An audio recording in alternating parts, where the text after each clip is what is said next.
Alright. The time has come once again to gauge exactly how terrible my voice is gonna sound based on the complete lack of vocal gymnastics I've had for the entirety of the day, which has actually been for quite a while. Well, hey, Dracula's still there. Actually, I did not remember that I had that up, but there you go. You get to witness the glory of Dracula's body type a little more. While I take another small, swift venture into my folder so that I can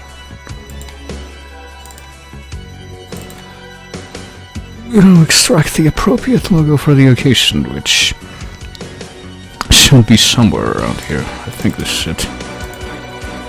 There it is, I think. It's not quite... There we go, the same depth as Dracula, but there we go. Go ahead and put this over here and do it live, because that's, this is clearly professional as that stage. This is indeed how a professional would do it. Well, I guess I could have cleared the chat that I left open from Pontificator before, but... What do I bother doing that at this point, honestly, but yes.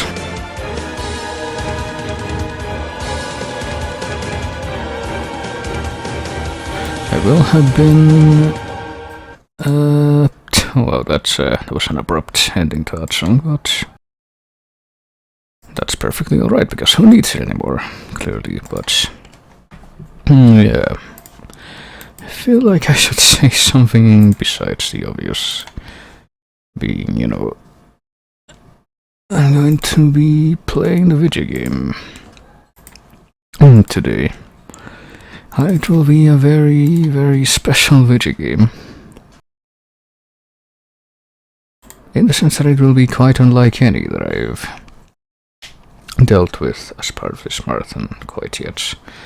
Well, not completely unlike any, because this does have a couple of precedents in the same series, but never before did it go to quite the lengths that this one did.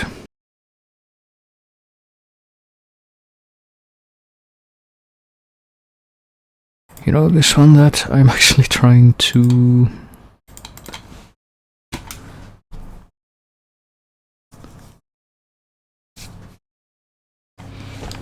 subtly delay, because there's one other thing in the background here that I'm trying to check. Also,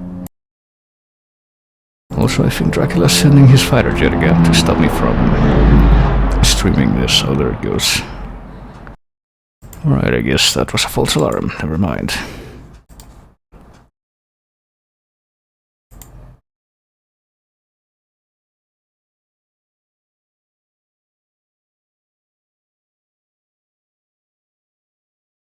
I'm also kind of wondering exactly how the audio levels are going to operate. Hang on, I should probably look into this. Okay, you can't actually modify that here, so...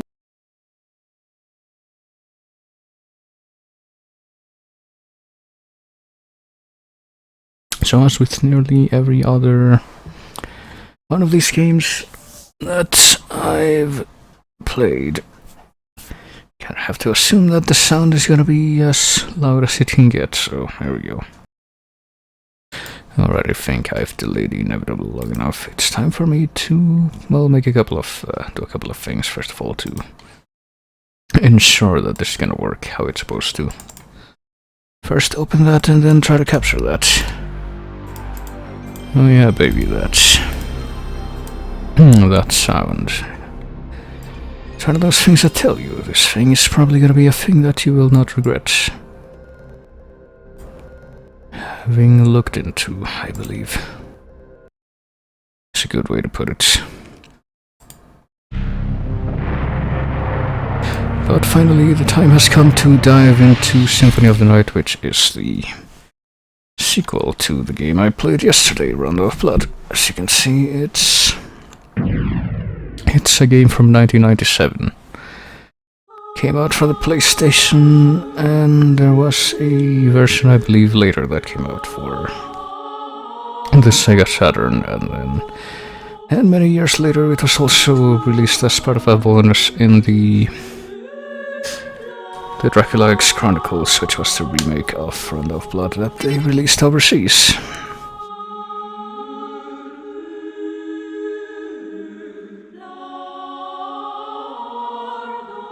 And they also released it in a few virtual console type thingies. I think like the Xbox Live Arcade, I think it's called.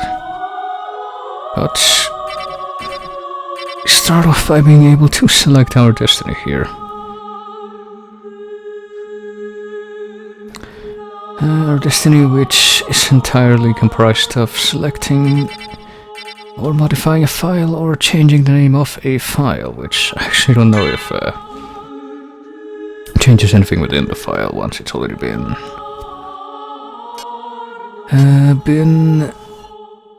begat, I don't know. But as you can see, we got a few files ready to begin with, and some other used data on this memory card. It seems that I'm actually not sure what it's being used for, but actually are those, the two squares that you see here are actually the two memory cards. So there's a couple of files on the second one, and then there's only one on the first, and I guess if you have, it's kind of funny too, because it's not really obvious, but there's some stuff that you can only do if you already have one clear file saved. So I guess if you have that if you have a clear file in one memory card and you have another one connected that's empty, it also lets you make use of that, even if the other card is completely free of information relative to this game, but here we go again. Just like in Rondo, you get the name enter screen that lets you enter your 8-character name, so let's go ahead and decide. And start the game, I believe. Journey back to 1792 in the Transylvanian countryside of Romania.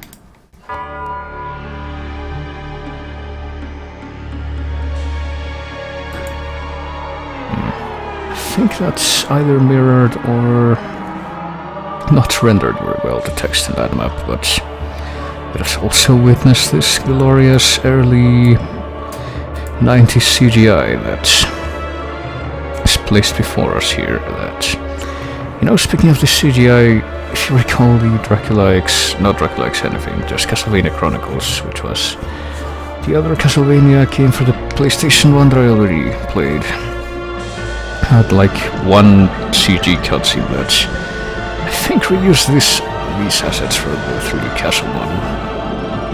Maybe I'm being paranoid and maybe that's not quite how it worked, but it certainly looks that way to me. Well, hey, maybe this is the same 3D castle model that they made for Castlevania 64, clearly. Alright. Now loading. Let's play with the text while it's loading, alright. Which we don't really get to do for a whole lot, because, So here we are again, time to relive the final battle of Castlevania Rondo of Blood that I did so many times previously. As you can see, we have Richter. Again, he has his kind of weird muscle shirt and ninja headband and the whip. And he can do the backflip, but well, the graphics look a little bit different. You can actually go up the stairs just by holding left and right. And as you can see, that clock tower in the background there has some depth. It's an actual 3D thing. We cannot go back, and we can actually run if we double tap in that direction. And I believe that if we hold down and we can actually do this sliding move. And maybe other things, I don't know. I don't know if we can do it right now. Here, there we go. Also do some interesting moves that we didn't really have at our disposal in Rondo, so there's that to keep in mind. Also something else that we did not have in Rondo, but just back here is the floppy whip. We can go ahead and play around with that all we want.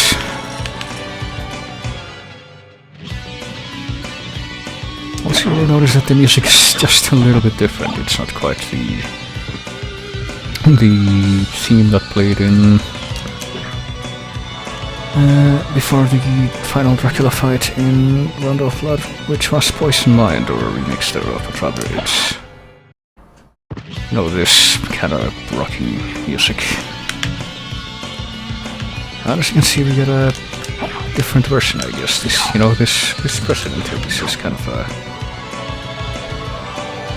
little callback to the secret passageway on top of Dracula's room in Rondo of Blood, but not looking quite the same way. You can actually keep going further up here and find these statues and jars and collect the stuff that's in them. Yeah, this isn't quite how it worked before, is it? I prefer the shield rod, the sunglasses, and the power of Sire. Also hearts. And, well, oh yeah, you can see, if you look in the upper left, that it has the same sort of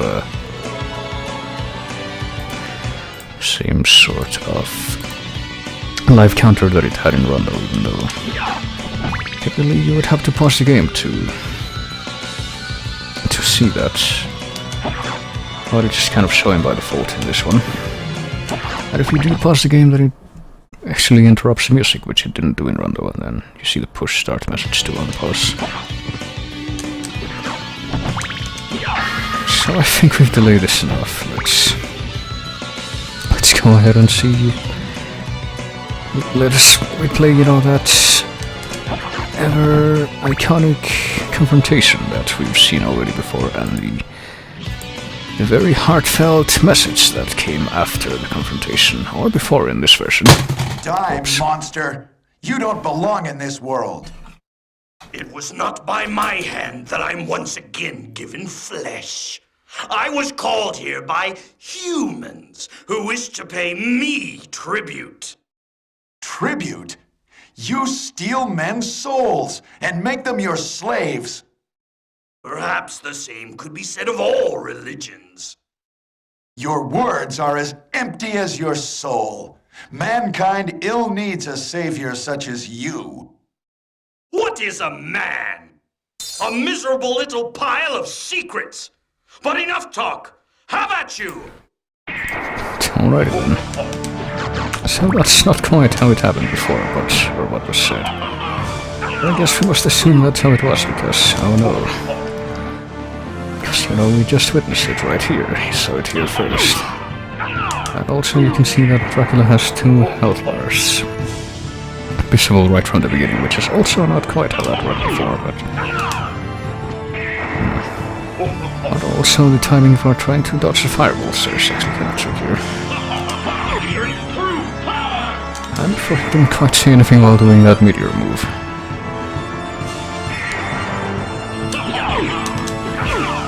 And I'm pretty sure his voice in, you know, this particular version, even though the other one was Japanese and dubbed.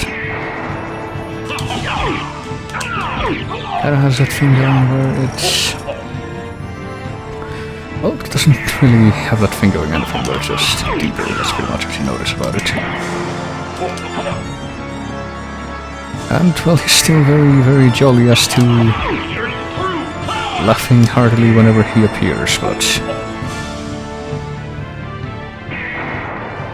And, you know, we also have one of my favorite versions of Dance of Illusions to regale us while we do this, but...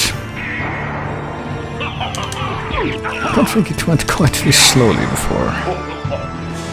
So let's say we get a little impatient and we want to just get this over with. To really pummel Dracula and force him into submission here. After all, we've already done this once, chronologically. So there's no reason why we should hold back.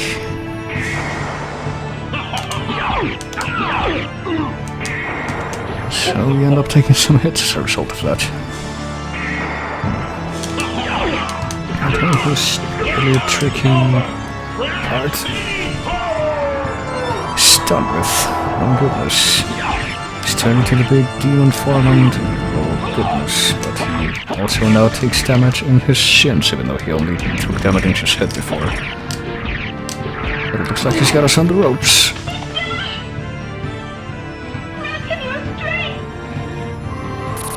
Well, that didn't happen before. But it's good to see that Arya showed up to our aid. I think we actually do more damage after that happens. But if only we were able to pull something like that, whatever. There was a hard situation in a Castlevania game. No, it cannot be!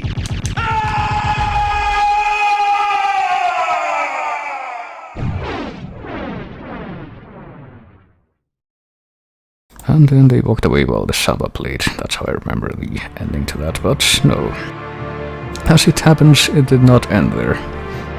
No, it was Richter Belmont, the legendary vampire hunter who succeeded in finally ending the menace of Count Dracula, Lord of the Vampires who had been brought back from the grave by the Dark Priest Shaft.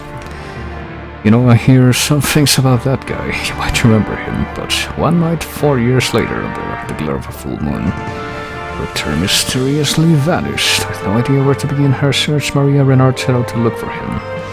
It was then that fate intervened. Castlevania, the Castle of Dracula, which is rumored to appear once every century, suddenly materialized from out of the mist, as castles often do, as if to show her the way.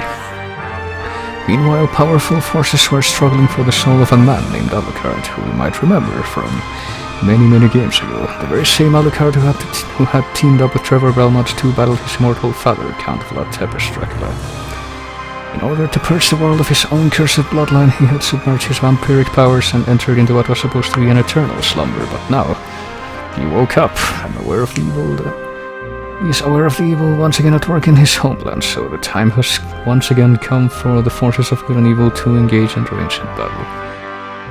Dracula's castle beckons for you, the player, and no man can say who shall emerge victorious, if not for the fact that you know.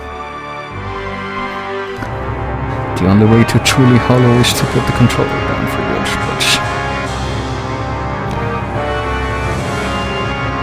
but now apparently it is now time to have basically a big meta callback to Castlevania 3, which was Alucard's debut, and which would preclude his sudden return in this game.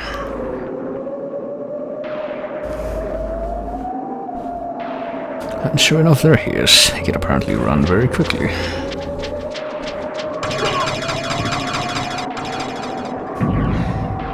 Run very quickly during that scene, but then he just kind of saunters very leisurely once he actually gets inside the castle gates. But yeah, we are now Alucard, and if we go into the menu, you can see we are Alucard. We've seen 2 rooms. I'm guessing that means we've seen 2 squares worth of rooms in the map there, which, as you can see, is very minuscule right now, but that will not stay that way for very long. We have no relics whatsoever. We did not come prepared in that sense, but we do have the Alucard sword, the Alucard shield, Dragon Helm, Alucard Mail, Twilight Cloak, and the Necklace of Jay, which actually give us pretty good stats. That's kind of surprising, isn't it, that they would start you off with that. We can change the window color. Actually, wait a minute, I just now remembered now that I've seen that, oh shit. Okay, there we go. Now that, I've seen that I was gonna make a slight change to the appearance of the chat window when I got to this point, and I would have forgotten about it probably if I hadn't seen that, but here we go, it's time to change, to update this. And also scale it to where, you know, you can actually see what the text is. No, I need the border scale to change. There we go.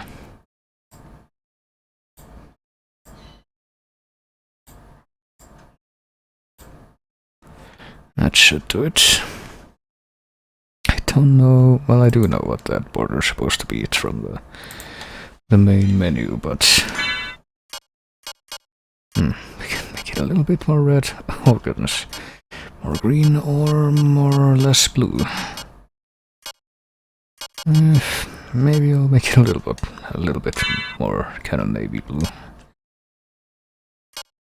Time attack. Oh, I actually didn't know this was here.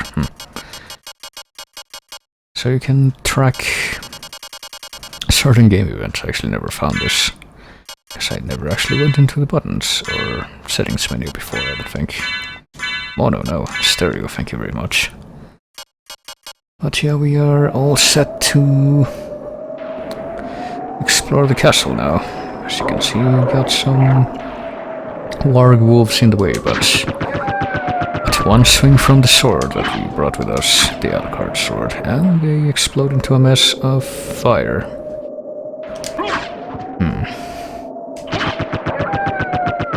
It's kinda quiet though, isn't it?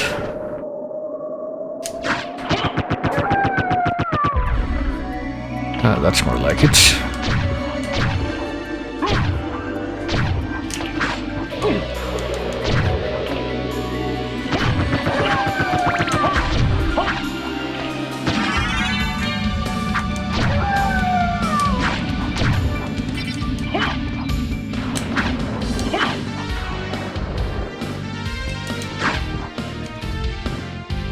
Alright, sorry for going quiet there, but I just really like that sound intro. So let's carve open the wall to get, you know, good old wall meat. That's still present. There's no need to fear.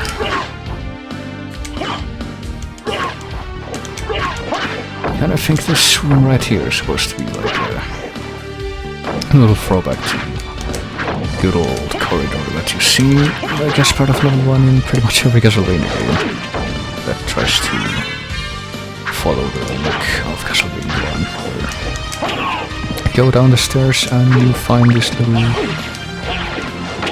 part with all the mermen. Mermen who can still pelt you around with, you know, fireballs already.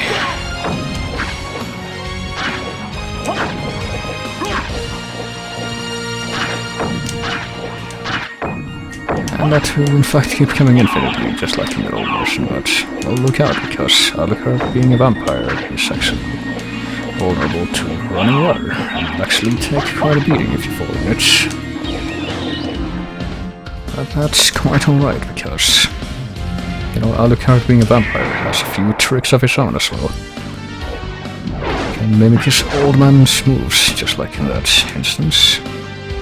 And not only that one, but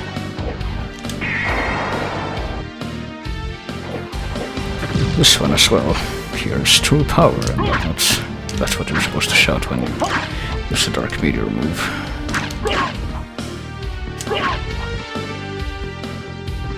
And I think he's also got command over some of these spirits that kinda hang out around here.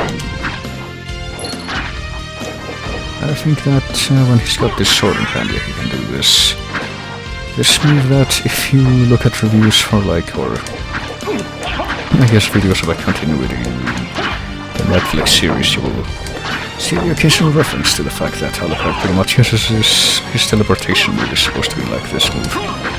He's got this red outline that he leaves behind.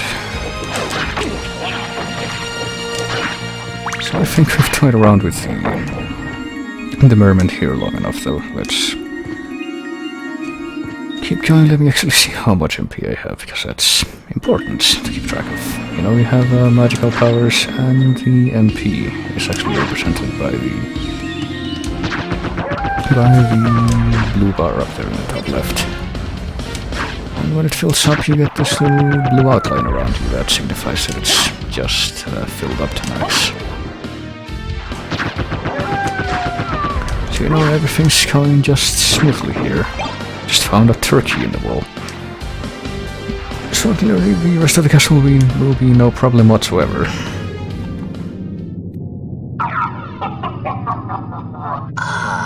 Alucard, what is your business here? I've come to put an end to this. Still befriending mortals. I'll not ask you to return to our side, but I demand you cease your attack. I will not. You shall regret those words. We will meet again. What? Oh goodness. Alright, that was unexpected. And now we are completely naked, as you can see.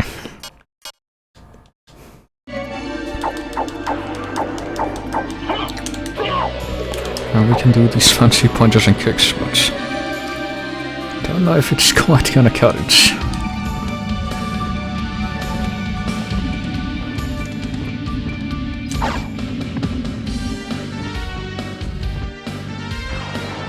Don't know if it's really gonna be quite as effective as what we had before. Also, on the range is not quite as good as what we had, but apparently we can still punch out a skeleton and get a short sword. And if we equip that in our right hand, we can get a whopping 2 points, 2 extra points of attack. Well, at least the sword is technically does have better reach, so... Okay, this guy will also get this red rust, which is a two-handed sword, but it's actually not as good as having just her empty hand. And you know, it doesn't really look like he's using two hands there. Oh goodness. It looks like he kinda has trouble with that sometimes, just swing it. So now let's just use the short sword for now. And take a look around. See exactly what we got around here. Well, there's a hard thingy behind this thing, but we cannot cross it, so... Let's also be thankful that there's apparently no enemies here whatsoever except for the two skeletons that just... They're guaranteed to drop those two weapons. It's pretty much their purpose for being there. And let's see the relic we just got, the Cube of Zoe. It causes items to materialize. It doesn't just cause them to materialize, it causes them to materialize when you break the candle, so there you go. We're getting ever closer to that authentic Castlevania experience, but... Well, we got this thing. We got this mysterious polyhedron that... When we approach it, it materializes as a coffin to let us save the game.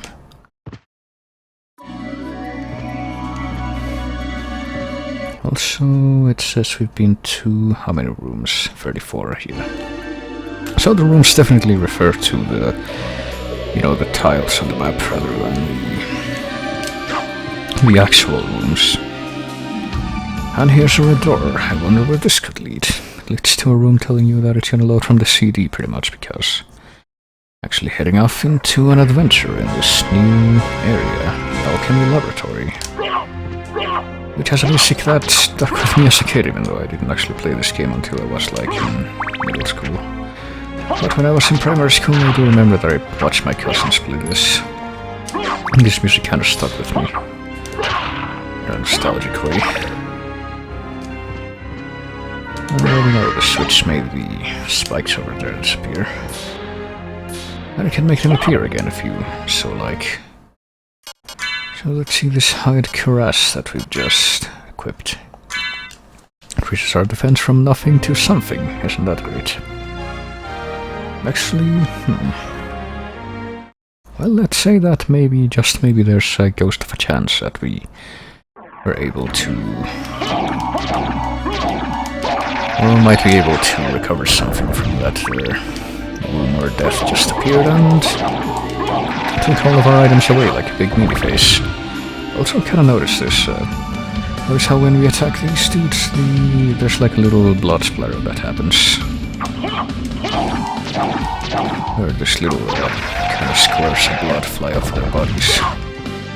It actually happened with the Merman too. It pretty much happens with enemies that have flesh.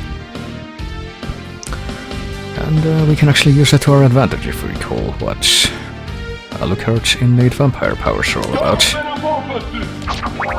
We can actually make use of that splash blood to recover some of our health if we're in a tight spot.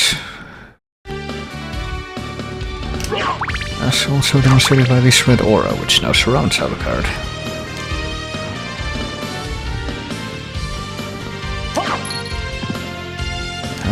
how the card is now getting money from some of the candles it drops. So let's see exactly what it looks like over here. Okay. Hey, remember these two guys from the end of Castlevania 4? They sure were two guys. They were actually pretty difficult in that game. Which, you know, kind of a shame that they pretty much just show up for that and then retreat. Okay. And then they don't show up again. So, presumably there's nothing else to be gained from the room where death appeared, so let's continue on. Actually, we can fall here to kind of fill them up a little bit, but... Well, as you can see, there's a ledge over on the left that leads into another room, but we can't quite reach it right now just by falling there.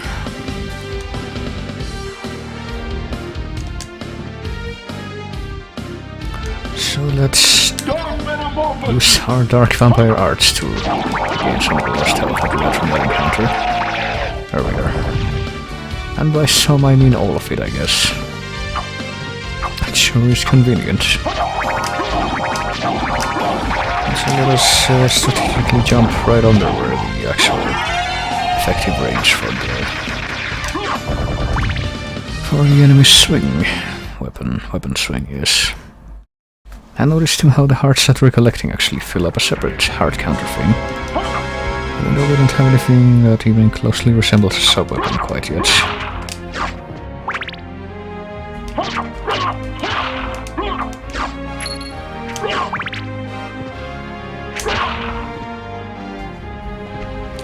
Even though we are continually assaulted by wily skeletons.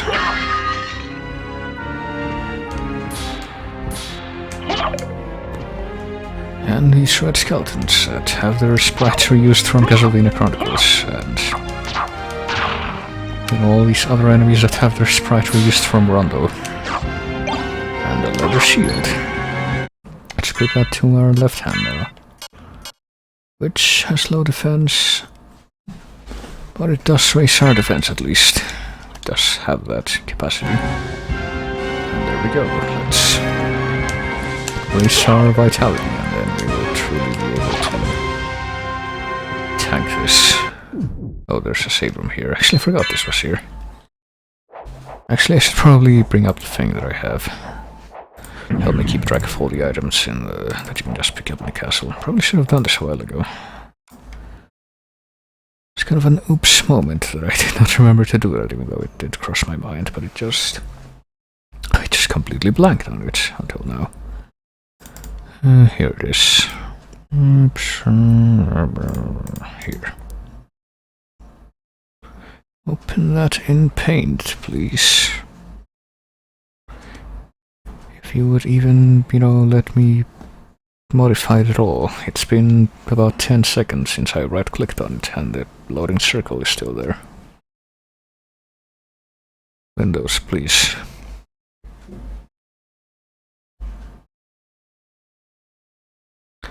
Alright, let me take... Okay, there it goes. Let me take a drink while I wait for it to respond.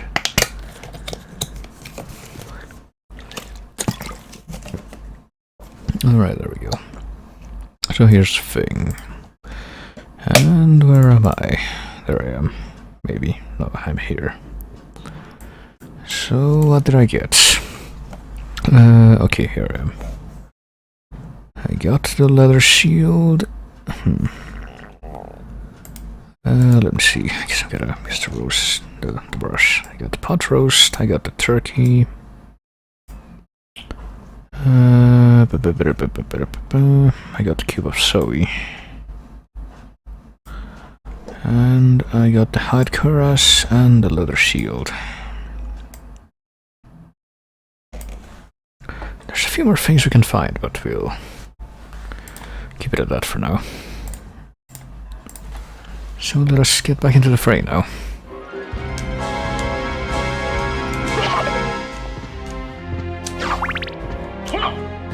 Hey, it's one of the axe armors here. Okay, we can actually use our shield to block his axe projectile. Isn't that great?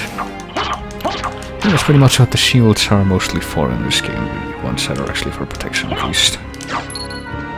They're pretty much for blocking projectiles, kind of like the shield in, you know, Simon's Quest, that game that very much set the precedent for, well, that, along with Vampire Killer before it set the precedent for this type of game that would eventually be, you know, popularized by this here game that you see before you. Okay, we got the knife. And if we use one heart, we can throw a knife, just like in, you know, the good old Castlevania games. Knife travel's got a bit farther now, though. I think it has a bit more of a punch to it. Resist thunder. Oh, I gotta resist thunder. Better note that in my thing. There we go. Whoops. There we are.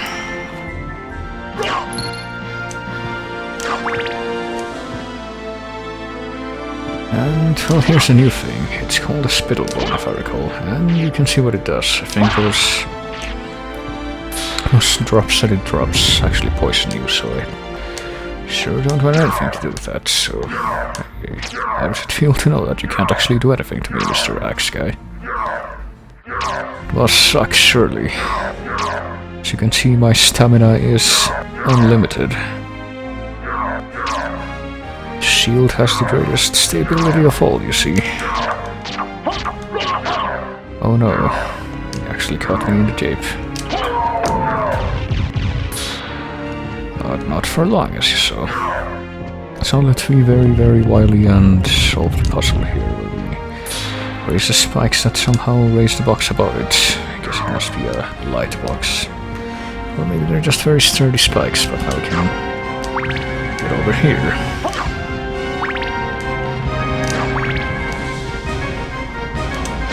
And another thing, it's the cloth cape. Oh no, a Dracula's bomber's back. It's really, really loud. Why does he keep sending it while I'm trying to storm this castle? Alright, there it goes. So, kind of a neat thing about the capes in this game, you can actually see your sprite's appearance kind of change a little bit to reflect the cape you're wearing. The cape is brown now, whereas it was like red and black before.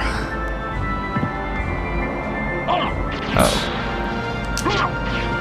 I don't know why well, I guess I do understand why these spikes are extended again, but why isn't the box on top of them is the real question I should be asking.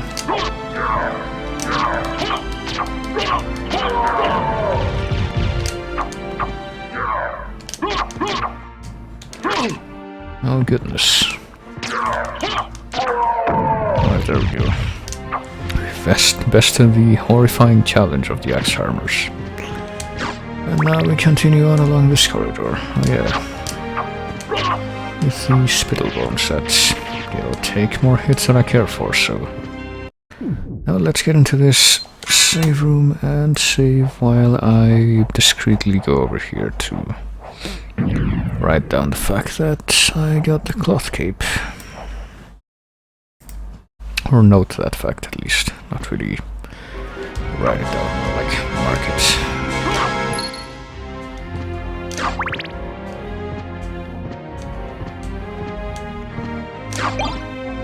Oh, and we get the axe too. I think it actually takes... it takes 4 hearts to use rather than 1 for the knife. And here's a door that's glowing blue and apparently it's magically sealed, that's a shame. But yeah, we pretty much can't get over there right now, but we can fall down exactly in the sequence that leads us to getting suddenly hurt by one of those spittle bones. That's always a good thing to happen. Have happened to you. And then we can head into this room, this large room which all of a sudden we are locked into. Well, that's not very nice. And I think that symbol is supposed to be like a reused version of the symbol that Shaft uses to summon all the old Castlevania bosses in Rondo, maybe? I don't know. Maybe it just looks very similar. So why the music go dead? What could possibly be in this room that would warrant something like that? Well, the answer is of course these two. As you can see, Slaughter and Gaibon from Super Castlevania 4 are back. And Slaughter kind of works the same way that he did in that, where if you hit him, he kind of gets launched upward, but instead of just kind of bouncing high into the air and coming back down, he's actually carried by Gaibon this time around. As you can see, they're not exactly quite up to the same challenge that they provided in Castlevania 4. Actually, with the axe we can hurt them even more, can't we? Well, there goes Slaughter. That sure is a shame. And, okay, I have full EMP. There's a very, very, very special move that I can do for some of the early game bosses to kind of make them incredibly trivial, but I can only do it after I get 50 MP at least. Oh goodness, he's turning red again. Ooh. And throwing these totally threatening big red fireballs. You can see how effective they are. Oh, they are a bit more effective than, I can't actually see him, what he's doing. They are a little bit more effective when those are the circumstances, but he falls regardless, and rather than the traditional orb we get on these, get a life max up. And sure enough, that's exactly what it does.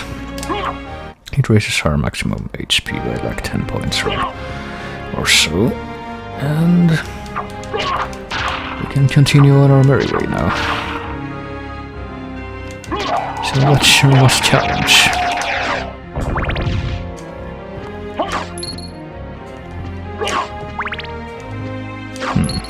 Well, there's something over there. We can't really reach that though, unless we...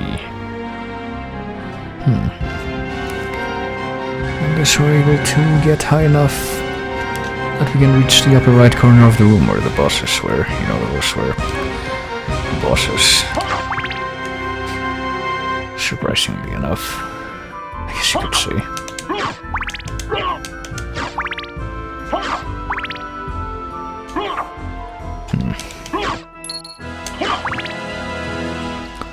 And here's something that, by the looks of things, is going to connect back to a part that we came from before. So let's go ahead and I haven't even said anything about how, the style of the map is pretty much taken from Super Metroid and the like, which is, along with a lot of other things, where the whole Metroidvania name originates from, but just got a pair of sunglasses that I should probably equip before I forget, and we're about to get something called a Basilord, I believe. Might as well take note of that preemptively, because it's right there. Alright, so we have to reactivate this cannon to shoot through the wall. Yeah, there we go. The Basilord, which I think actually... It's a basic short sword that has a... Basic short sword. It has this very, very psycho-like stabbing animation that you see. I don't know, I might use this for a little while.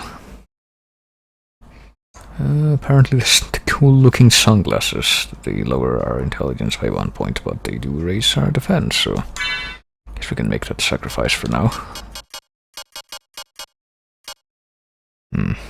So let's go ahead and stick with the stabbing knife. Very rapid fire stab knife for now.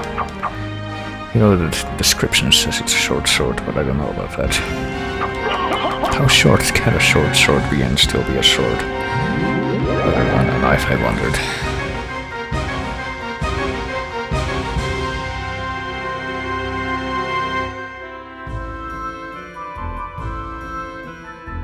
Alright, so after that pleasant elevator ride, let's get right back to business here.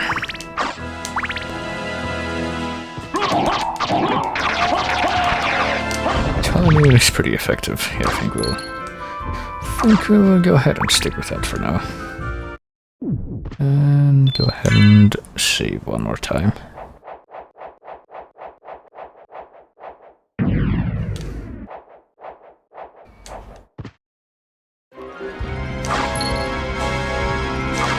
see if we can clear out the rest of the area right now. By stabbing these bloody knights very aggressively. And actually, you know, because of our dark heritage, like I'm trying to do right now, but it's not quite working out. Oh, there it goes. And well, you know, we only made it after we activated it. That was weird.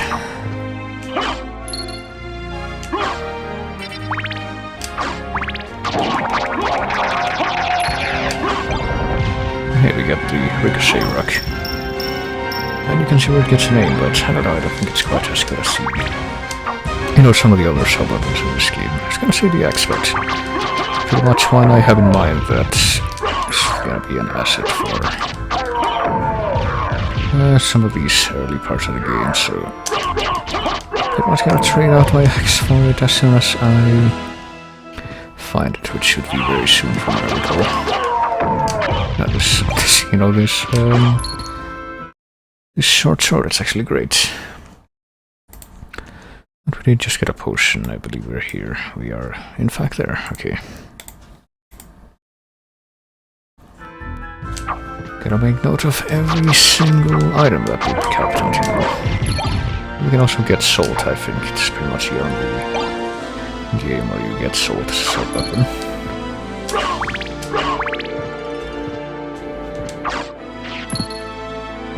And, you know, you can spread the word. Salt kills demons. But it doesn't do so quite as effectively as the other thing that I want to get, so let's go ahead and go through the red door, which, as you know, they indicate a transition between one area and the next, which there's also this room that pretty much its purpose is to give the game time to load more data from the disk while you go through, and then this doesn't take quite as long as it could, as it would otherwise. Okay, here it is. You can get the holy water, which, you know, has the same kind of effect that you would expect, but it has that effect very rapidly and many times, so it can be kind of an X factor during some encounters. Right now the knife is doing a very good job of keeping me unchallenged here.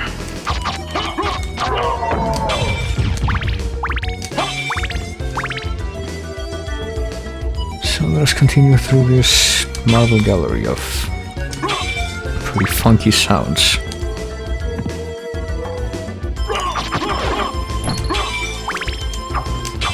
Take care of that possessed Ouija table that you maybe...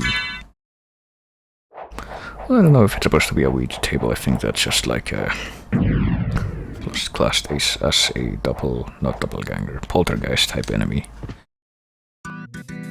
That makes a few return appearances after this. But let's see. So if we were able to go down and left from here, we would actually end up back at the other place. The place where we came from, the entrance.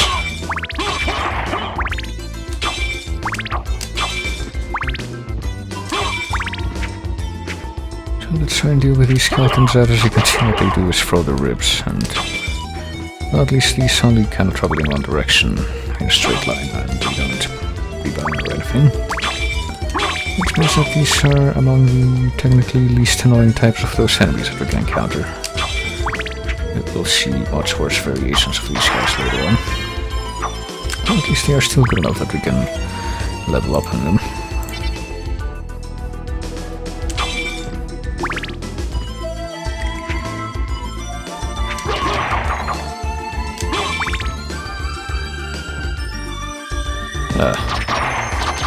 Don't get hit by these evil marionettes, which, that's weird. I thought they were supposed to curse you when they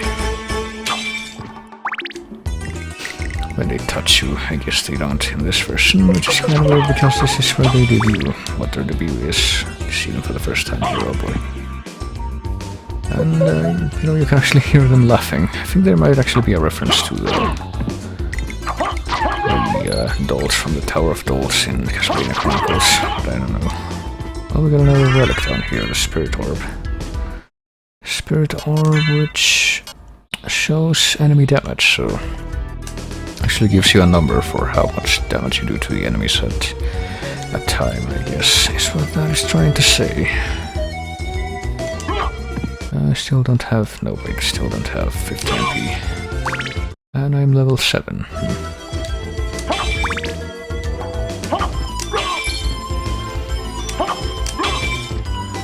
That's a shame. Well, I guess it also keep me from doing some of the really broken shit right now.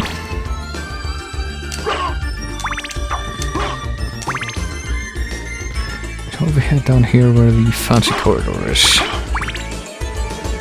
Find this guy, the Blade Lord, who, as we try to stab him,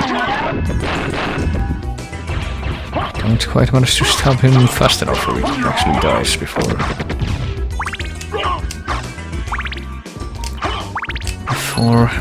have to deal with shit. Okay, what? Hello, Lizard Man. It's that game where you totally don't play as Dracula. Nope. No, you actually play as his rebellious teenage son, who is perpetually a teenager, even though he's like 300 or 400 years old at this point.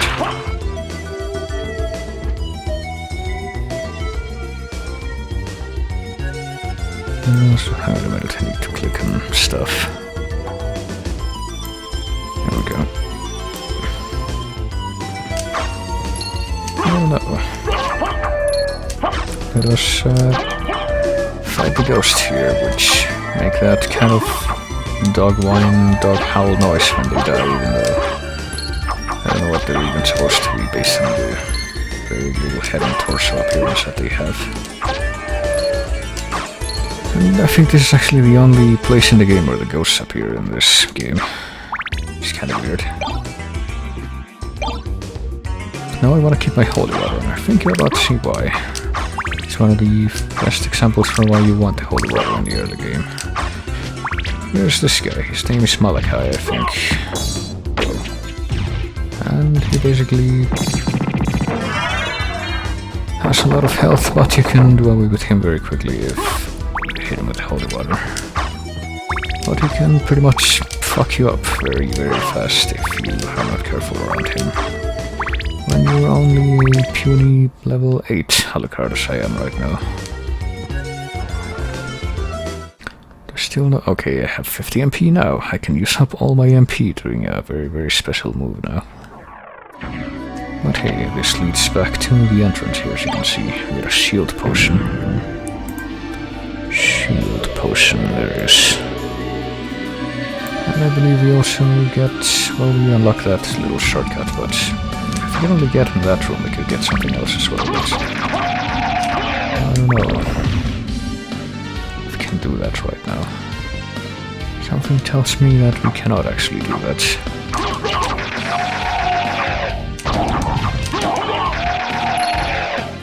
Well, let's go ahead and save over it while we are at it. Because we can. And because we probably should, even though... You know, I am fairly certain that... I'd like to say I'm fairly certain that we won't die trying to get back to, you know, the point where we're actually supposed to go in the game right now. Oh, hey, we can actually... can I get the knife that I'm using right now as a drop from these guys? There's that. I don't know why you would really want to, since... You know, you can just find it on the ground in another room. So let's see. So, well, there is another method for dealing with Malachi over there. You can try to stab him like normal, which works too, but if he tries to screw you up, like he probably will if I just kinda hover around him for a little while, or not. Hey, I'm over here, guy. There he goes. See, that actually hurts you a lot, so... Oh boy. You can then attempt to do this move. Which didn't quite manage to do there, hang on. There we go. Which does big damage, and it also heals you while doing that. But it uses 50 MP, as you can see.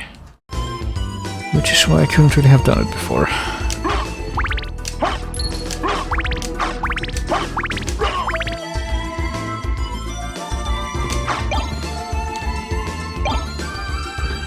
But I will definitely keep my, Soul Steel is pretty useful, but I will definitely keep my Holy Water because it is definitely the easier thing to use when you get surprised.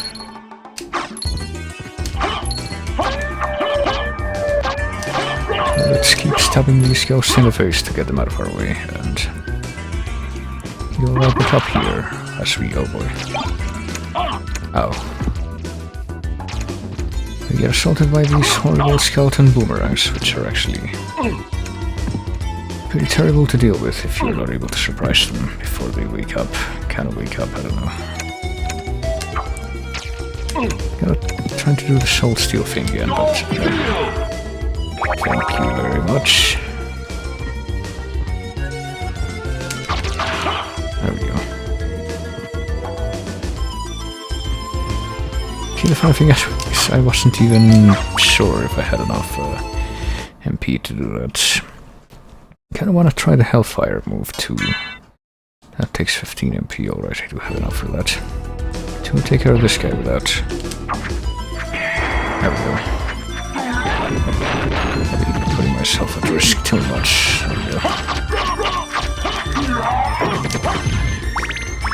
That worked out.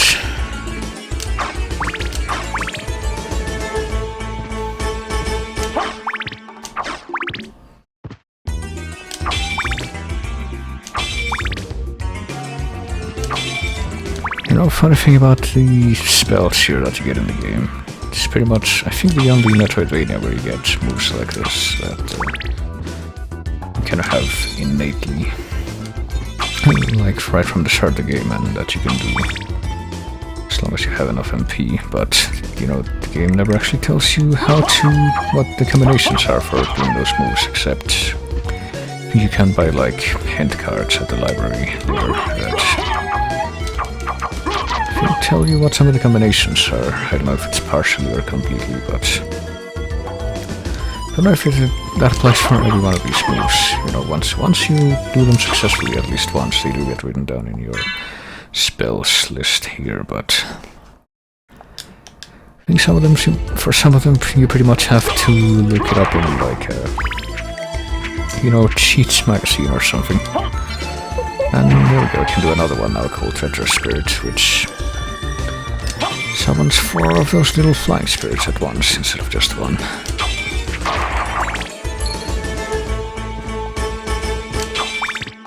And there's a couple more that you can do, but only under very special circumstances that we actually have not unlocked yet. But once we do, we can pretty much do them right away. So let's go. Let's actually, get out of the gallery this time and not just go on this giant detour that too much exists to open up a shortcut back to... well, shortcut in relative terms, because you saw how long it took to get all the way from here to the entrance and back here.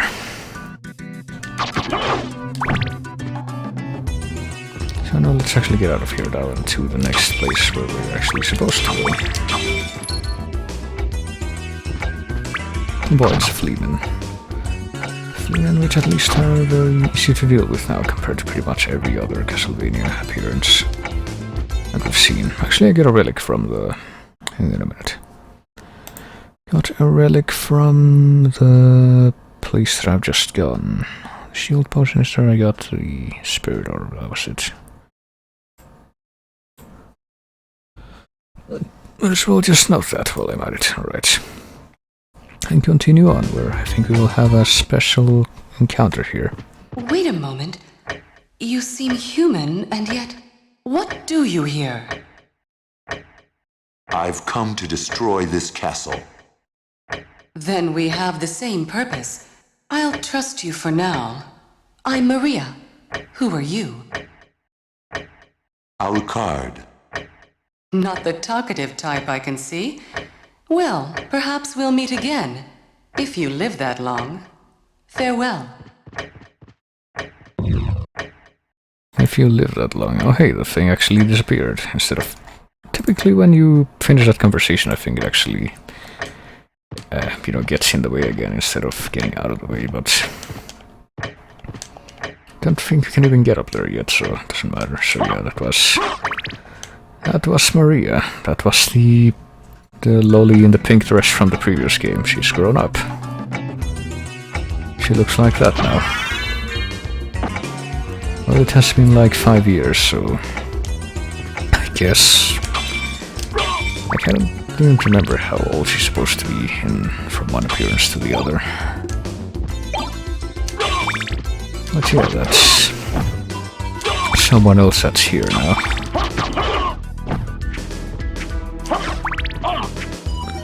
Oh goodness.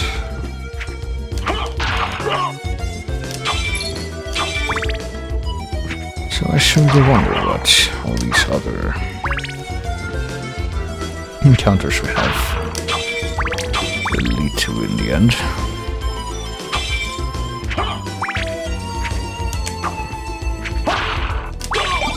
Here we get the stopwatch. Actually, it's a pretty good thing that that's right there, because of a reason related to that big clock room that we saw before. You can also see, you see the Bible makes a return appearance from Rondo. I think there was like some variant of the Bible that you could also get as one of the specials or weapons in Bloodlines, but I don't know. Not quite sure how those even work, like to this day, to be honest. And if we keep going in this direction, everybody know it's another glowy blue door that's magically sealed, so can't keep going that way.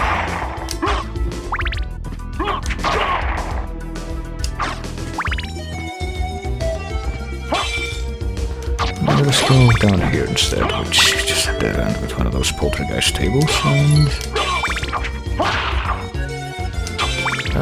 some of these kind of weird slabs of metal on the floor that block the passages that lead below. And then this place.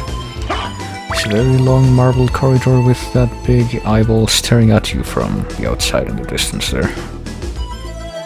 I think you got subtly referenced in some of the later games with a couple of things, but also about these monsters, which are like dinosaurs with scantily clad women growing out their tails. Which you can't actually hurt, but then they sneeze out these giant fireballs that chase you very slightly, briefly. But then you start stabbing them in your big dragon heads, and that's how you kill them. It's kind of counterintuitive, I would think. You would imagine that for a monster like that, hitting the non-monster spot would be the way to go, but who knows. Monsters which actually change names between the couple of games that they appear in. This one they're called Diplocephalus, I think. And in one other game I can think of that they appear in, they're called Amphispiana. Which probably means something similar. I think Diplocephalus just means two heads, so also... the stone rose from that one room in Rondo that doesn't really do anything. He's back and they can actually turn you to stone. Fortunately, they are kind of weak.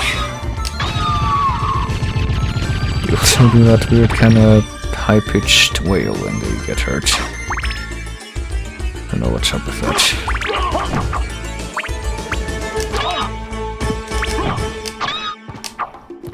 It's probably not a bad idea to pick a longer range weapon for, those guys, but I'm going to be forgetting all about that very soon anyway.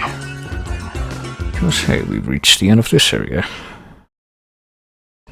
Let's load in the next one, which is the outer wall. With a circling ring inside a jar there. Alright, didn't miss anything, did I? Any things that I got and forgot to mark? I don't think I did. So I just got a circle, I believe that's what that was. Alright, so let's see what's down here first of all. Got Medusa heads for one thing. Also got that guy. One of the sword lords from that well, that show up in like a couple of areas in Rondo. It's like super strong enemies.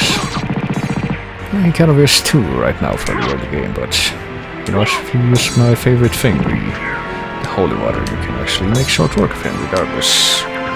What if you actually aim it far enough to where it actually hits him, that is. I don't think he actually responds either, this one doesn't. So we can reap the wonderful thing that's in this completely empty room, or is it? Well, we got pot roast. Pot roast that's resting very comfortably inside where wall meat is usually stored here in the wall. And I sure do wonder what it's like to be wall meat. It must be an exciting life to be snugly placed inside of a wall and randomly transported downward, where you can take some equipment that's kind of way too OP for this part of the game, but a mist could pass. That means we cannot escape now. Or can we?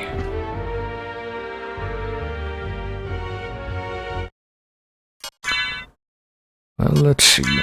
If we equip the jewel knuckles that we just get, as you can see, our attack power goes up from 12 to 26, so kind of a big boost in power for this point. And we can certainly use that for a reason, because there's a part coming up not very far from here that some people actually have problems with. Sometimes kind of tricky-ish encounter coming up, but we've gotta try and make minimal use of these. But first let's get down here into this kind of weird room that's apparently suspended from the bottom of the tower with chains. Seems like an odd way to build something. And there's a telescope over here, but first let's see what this bird down here is doing.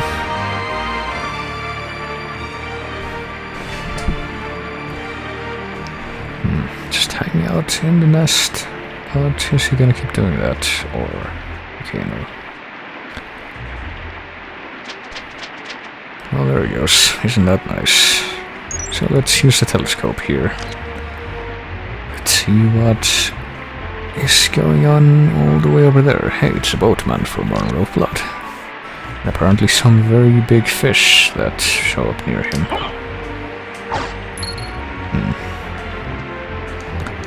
That's an odd thing to see, but actually what happens if we check down here again? I sure do wonder.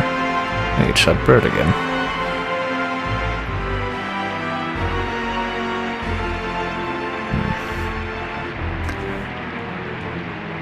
Still hanging out in the nest, I see.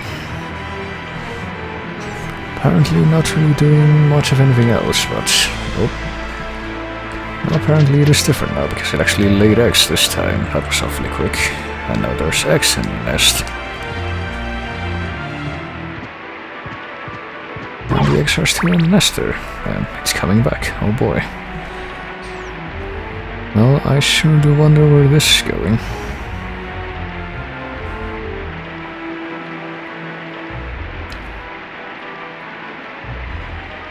Sitting on the eggs. Did you know that cat mothers will often sit on their kittens to hide them from other people if people are nearby, because they suspect that the people might actually be trying to steal those kittens.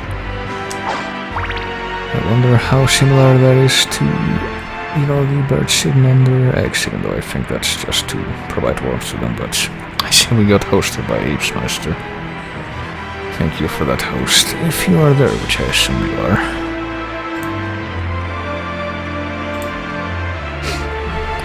Oh hey, the eggs hatch. The eggs did indeed hatch. There's actually little bird hatchlings there now. Isn't that incredible how life works? How it's actually kind of slow how that works though, but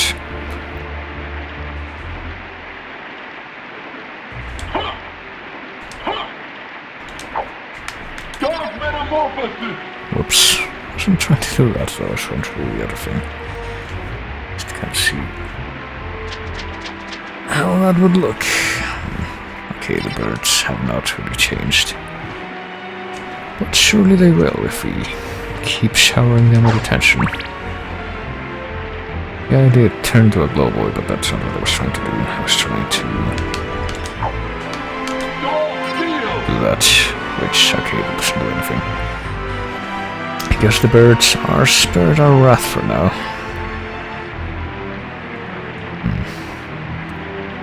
Okay, you've been tending to those very, very barely visible baby hatchlings for quite a while now.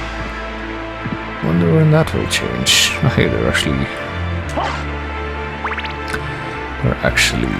white hatchlings now. Just looking, but I've been enjoying your playthrough. Well, thank you for that. I was actually trying to catch the last stream that I think you were doing where I believe you were playing Starfleet, but still dealing with some Twitch shenanigans where I got temporarily locked out of my thing, but thankfully I was able to resolve that. So it's all good. Oh, those birds got fat very quick.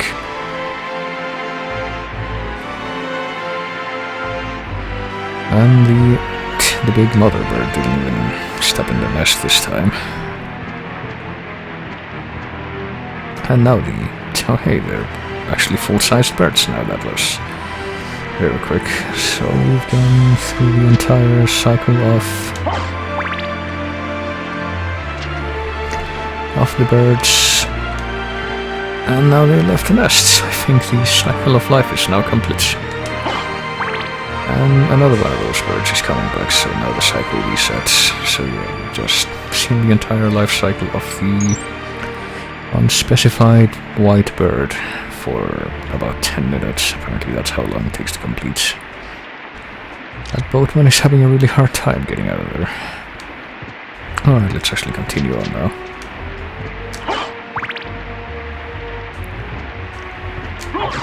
And we still have the dual knuckles equipped. I should probably keep that in mind.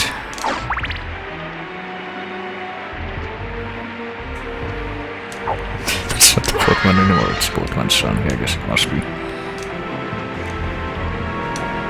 I don't think we can get that yet. Spent so long looking at the birds that the generations were also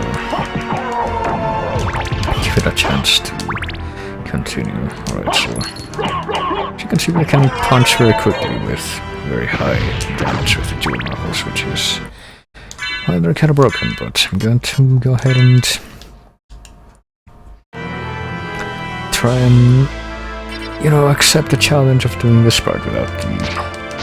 I'll just use my shitty short swords. Doing this part without the OP dual knuckles. Well, who knows, maybe I will actually try to do Soul Steel once or twice, but we got another boss coming up here. I think it's actually the second boss of the game if you count Slugger and Gaibon as the first.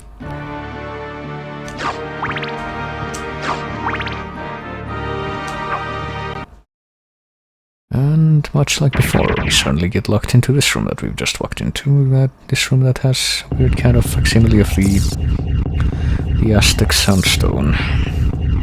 It opens up again and again and again into this thing. Oh, whoa. Am I looking at myself? That's so weird. How about I do more damage to myself than I do to me? Also, I have way less constitution and I get knocked back way more easily than I do, so there's that to take into account. I noticed that I'm not wearing the brown cape that I'm wearing though. It's an interesting inconsistency, but how that we did it. I killed myself. Victorly. And I did it without using the dual knuckles, which would have made that a lot easier even though. I don't know, for some reason I remember that being so much trickier when I played this for the first time. In the mirror match.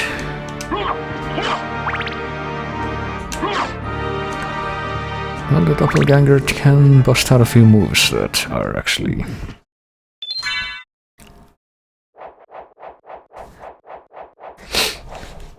quite a bit trickier to dodge that. I don't think the real you has access to at this point. Actually kind of surprised he didn't use them for this fight. But yeah, we can never address this mysterious portal to the 10th dimension where our evil doppelganger lives. But we can get a Gladius, alright. Might as well switch to that since I'm trying to stay away from using the jewel knuckles, since that's kind of a cheap method to make these early parties here. Also, apparently a lot of people seem to think that the symbol on the wall back here looks a lot like the Heartless symbol from Kingdom Hearts. I don't know, like I very, very vaguely see the resemblance. But I do see the resemblance, but like, I think it's kind of a stretch. I think that's supposed to be something else. Oh hey, it's actually misty now. Yeah, we made that jump. And here is a life max up, so let's... let me mark that up. Yeah, there's some items here that I'm pretty sure that I've forgotten to mark off, so let me do that right now. There we go. Got that, I got that. There's a thing that's a couple rooms below that I couldn't get, but I will go back for it. So note that mouse there in the little... It's a very oddly active mouse in the kind of little roof nook there. And I think there's actually a little mouse that you can actually catch in later Castlevania game that might just be a reference to that little mouse that you just see on the wall there. I leveled up. I'm level 11 now.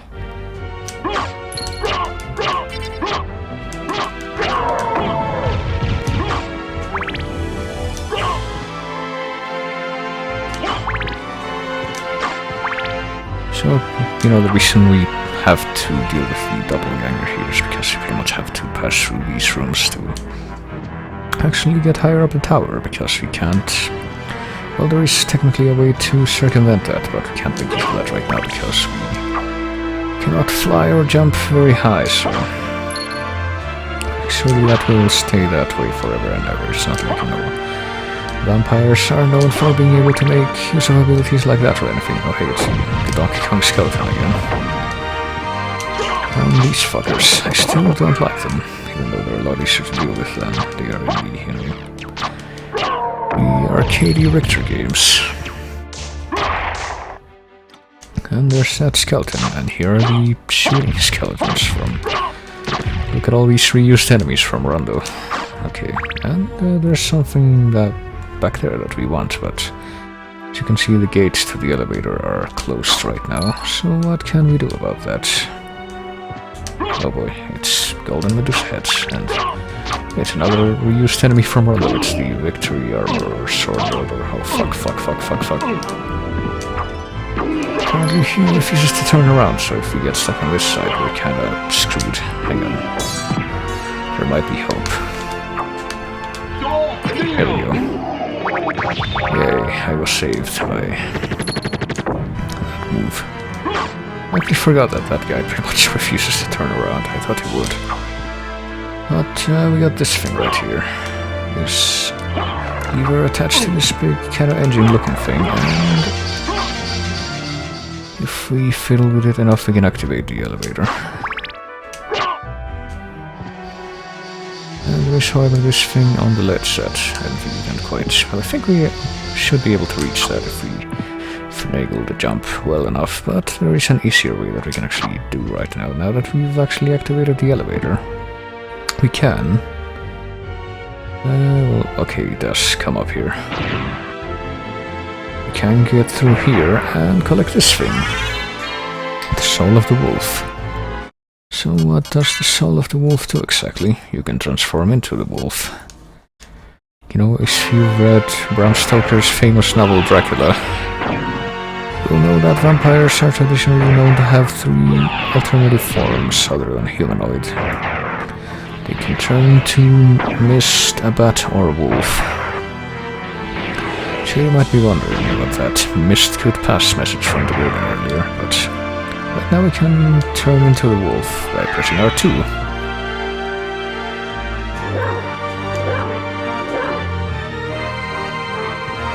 that's exciting. And we can actually make use of that wolf form for a few reasons, or for a few purposes, I guess I could say. Which relates to reasons, but... we can actually run a little bit faster, and we can indeed bark to break stuff, but... and, oh hey, that doesn't... we can't even kill a Medusa head in one hit with the bark, though. That's kind of a shame.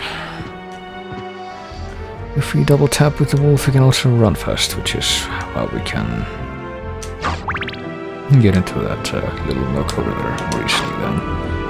And if we were to mess around with the jumping that we can do with Alucard's humanoid form. There's also a... as you can see, there is indeed a save room all the way up here, but... kind of wanted to get all the way up here because I've been skipping a few doors, a few red doors that lead to other areas on my way to get here, so that I could reach that, but I forgot to mark off the... well, I can do it now. Then I got the Soul of the Wolf. I think we might be able to get another thing further down the tower now.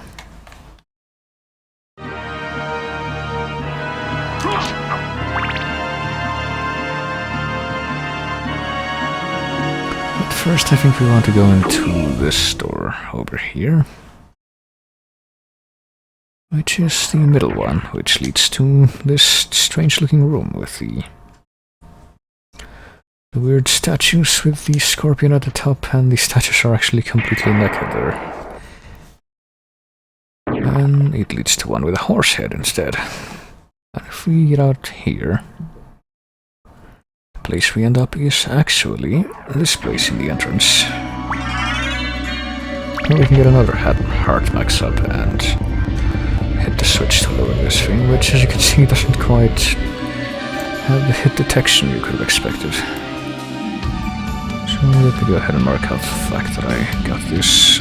And there's not really any reason for us to be back here though, other than to open that shortcut, so let's go right back into the action of the wall over there. So yes, these are the teleporters.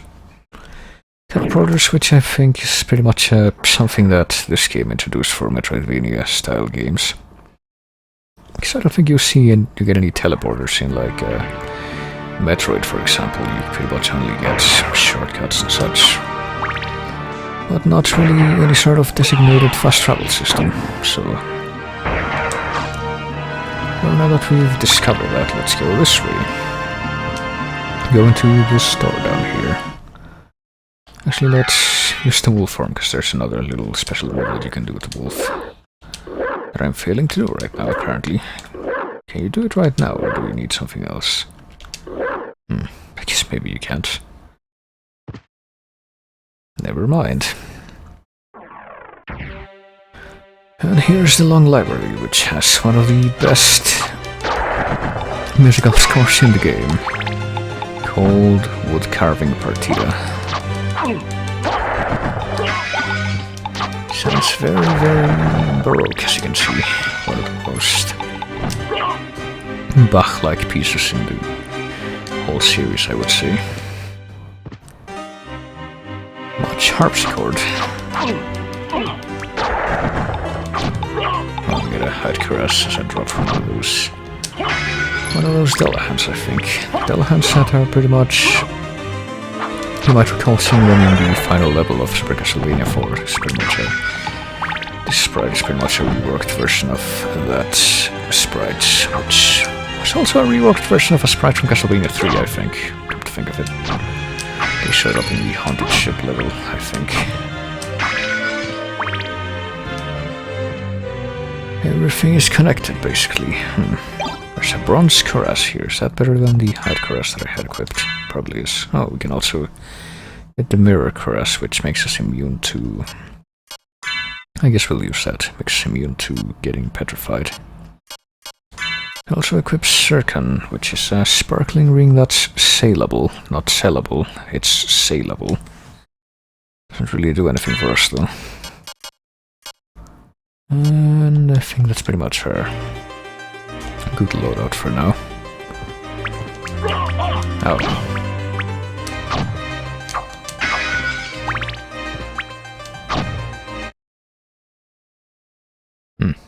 That's weird.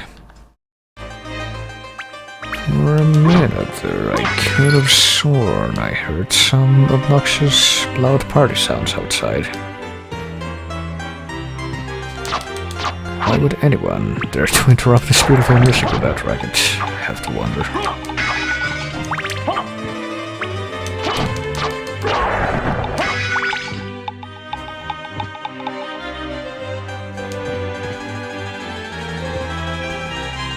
Let's see, here we got... Okay, the X-Blossom enemy, which in this case does inflict curse, but... let's use an uncurse potion. They're actually very, very common in this area. You can get them as drops from the freaking candles, as you might have seen. Oh god. I don't know why the freaking ectoplasms take so long to kill. They're supposed to be one of those super weak enemies that can kinda just knock out away. Here, there's another uncurse.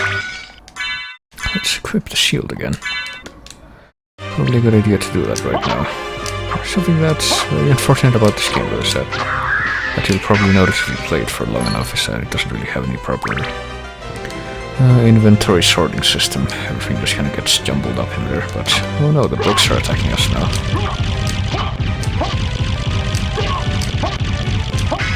But you don't actually get a chance to do anything, so I just immediately lash out at them. Alright, I'll show what they do. If you let them live long enough, they eventually will not just chase after you, which I think they do hurt you by... They eventually do that. They do hurt you by touching you, but they also shove these big, weird potato-looking skulls out of their pages.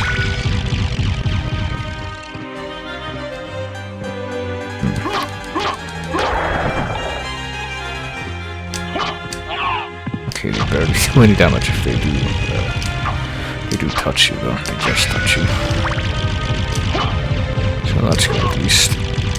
Also, as you can see, we got the aka Thornweed back from Castlevania 4.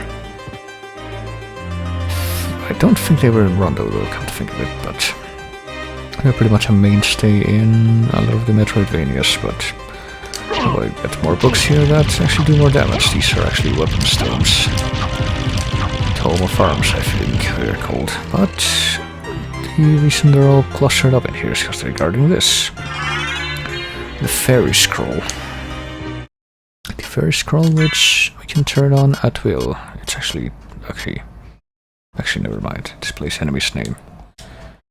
Okay, never mind. I thought there was going to be something else. I always get confused about what that is, but yeah. With this, we can see what the enemies are called without having to... So this is called a Duron, apparently. It's supposed to be a Dullahan. And this enemy is called Thornweed in this version, even though... I got 1,000 money from that thing. That was unexpected. Oh. There we go. What else was I gonna say? I forget. Duran, Dullahan, and the Thornweed, we're just called Un, that's U-N-E, in pretty much every other Metroidvania that has them. Oh, here we go. It's been a long time, old one. Oh, it's you, Master Alucard. What do you need? I need your help. Young Master, I cannot aid one who opposes the Master. You won't go unrewarded. Really? In that case, just tell me what you need. Alright, so this guy's pretty much our shop system in the game. And you know, he delivers that timelessly classic line. Young Master, I cannot aid someone who opposes the Master, because that just screams wonderful translation, doesn't it? I'm interested in this. I am interested in this. You know, that's pretty much... That was kind of a meme when the Castlevania Netflix trailer came out, everyone would look at it and they would say, I'm interested in this. that's what they would say. We can buy a Jewel of Open, which can open the locked blue doors. We actually need that, as you might imagine. We can only buy one, though, because we only need one. We can also get potions and a bunch of other stuff. And, you know, you actually get to see the item on the table before you buy it. I don't really think we need any more of these. Well, we can get library cards, which... what they do is they're a one-time use item and they transport us back into this room instantly, pretty much. Get a meal ticket, which I actually don't know not sure what that does, like. Based on the description, and I would presume it gives you a random food item, but funnily enough I've never actually used one, even though you can find a bunch of those just by playing the game. Get an iron shield, but I don't know. I think we'll actually skip pretty much all of these. A ring with holy powers, a medal, a gauntlet, oh, a duplicator. I didn't know we could buy this already. I thought, well, I guess. I think much like in Rondo, you can actually you only get the option to buy one of these after you have at least one clear save file. So I guess because I already have one in another one of my files, it lets me buy that, but as you can see, it doesn't really matter all that much because it costs 500,000 gold, so I'm not really gonna get it right now. I guess I'll get this. Thank you. The castle map, though. Farewell for now. Let's see, okay. Yeah, it's actually pretty good, I forgot it did that. It shows you parts of the castle, and the parts that you haven't explored yet are actually darkened. I forgot that that's how it worked in this game as well. But yeah, that was that guy. We can also sell off our gems to actually hang on a minute, let me talk to him again, because that's pretty much showed off the shop there, but you can get a few more stuff from him too. You can sell your gems, you can sell your Circon, blah blah blah. We can actually have one Circon here, but can't sell it because we have it equipped, I guess, even though it doesn't do anything. We can also buy boss tactics like you could in Rondo. I don't know why you would need boss tactics for a Dracula battle that you literally cannot lose, but okay. Dracula, Slaughterine, Gaibon, and Doppelganger 10, which was the bosses we've fought so far. I'm interested in this. You can also peruse the enemy list. Dracula destroyed by Richter in 1792, 5 years ago. Revives due to blood-soaked bones, the blood skeleton, and the vampire bats. You can pretty much see all the enemies and you can see what they drop. They drop monster vials, which I don't remember them dropping. Shield potion, and I think pretty much the you can see they have like a common drop and a rare drop, and I think pretty much all the common drop items are already like pre-filled out, even if you've never seen them drop them for some reason. But in order to find out what the rare drop is, you need to actually get out there and, you know, get the rare drop. There's Gaibon, the fire-breathing flying demon, low-level flaming ghost. I don't know why he's in the middle of all these normal enemies, and then Slogras, a few more entries past that. Diplocephalus, nauseating two-headed beast, which is the head. Strange human-like creatures, what the Fleaman is. Hurricane Petrify. At least they have two separate entries for the Metter's heads. Different colors in this one. Snide. See, here's kind of a funny thing about this guy. There's kind of a funny story with this enemy. As you can see, it says his name is Cthulhu up there, or Cthulhu. Cthulhu, I don't know. And however, his name, I think the story is his name was originally supposed to be Malachi, which is what I called him, and what I will keep calling him, because there's another enemy in the game that's clearly modeled after Cthulhu, and that one was supposed to be called Cthulhu, but that one is called Malachi instead. And there was kind of a mix-up, and what that kind of resulted in is that You know the enemy that is the other one that actually looks like Cthulhu, but that is called Malachi, would show up in a few other games, but they still called him Malachi in that. And apparently for good reason, because according to some people that kind of raises concern with Lovecraft Estate being potentially very stingy about that, but I don't know. Sword Lord is what this guy is called. What about this guy? Armor Lord, that's what that guy was called. The Magic Tome, alright, Book of Ancient Weapons. Well, there's actually a weapon you can get in a sound test. Hang on a minute, can you... Okay, you can play music that... Farewell for now. is from areas that you haven't even been to yet in the sound test, but yeah, that was that. And something that I think I was in the middle of saying, but I interrupted myself saying was... there's a weapon that you can get in a later game called the Tome of Arms that I think might be a very, very sideways reference to that enemy.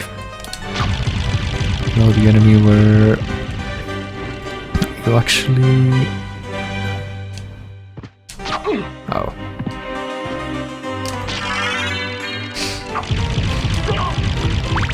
You know, it's a book that opens up, and when it opens up, a big bunch of weapons come out after you. The Tome of Arms weapon works the same way. So as you can see, there's a few more places we can go to if we could get up and left there, but I think we can't quite manage to get there over there right now. So it looks like we're gonna have to cut short our visit to the library a little bit. Fortunately, there is another place we can go, and where I guess we have to go, because there's not anywhere else we can go right now.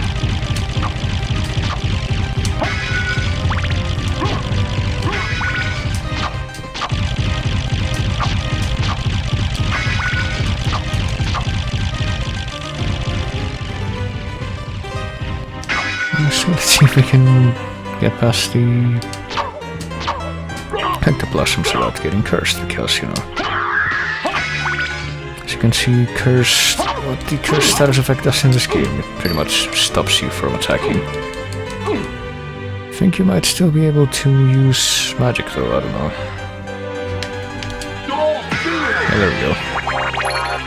You can still do that at least. Oh shit, that guy was out of range.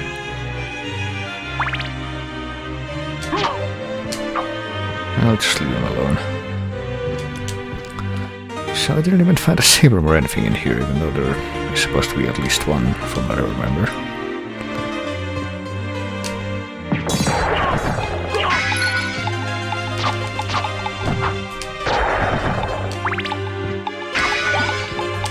Well, at least, you know, in this hole you got the curse potions that drop like candy from these things. So you don't really have to worry about. Oh, god damn it, there are some obnoxious party sounds. I'm pretty sure there's not. I'm not imagining that, even though for some reason they always mysteriously stop right after you know, there's silence for me to try and discern that more. See, I can hear them now. I don't know. Doesn't look like they alone are enough to get picked up in the microphone, though. I guess I'll allow it. I could close the window, but hopefully it is faint enough for... No, that's not a problem.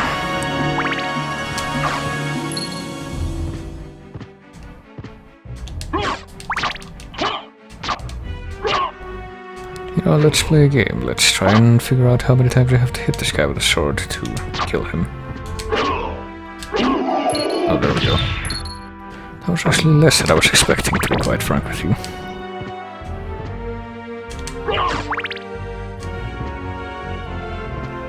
So, where we go next should be simple enough, since there's not really that many more places left to go. There's... I know this here save room at the top of the tower, but there is also that other red door that we have not yet gone through. Right under it, that's pretty much the only place that And we have yet to explore that leads off from the tower. So here we go. And this is the clock tower, and it has one of the more fondly remembered themes in this game. As you can see, we get a giant ghost. I think we never quite see a giant ghost, or excuse me, skull lords, what the game wants me to call them. I think we've quite seen an enemy like this before this game.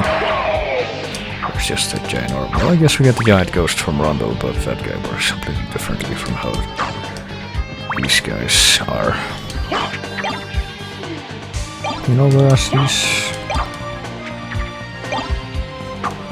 are giant, you know, ghost skulls and fire that you can just attack liberally, just like the normal ghosts. The giant ghosts from Rondo have that thing with the 3 eyes. Right, only weak spots. So even though we do have a precedent, it doesn't quite work the same way, but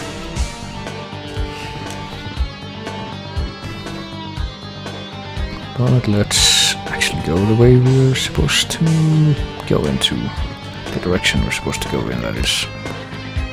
Which is, you know, not the direction I went first, but rather that is where we fall down if we're not careful. Okay, I do remember these terrible skulls from the... I knew that was gonna happen, I was trying to mitigate that. Skulls from the docks level in Rondo.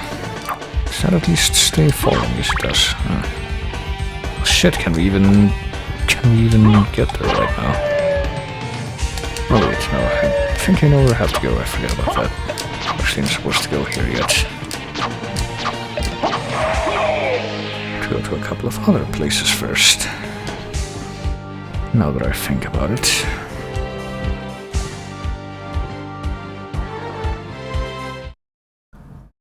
Because we need to be able to jump better, pretty much. That's the order of business right now.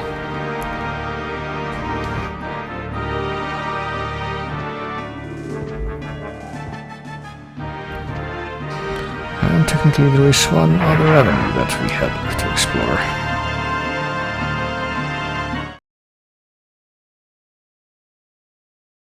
That avenue being the jewel that we purchased from the guy in the library. If we take a look at the map from the alchemy laboratory, there's... Do I want to go there, or do I want to go to the other place? Shit, I don't know. Okay, I officially have no fucking idea what's going on outside. I just heard what I have to assume is someone like banging on an empty pot with something. I'm fairly certain you can hear that as well.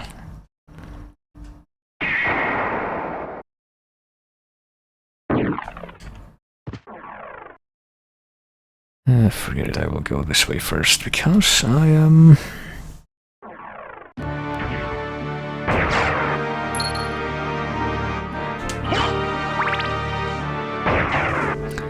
I think that if I go in the other direction, it'll actually lead to the next area that I actually have to go through, and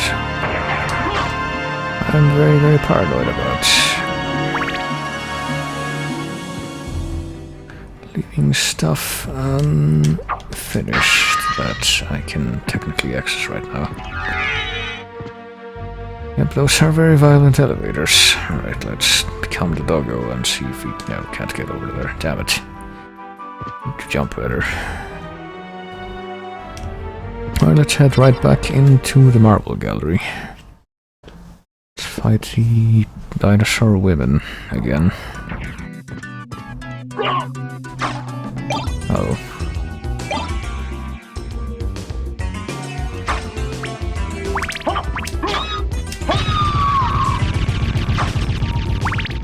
Turn to doggo, can you teleport? Well, I can do something like that.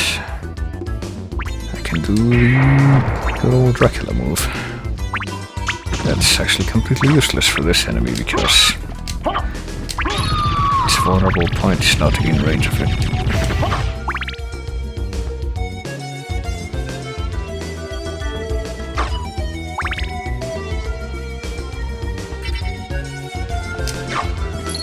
can mimic real doggo behavior.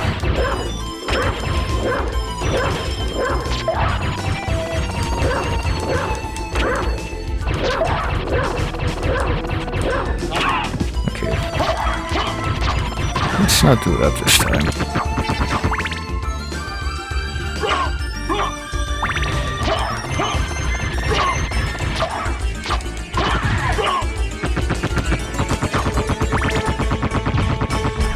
Alright, I think there's only 2 of those, or are there 3? Oh, there's 3.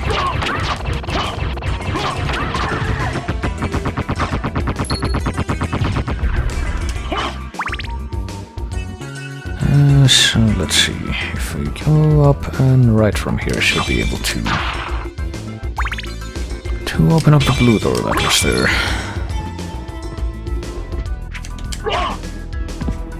Oh.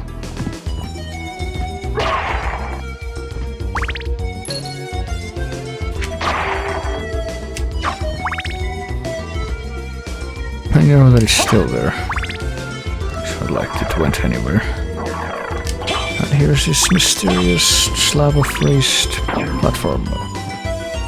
And that apparently causes the ground to shake when we way down, so what could that have possibly done, I wonder?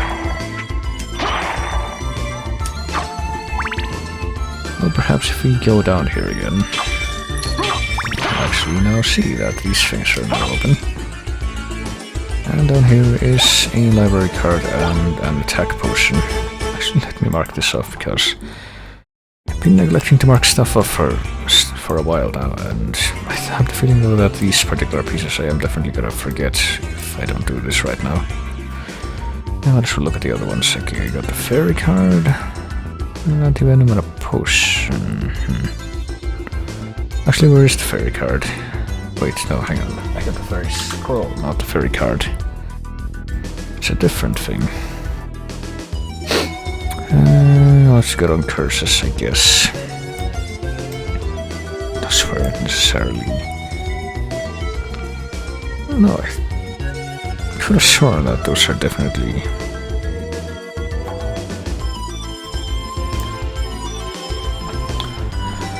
that you can, like, grind, or you can farm on curse potions off of the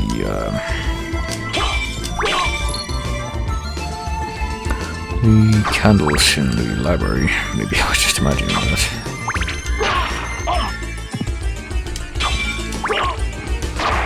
Oh hey, there's another one that's also open now. That also goes somewhere else. Okay, so there's actually 2 different areas we can go to right now. Depending on how we follow the... and where we choose to go first. I'm actually not sure where we should go first. Should I go here or should I go in the other direction? I think I will go in the other direction for now, actually.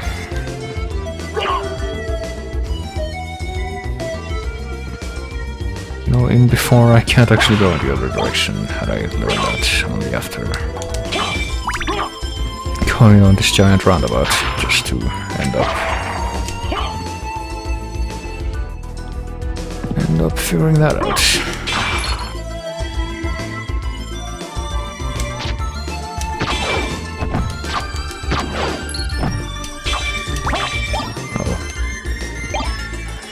I will still hang on to my holy water, thank you very much.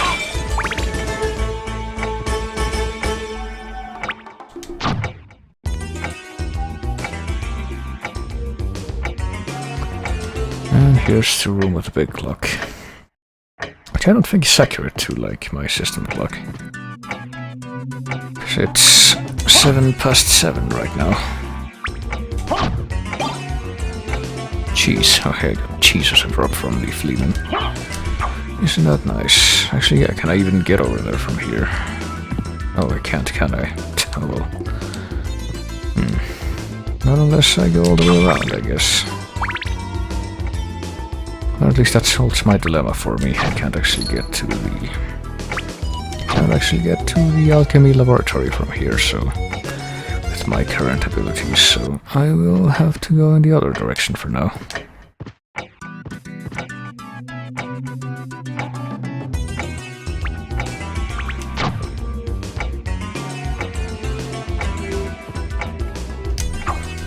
Better power walk all the way over there.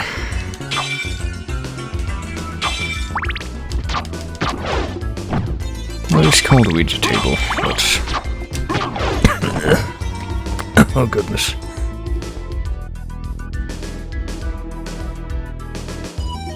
Won't you just love it when that happens?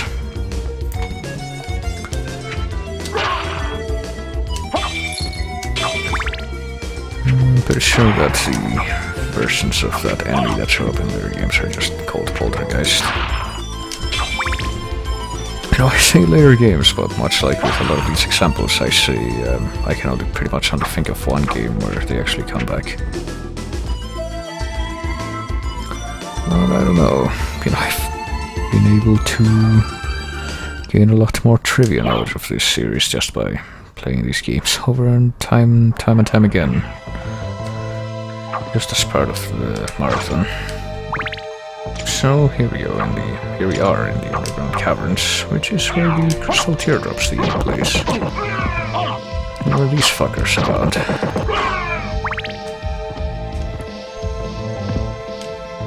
Pretty sure we want to find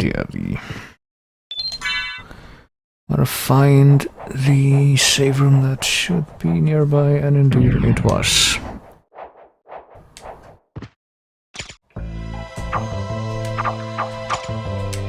At least these guys here still have a limited drop. Javelin. I just got a javelin as a drop from those guys. Is it better than the thing I have right now? Oh.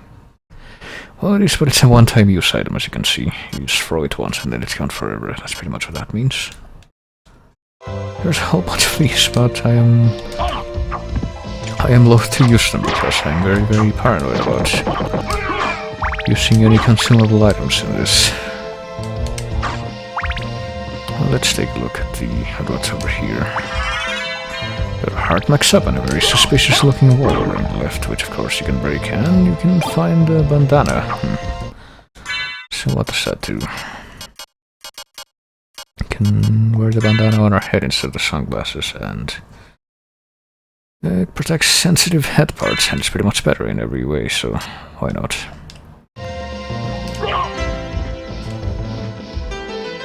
It's not terribly much better, but it is subjectively better, which is saying something.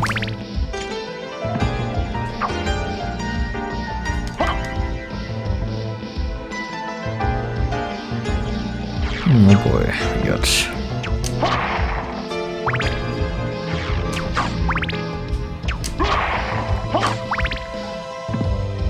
a lot of columns down there. Much like this one. Well, back there, no, down there. Down here. And we got an obnoxious onslaught of stuff from this guy that makes it quite impossible to even touch him, though. He should be dead soon. Alright. Oh shit. I'll be using my shield. Oh.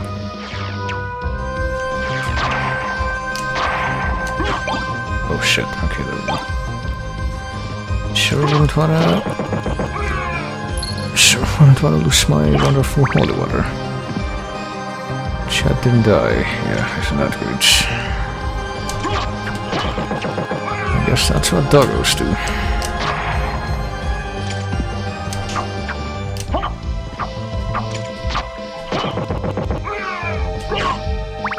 So, let's see, there should be... Do we even get a map of this place? Not really, not so much.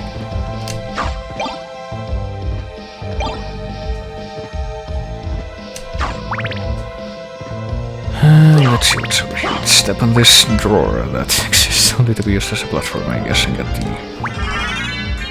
the life max up here. I guess we can get a little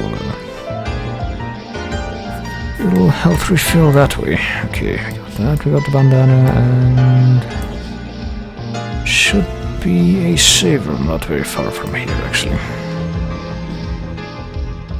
Hours in this, change the color of your cape. Yeah, actually the cape you wear changes the color of your cape. Right now I have the brown cape, the cloth cape. Well made but shabby looking. If I unequip that, you can actually see the regular black and grey.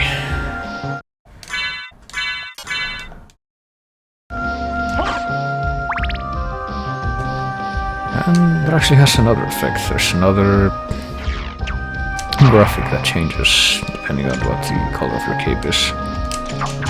But we cannot actually access that right now, so let's get the shiitake mushroom, the toadstool.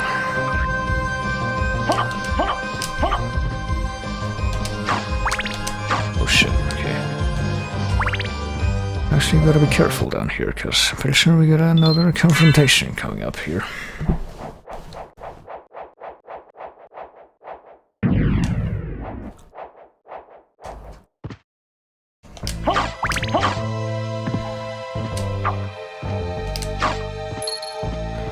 And if we go down here, we'll find it soon enough, but we can actually break the floor here, sure. And that leads to an exciting new place with these frozen shade enemies, which die in one hit, surprisingly. I thought they were stronger. It also leads to water, which, as you might recall, destroys Alucard, so I don't think it's quite a good idea to go there quite yet. Oh.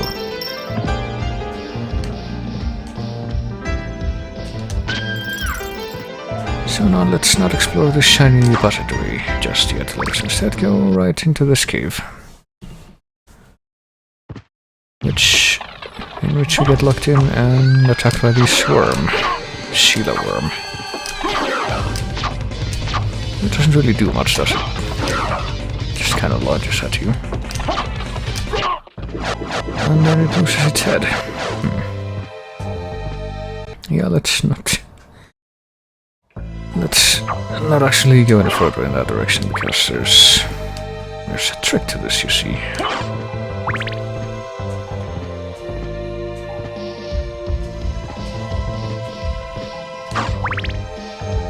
Let's save again instead. So there should be a way to, from what I recall, to make the thing that's coming up here a little bit easier, but let me see if I can just Leroy Jenkins my way in and emerge victorious anyway. We don't have to fight that guy again, do we? Nope. But if we continue over here, we can see that the water's now rising. And we're locked into this room, oh boy. And maybe we get hurt by the water still. Or at least it can't reach us here, no way. So let's grab us this pot roast over here and head over to the left to where the area above where that worm would have been. And find out exactly what's waiting for us there. Hey, what do you know? It's a wolf lady with all these worms appearing. So yeah, this is Sheila. It's actually the actual boss, you know. Surprisingly enough, it's not just a matter of, it's not just dealing with these worms, that pretty much. They move very, very slightly here.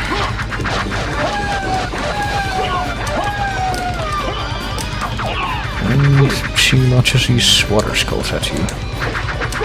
Unfortunately, actual boss team of the game is running out.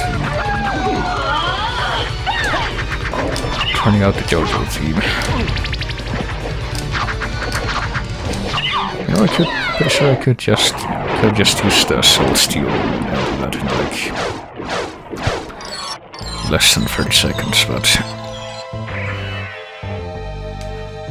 there we go. I triumphed without any inherent cheapness, I guess. And we find a crystal cloak. Crystal cloak, which I think is just a nicer piece of armor, honestly. Enchanted semi-invisible cape, which raises constitution and defense. I guess that's an optional boss, and sure enough, it's kind of transparent-ish. Well, transparent-ish in the sense that it actually fluctuates, but like the back part of the cloak is actually kind of transparent. Oh boy, I see you're using adventure module. Sure do wonder how that's gonna go. And you can get this thing down here now without dying, even though we're still very vulnerable to... vulnerable to water. And we gotta resist ice. That I don't even know if that would have helped us in, you know, boss fights, since that was just water, but... I don't know, maybe water is not allowed to be its own element. That's the thing. So let's celebrate our victory by...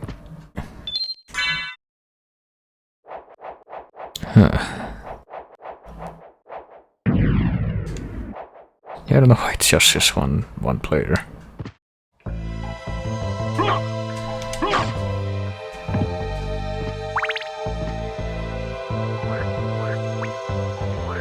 I don't know why I didn't accept that. Alright, but... let's continue on this way. To the other parts of the... cave as we blow up toads with our sword.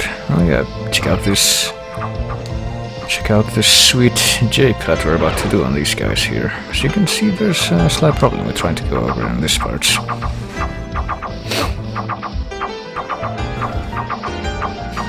Yeah, all these four guys kind of making a barrier, kind of like in the Super Nintendo Bram Stoker's Dracula game.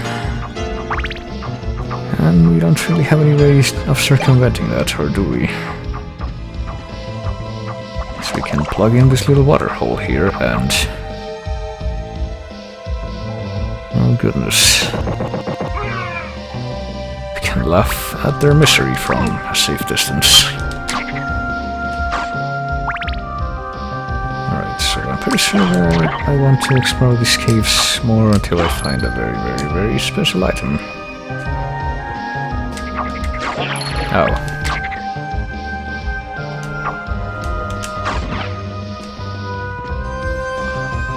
And I really, really don't want to fall in the water until I find that. Oh yeah, also, there's a way to continue down here past this very inconspicuous wooden floor, but I need help from one of our very, very special friends to access that. I don't know if I'm gonna be able to get that help right now.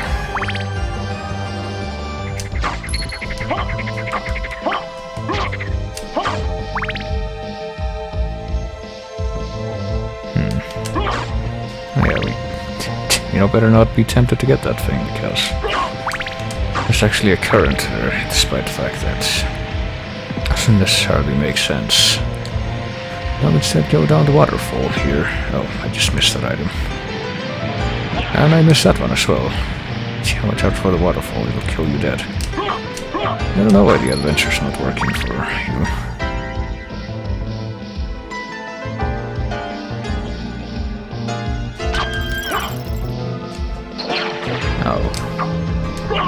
Water is very cold. So real reason Alucard can't stand running water, I guess.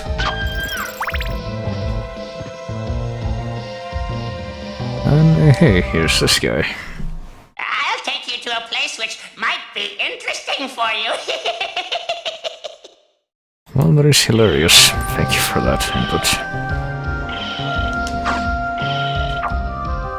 So that's pretty much you know, full-on transposition of the dialogue from Simon's Quest, I think.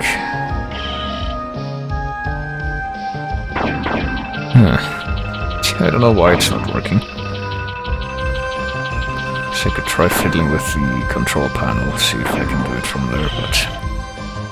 first let's enjoy this relaxing boat ride. And see what's waiting for us at the end. Hey, it's a merman statue. What does that do, actually? The merman statue summons the oarsman. Well, that looks like more like a mermaid statue, but... apparently it summons the oarsman, so... I guess we had to come here first. I mean, he was here to begin with, but... I guess it summons him even more. Let me take a look at my... Adventure configuration, punch, touch, adventure, persons. That's weird. Oh, so I have the game on focus because looking at that instead, so getting completely murdered by bats who are totally not just doing scratch damage.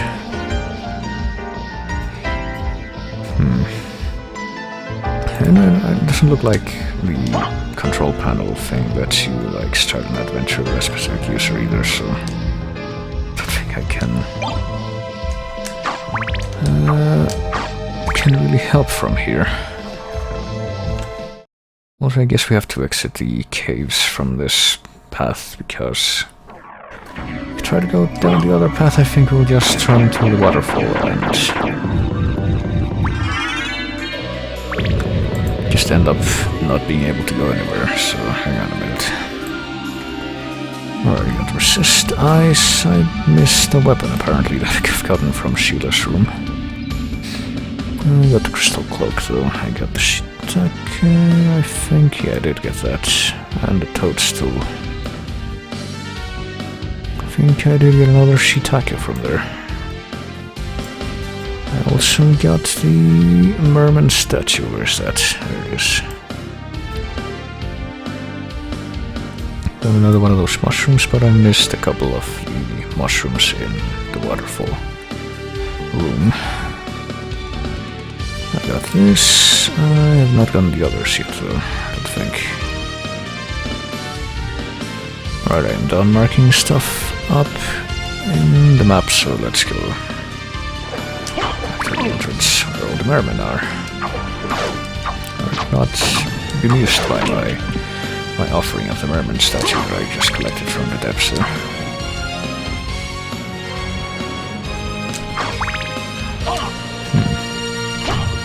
That's weird.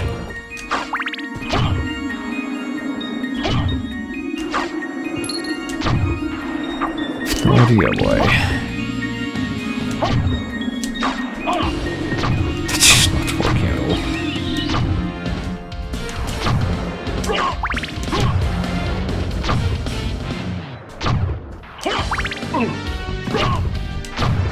Oh hey, we got cloth tunic from the zombies, so I forgot to get that. Probably because I didn't bother trying to stay around grinding the zombies for any longer than I had to. Alright, so back to the alchemy lab we go. Guess we're going over there.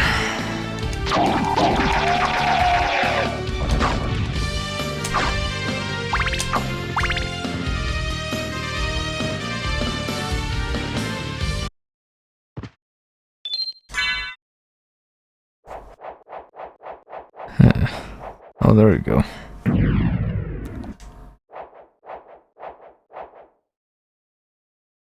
Guess it worked.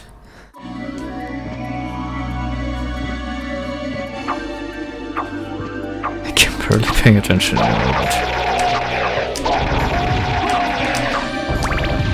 but let's go back to the place over in the alchemy lab that had the blue door that we can go through. Where was that actually? Just gotta keep going up and left here.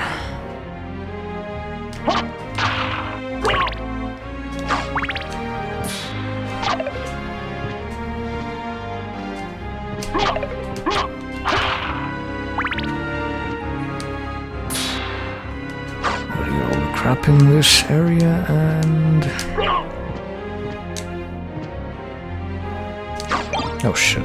Damn it, I always get tripped up by that knife. Up to where the stuff is. That's how the song goes.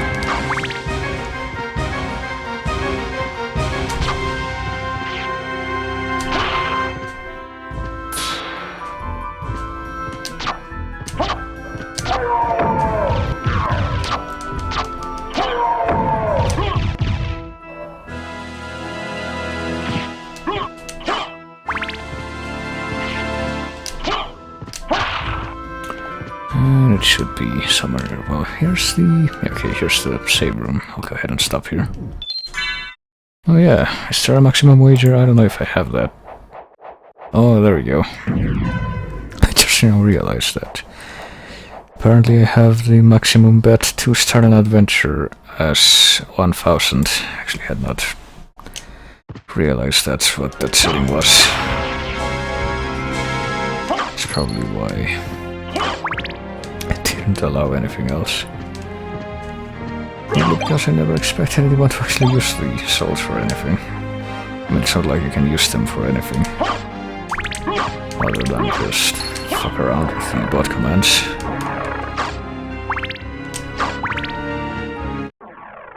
Oh goodness. So, we meet again, Alucard. It seems so. As friendly as ever, I see. Also time for one of the biggest hand waves in the history of video game plots. Different than I remember it. This castle is a creature of chaos. It may take many incarnations. That line right there, the So justification I can't for trust my it being memories, different huh? in every Oh, game. well, I'll do my best. Good luck. This castle is a creature of chaos, that's why you don't have to explain it being different every time.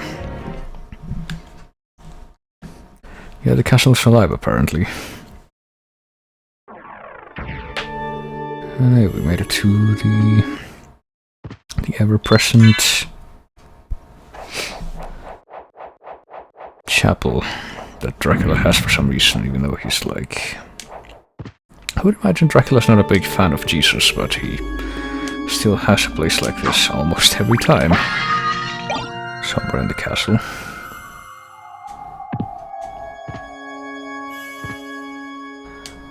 Oh, chapel, that is... Oh no, I forgot about this. So the problem with this part is that if you kill the bone pillar that's on the bottom, the top...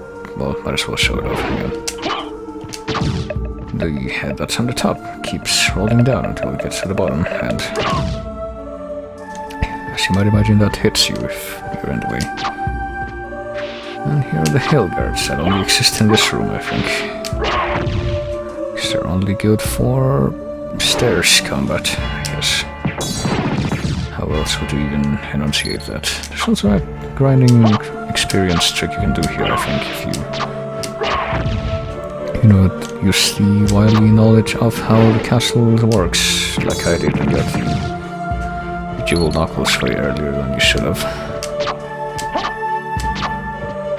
It's at the top of this room, though.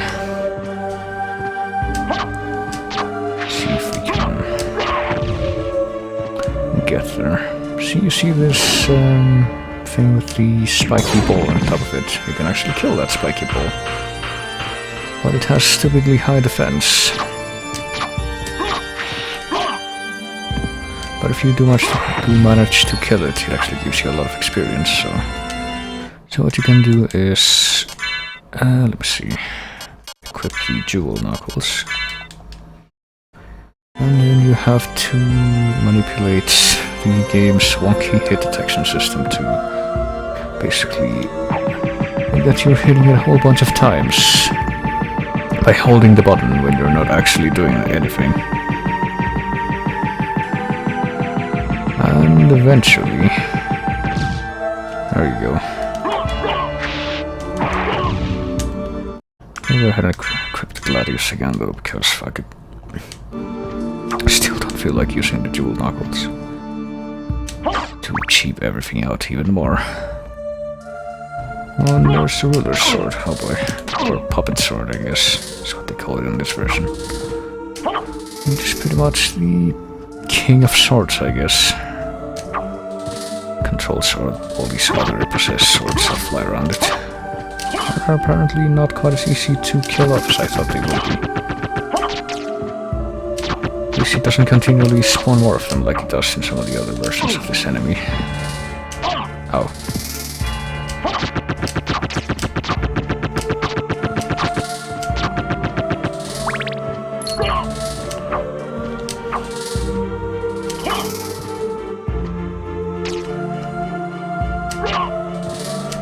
So you pretty much have to keep flying around and hope that the swords despawn in a timely enough fashion that You can strike at the sword in the middle without too much fear of getting hit by them. Oh. Not really easy to do, as you can see.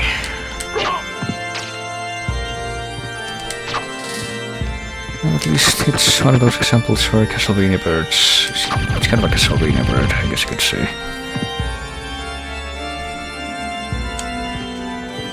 But, much like in Rondo, you can actually use that... exploit its power to your advantage after a certain point, and you will see what I mean. I hope, but since we're low on health now from trying to fight it legitimately, let me see if I can... Come on, spawn your friends. Oops, hang on, I need to, please. There we go. Oh, that's beautiful.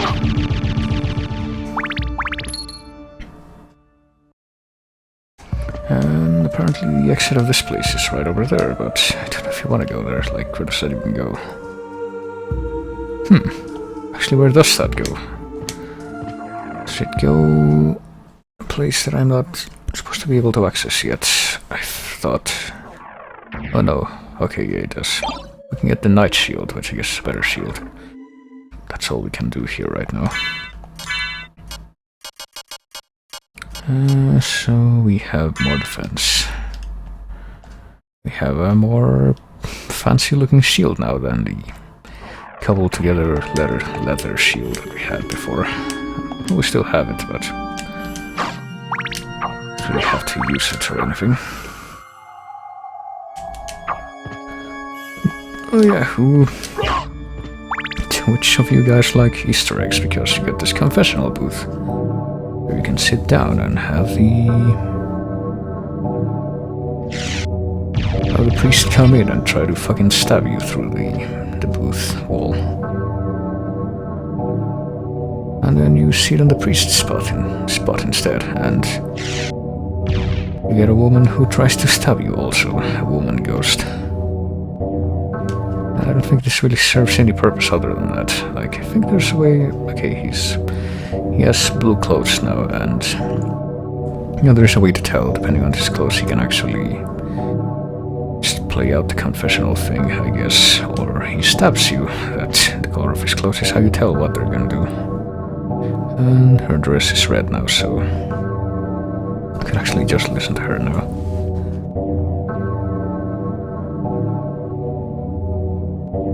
Isn't that nice that we're helping somebody who's already dead? Just have somebody to listen to them whine for a while, I don't know. Yeah, apparently this does not stop unless I stop it. Hey, I'm gonna sit where you are now. Alright. Yeah, there's no real purpose to that room other than having that, I guess. It's kind of a complete Easter egg thing.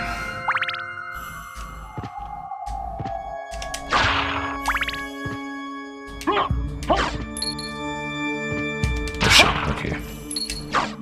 I sure don't like those skeleton boomerangs that... I think if you actually... you know, get right up next to them, they're just kind of leaning against the wall and chilling before you approach, but if you get right up next to them, before they start attacking, they actually start cowering and not doing anything. Oh, we can't get over there. There's this big statue in the way. Look at this guy. If I stand right next to him, he just kind of cowers in the corner without doing anything. But if I go far enough away, he tries to attack me again, so... How about no?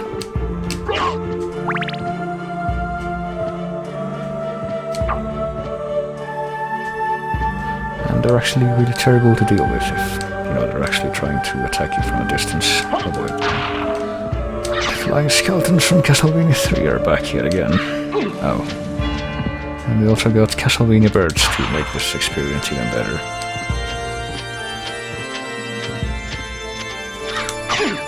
Alright, I killed the crow at least.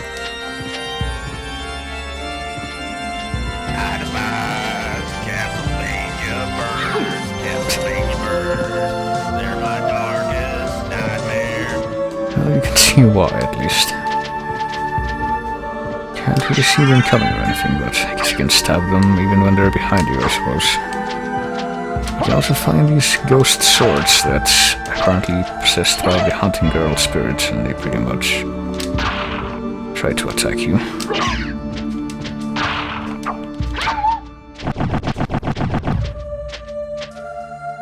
And then there's this corridor full of horrible spikes that you can't really go through right now. I don't think you actually have to at some point if you want to advance through the game. So you don't make a note of that, because I guess we'll be coming back here eventually. Also bells that we can ring by stepping on them. And health max up. I think we're actually gonna need this strength potion and a silver plate. It's better than the mirror cuirass I take it yet.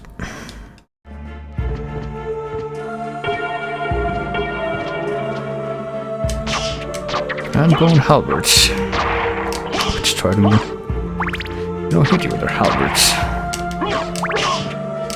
I think this is the only place in the game too where they appear. It's just kind of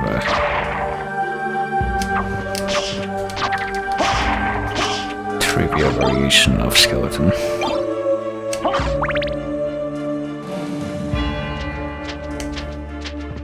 Actually, might as well write down real quick or mark on the map that I just got this stuff because I'm probably gonna forget later. Hang on.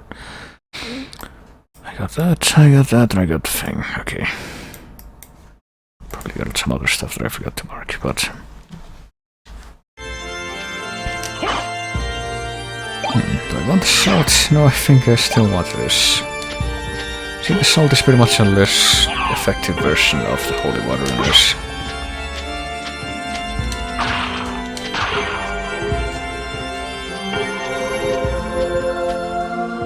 And up here is another Zircon ring.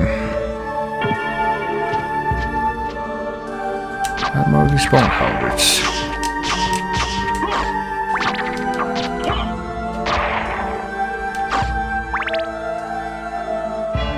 And apparently something coming up here, even though we didn't have any kind of saving opportunity before.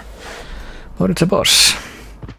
A boss in front of a very interesting mural of spooky, scary skeletons being mean to people, I guess, in ancient Greece by the looks of it. And it's a hippogriff, of course, who is very, very bad at aiming. Just sit here all day and hit him with a sword and he doesn't even do anything. And you know what, I'm okay with that, because it sure would be terrible if I were to die at this point. I can't even remember the last time I saved.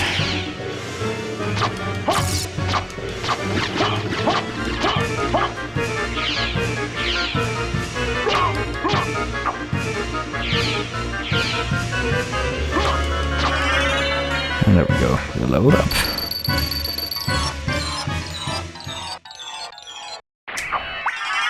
Get a life max up, and I think here we've got another encounter with Maria. Impressive.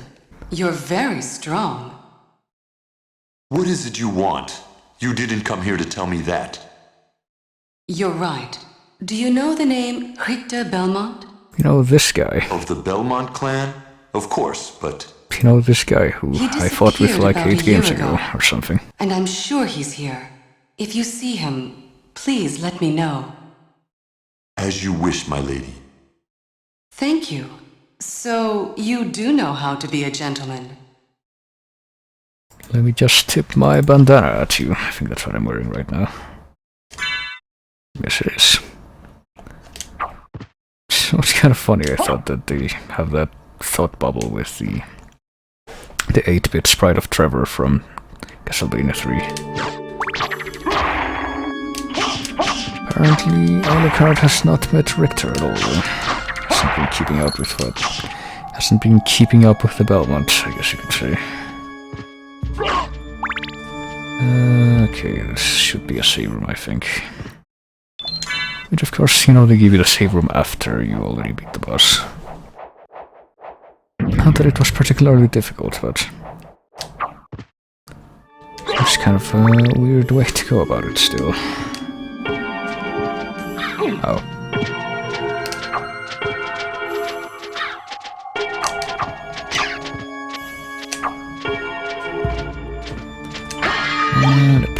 here. And a cutlass. Is that better than my gladius that I've been using for like an hour now? Apparently it is, okay. Cutlass is a sword on the sword of the English Navy, even though it looks curved in the sprite. It really look particularly curved in the animation when you actually swing it. So what do I even get for coming all the way over here? Well, to kill more axe knights, I guess, is the answer to that. Actually, I think in this hallway you can build up speed with the doggo form. Should be a way to like lunge with the doggo form. I don't know why I can't do it yet. Guess I need to find a different thing before I can... Oh shit. Well, as you can see, the goose riding fleet in our back. Oh shit. No, I don't want that, thank you very much.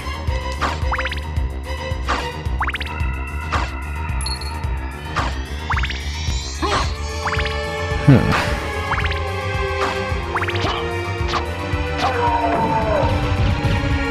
we got this big long corridor. It's under everything else here in the area without the castle keep. You know, it actually does tell you where you are. We're almost to the end of the game, you guys. We're gonna kill Dracula or something. Hey, it's a sword. Turfing. Is that the dark sword? Cursed dark sword. Oh wow. Actually, forgot that you got this right here. Actually, I can have a use for this sword. That's might surprise you. When you consider that they put it so close to a certain something else that you find here.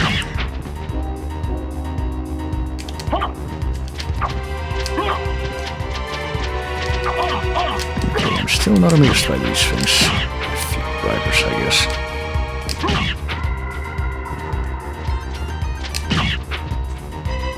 Well, there's a big, here we go, we got the leap stone finally. We can double jump now, I'm pretty sure. And I think Alucard's cape actually kind of turns into a wing-like form for a split second around the animation there.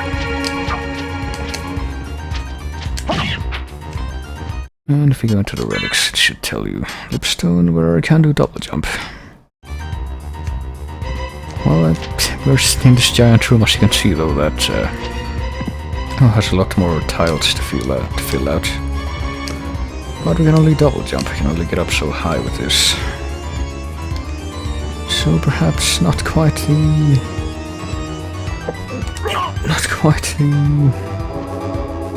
kind of big upgrade you might have imagined. But we do get this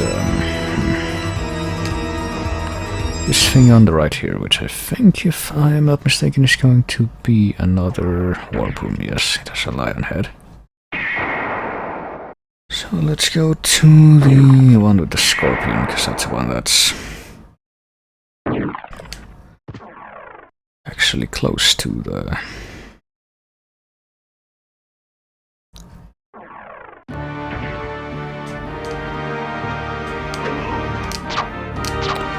The outer wall? Well, that's at the outer wall.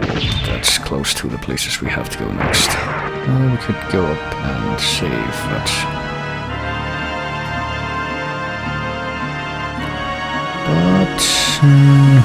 no, I think I'm gonna refrain from doing that just yet. I think we have to go back through the marble gallery again, because we need to get through the caverns again, but we need to actually go to the upper parts of them before we go on the... Yeah, we should be able to get this thing for once. This garnet ring that's sitting there the whole time, but we can get it before we had the double jump, at least. So time to go back through this corridor again, so that we can eventually find our way to the cavern. Like, I don't even... Oh hey, I actually wasn't expecting to see this, but Here's another bit of an Easter egg. If you get turned to stone, you can randomly turn into this giant gargoyle instead of just Alucard turn to stone. It's just a random chance thing.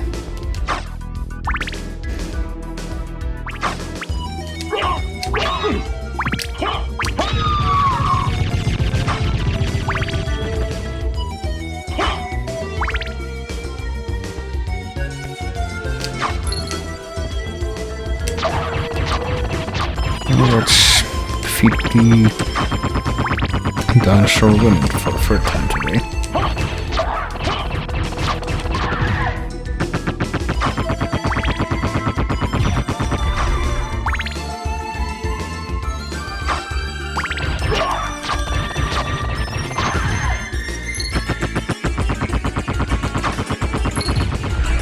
And wonder how close we are to the exit of this place. Okay.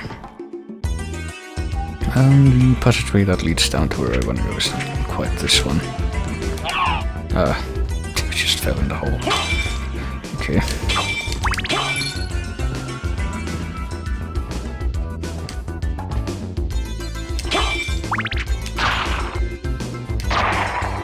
Here we go. And this leads down into the caverns again.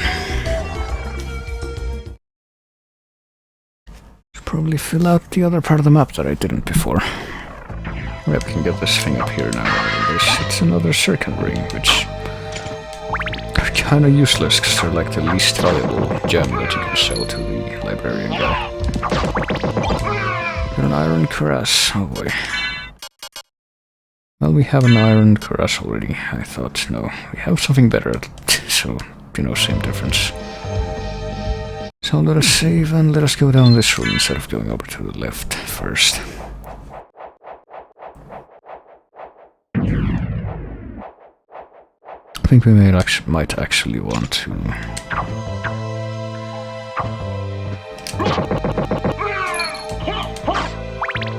we'll check out something else here before we keep proceeding down the caverns anyway, or maybe not, because I think this is a big drop, as you can see. We get to practice our Superman pose as we fall down, but fall down we do. And, there might be a secret down here that I missed. Let's see. Because I got the resist ice thing, potion thingy. But apparently there might have been more back here that I just never bothered to look at. Okay. I was smart. Got a scimitar. Is the scimitar better than the cutlass, though? It is not. Okay. Could have used that as an upgrade to the gladius, though, at least. Okay.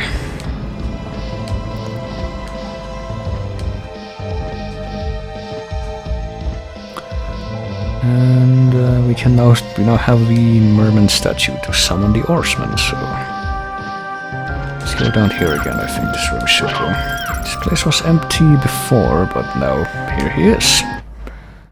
I'll guide you to meet your destiny. Hey, he said something different this time. But you better look out and duck here. You don't want to fall off after all. I think you can just hold down and he'll be fine for the duration of this journey, pretty much. Better not get greedy and try to jump after that onyx ring. Because you can kind of imagine what'll happen if you try to do that, given that you die in water.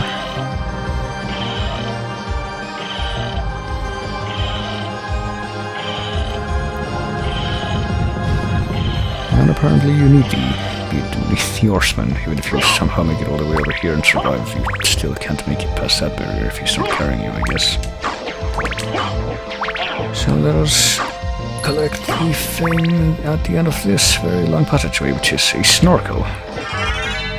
Or a holy symbol, as the game calls it. And with the holy symbol, we can get protected while underwater, so... So now we no longer take damage while submerged. And we can actually explore the bodies of water.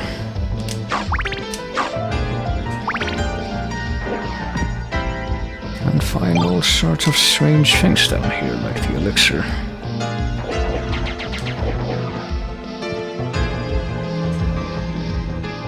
And other stuff, I guess, but pretty sure we want to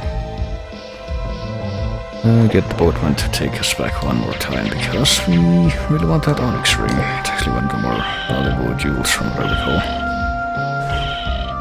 Alright, we saw what was down in the first pond, and there was nothing down in this one. There might be something here, I don't know.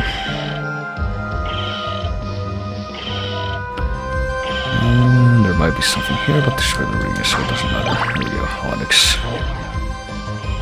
I'll just let that guy keep going.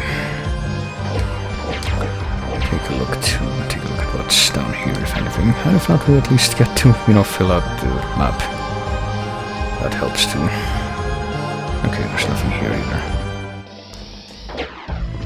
It just walks on the bottom because, well, yeah, I don't know. I guess vampires don't need to breathe. Maybe. Well, they must make some use of their lungs since they can speak and all.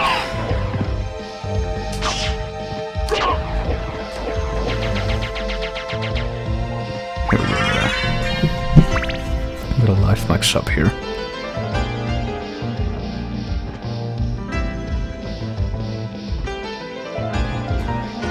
Well, I think that's why, Alucard gets hurt by the water. I think that's probably the same thing. Gets hurt by the water at the beginning, and only after you collect that thing can he actually... Oh my god, ice mail.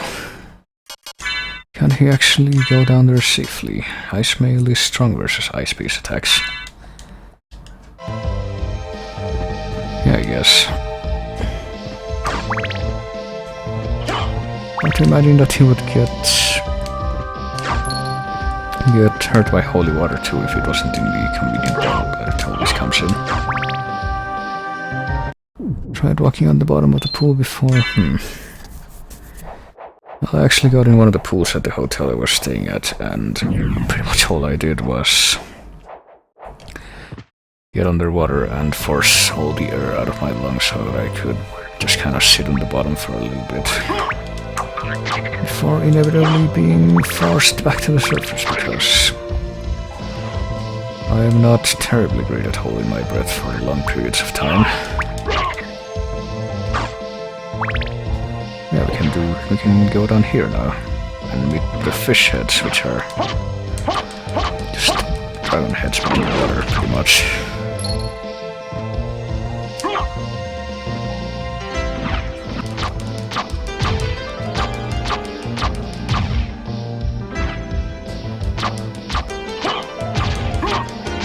I remember that's something I always tried to do in a pool when I was a kid, was like do like a somersault underwater, and I also remember that never worked out the way I expected, and I just ended up like getting a water-plugged ear for a couple days every single time.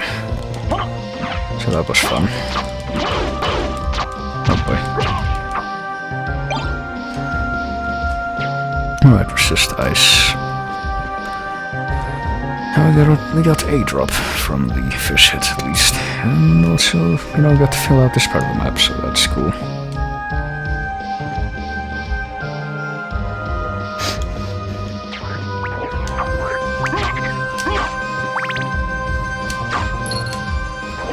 And, oh god, there's more of them down here. Hang on. I think it's time for me to make use of my arcane powers again.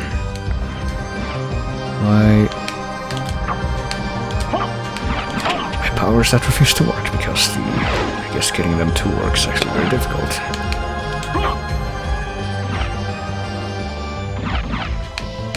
There we go. But when they work, then it's beautiful.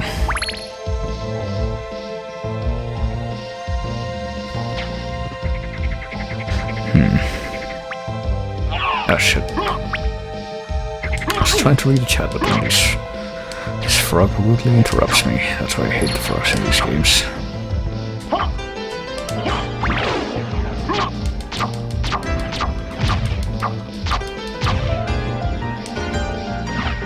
gonna know how to behave decently. Oh shit, of course. And even the ones that are off screen are still able to do that.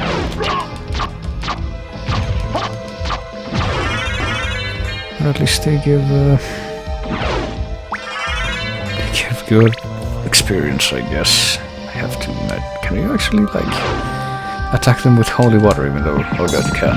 You can do holy water underwater. That's interesting.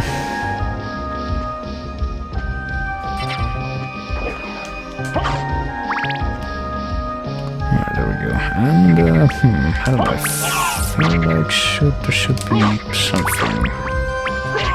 I think we have to trigger this, actually. We have to trigger this. There's something that's supposed to show up here that's supposed to help you get through that wooden floor there, but we have to do something somewhere else to make it appear first. I think that's how it works.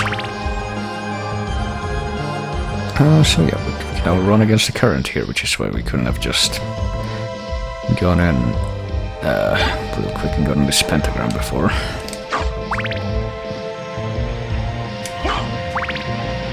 Now we should be able to, you know, go past the waterfall here and get the secret boots. They are very hidden boots, and also go in the secret passageway behind it, which is where Frozen Shade and health max up is.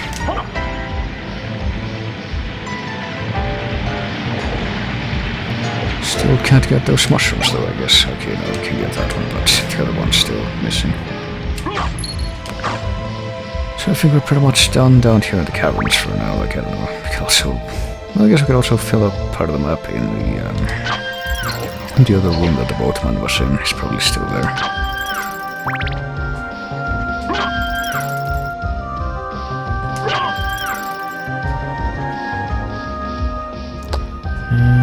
If we just keep going this way.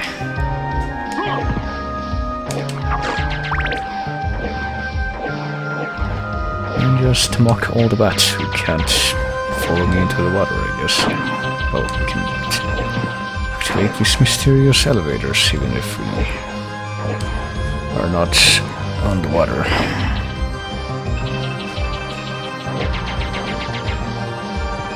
Is there even anything down here? Damn it. Okay, there's a killer fish, okay. This is like maybe one of two places in the game where you can find this guy. Just, well, you know, he's called a killer fish, but he pretty much just swims around in a completely static horizontal pattern. It doesn't really appear terribly menacing. And I think it's kind of a running joke in some of the other games that the killer fish is actually delicious, and people try to eat it all the time.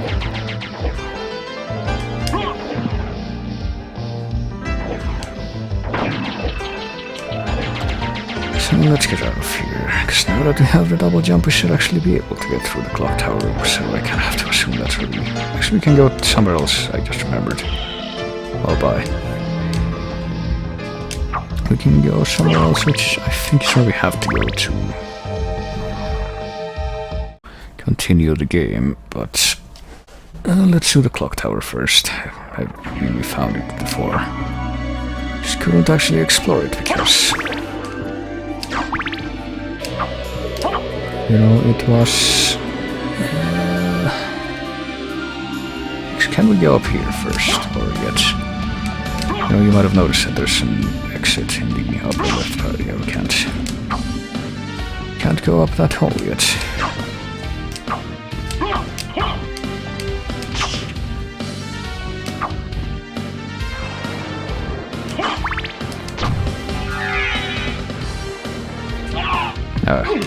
Damn it. I'm almost completely certain that we should be able to, like, dash past this whole area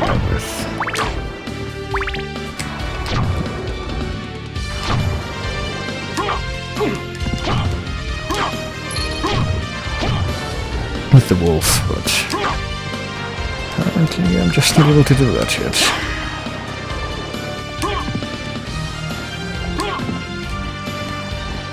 I don't know. I think I should be able to get that thing on the left now, though. I should be able to use the extra jump to compensate for the distance while falling. There we go. And there's a hard max up in here.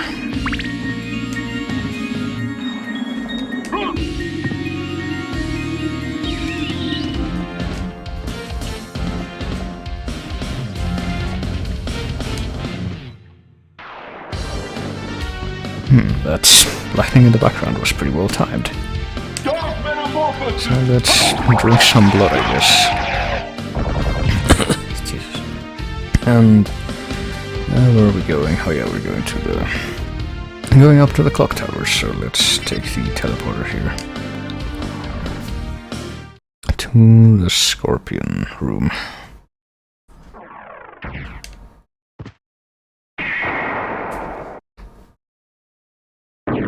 Which is apparently the one that's immediately the next one in sequence from the horse, so that works. Yeah.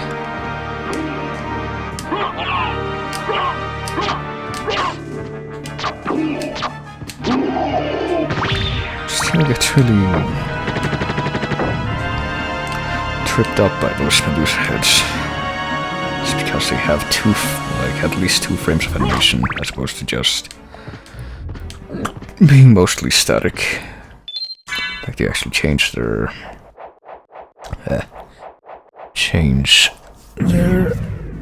angle, as opposed to just being one angle. Okay, let's go. Here is the clock tower. I sure hope that I can actually get through now, because that's kind of what I just want to do at this point. There's someplace else we can go and that we're supposed to go, but I just want to do this place right now. Damn it. See, I knew from before, and just from knowing this area, that floor's gonna fall, but still apparently not good enough to be able to escape falling down just with the double jump. But now that I do have the double jump, I can at least get past, or I could if not for those fucking skulls that screw up my trajectory.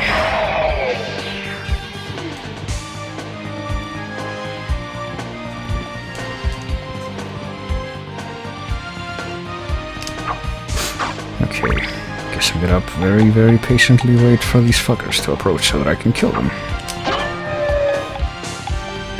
Okay, there we go.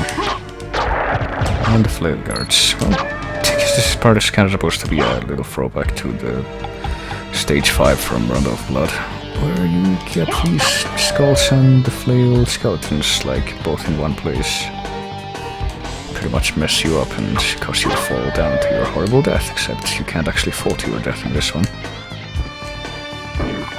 Oh, okay. Hey, magic missile. Wonder who the first one to make a D&D joke will be. Magic missile is actually kind of a common use projectile in this, though. Okay, well. Well, at least that's evident now. I guess we have to.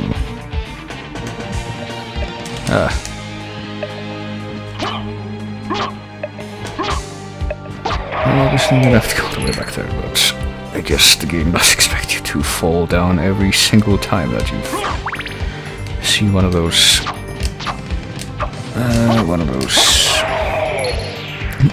breakable floors. But at least they stay broken, unless you leave the area and come back, so you don't get tripped up more than once. Yeah, Alucard has a lot of animation just for him moving and doing all sorts of different stuff. Actually kind of an accomplishment, I think. I don't think there's any other Castlevania protagonist that has this detailed animation in 2D, except maybe Shanoa from one of the games that's way after this one.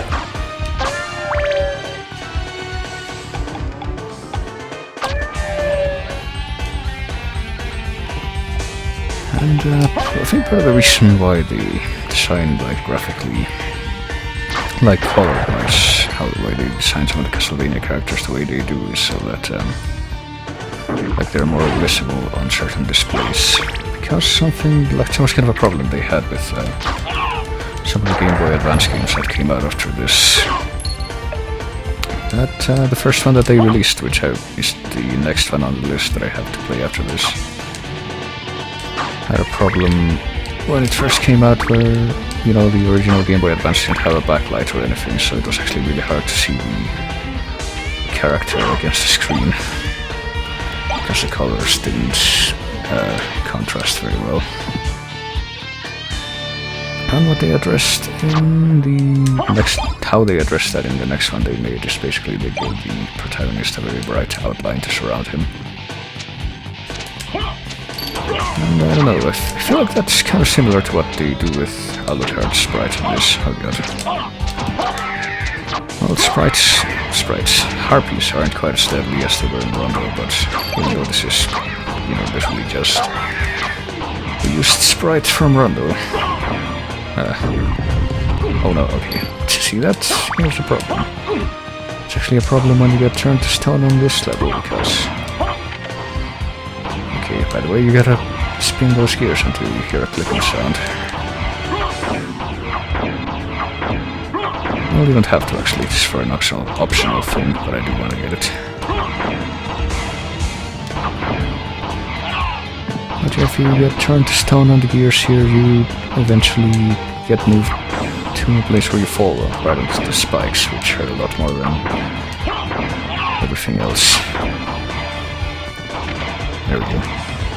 I think there's 2 gears in this room, and then there's 2 more in the next room, and once all of them have the clicking noise, then that gate down there opens. And, oh, okay, well, it's a good thing that I got the holy symbol, I guess, because now I can do this without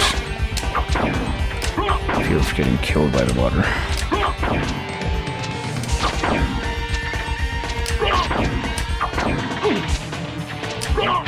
There we go. And there should be one more up here. Yeah, there we go. Yes. And there we go. It should have opened. Unless there's somehow a third, but there isn't. Okay. Get a steel helm, a gold plate, and a star flail. I think this might be better than what I have. Steel helm definitely is. Gold plate is apparently the same, but it doesn't resist ice, so I guess I'll keep this one on. I don't actually know how you spell hippogriff, so I change it up every time. Yeah, I don't know if there's like a... I don't know if there's like a standardized spelling for that or anything. Star flail is a flail with spiked balls, alright, well. Hey, you probably can barely see that, but apparently those sparkly things at the end are spiked balls. I don't know about that.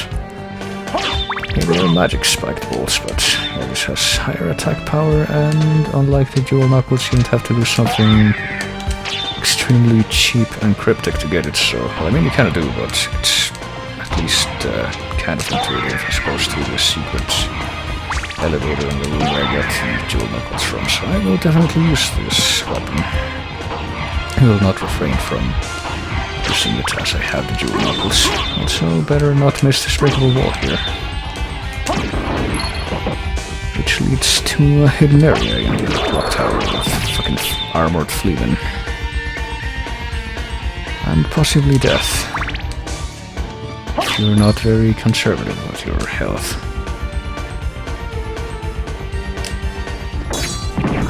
There we go. Oh damn it.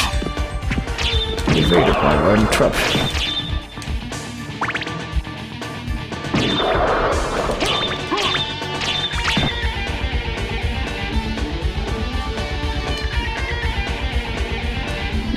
Oh boy, and as you can see, you get a flying armor up here.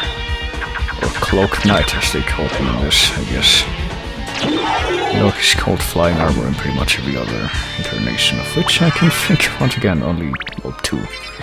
Technically. One of them is exactly the same as that one, but the other one is slightly different. There we go. occasionally get these health upgrades and heart upgrade, I guess. And then you get the fuck out of there because the fucking fleaman didn't murder you otherwise.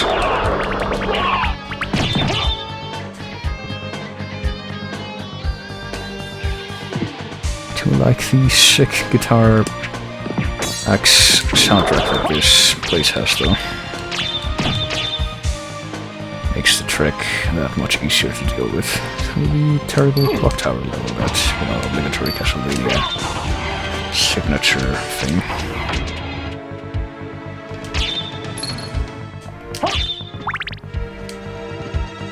And oh, there's all these sword lords again. But this one's a little bit different, for you see, once they're destroyed, their sword stays behind and keeps fighting. But you can make short work of it, as well as its previous owner, but apparently something I never understood about the bundle swords is that, like, it's not even a sound clip that only these enemies use. You actually see it in a couple of other enemies. Kinda sounds like they're laughing when you knock them back.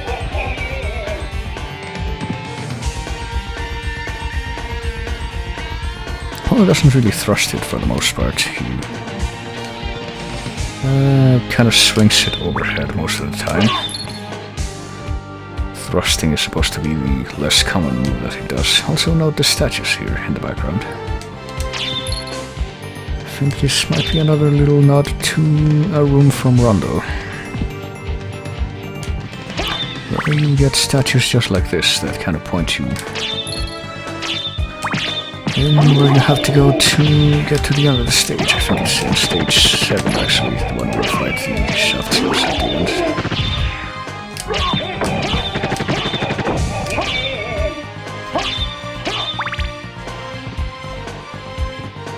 And, well, this one's pointing down here. I'm not sure what he might be pointing to, though. Is there like a hidden thing? Let me consult my map real quick. Is there anything hidden in here? Where am I, first of all? Okay, I'm in that room. Well, apparently there is something hidden somewhere around here, but it doesn't look like it's right here precisely. If anything, it would be closer to the left side.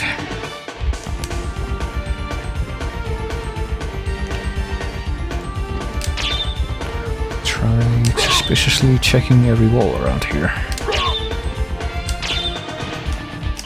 Apparently there might just be... There we go, pot roast. Something hidden here.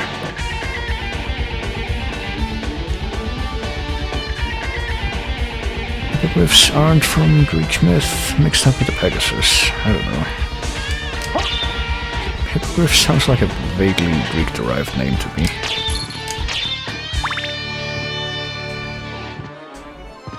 The statue's pointing you in the other direction, even though, you know, there's this hidden place here. That leads to a healing mail, but I'm guessing it heals you as you walk. Yep.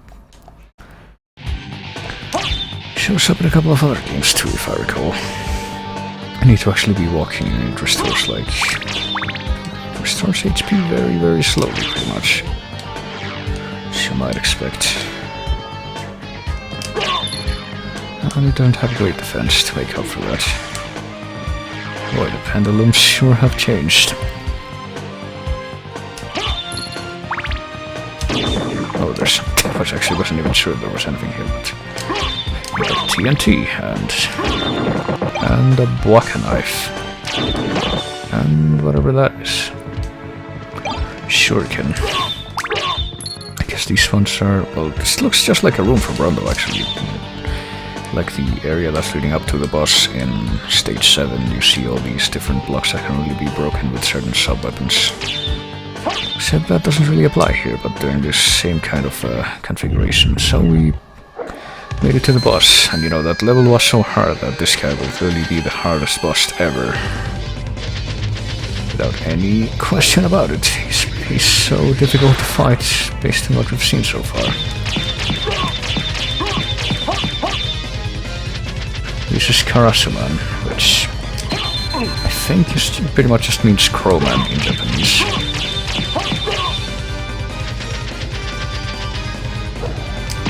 As you might be able to tell, this is... Actually, that's kind of weird. Hang on, let me change my weapon. Star Flail, change that to the Cutlass, which is what I was using before. It's so weird, hang on. Totally died, so it didn't matter, but... That boss is kind of infamous, actually, for, like, getting knocked back every time you hit him. He has, like, no poise, if you will. But it didn't happen this time, for some reason. And since he keeps getting knocked back, he pretty much means that he can't attack at all, so you just stun lock him to death. But we made it back into the castle keep, different part of it at least. Just these lion lamps in the background. That light up as the elevator takes you up here. Get a save room here. But as it happens, even though we're back at the Castle Keep, which surely is a place you would want to explore thoroughly, it's where Dracula, aka the totally final boss guy, is usually located.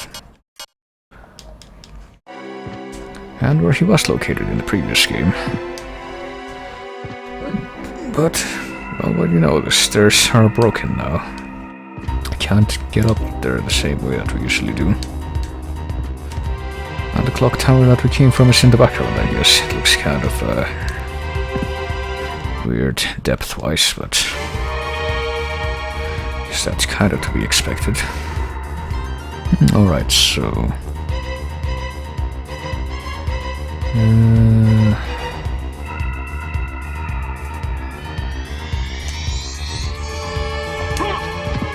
okay, maybe up here, but... And I got 400 from the candle up there, I guess, but... Definitely prefer to kill this fucker before anything else, alright. So, you might be wondering, what do we do now, since we've gone through pretty much every open part of the map that we've been able to discover so far, and despite all of our incredible powers, we still can't get high enough to even reach the throne room, so how could we possibly find out what's over there?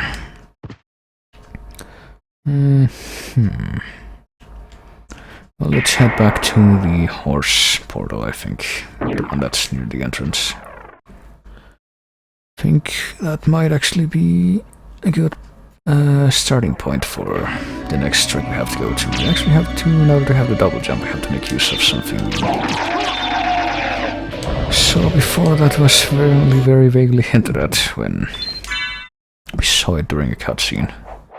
It is kind of a mandatory thing though, so it's something to keep in the back of your mind, but probably not something that most people will usually think of straight off the bat if they don't already know what they're doing.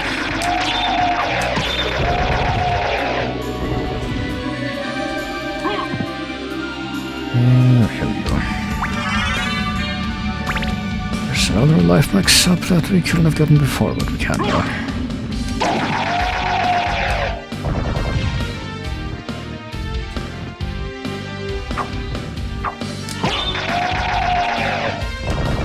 And wouldn't you know it, we have to go through the marble gallery again, but this time we will go through this part.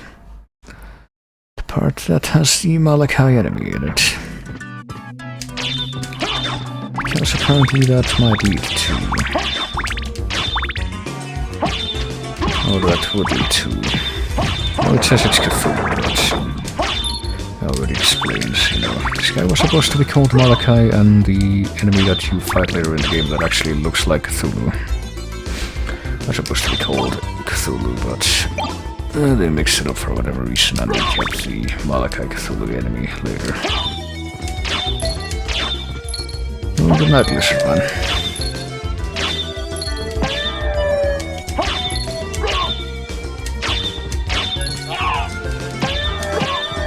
I don't know how much more of the game I'm going to be doing tonight, since I do want to watch as much of it as possible and all that.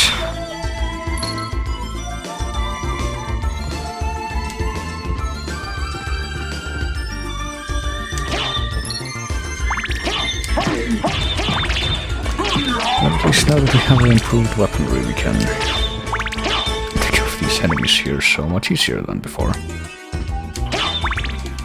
Sure is nice, isn't it, to do a low-level dungeon after having leveled up a bunch.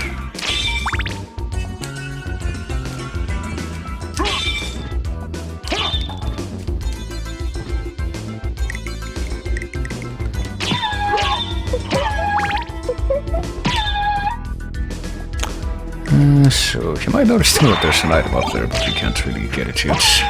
Oh, the other shield was a drop from an enemy, I think. That was interesting.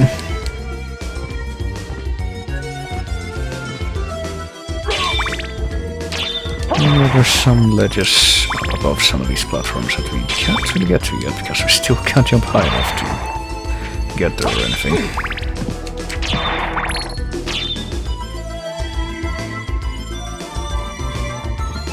There's nothing down here, is there? I don't think there is. No, there isn't. It's just kind of a weirdly structured room. I guess they put that little gap in so that it wouldn't feel so lonely. I don't know. So let's go ahead and save one more time, even though we don't really need to, but who knows, we might. Might be eating those words very soon, because we're about to start trekking into a new area.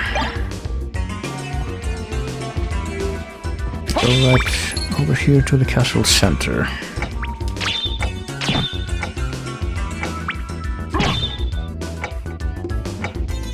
And make it to the room with the big clock in the background. Which is definitely not synced to the... Actually, hang on a minute, there's something I kind of want to get before we proceed there.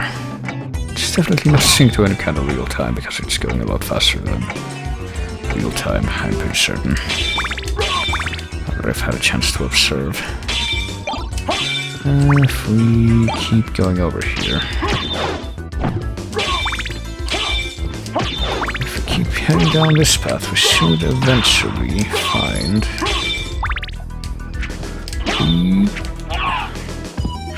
a very particular sub-weapon. It's actually relevant for once. There it is, the stopwatch. So I'm actually gonna swap out the holy water for the stopwatch for a little bit, because I actually need it for once, for something. It has a practical use, as opposed to just being cumbersome.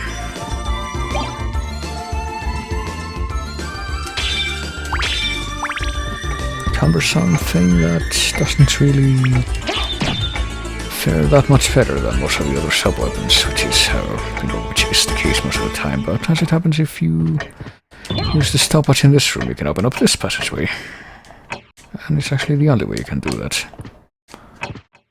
And you find the Alucard shield, and the heart max up, and the Alucard mail, and the Alucard sword. Okay. Hey, we managed to get back our stolen equipment from the beginning of the game, or did we? Resembles family sword. Resembles family shield. Sheaths fire lightning eyes? It's kind of a funny thing about this. Take a look at the status screen here. As you can see at the top there, we are Alucard. Our status is good. But if we put on all the pieces of the Alucard equipment, our luck goes up by 30 points, and we are now Alucard, and our status is Alucard, with a T. So yeah, this equipment is actually pretty crappy equipment that you pretty much only get for the luck boost. But hey, it's a pretty good luck boost at least.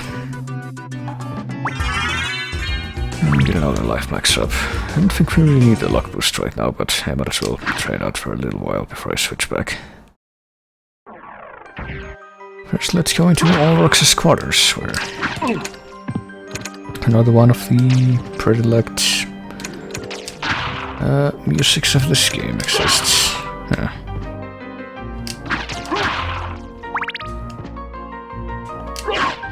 This background music is called the Dance of Pails, and it is regarded very, very well amongst people who like the music in this game. Also, I really don't think the Alucard equipment is gonna be that good of an idea here, so let me go ahead and switch back. And head into this next room behind the breakable wall.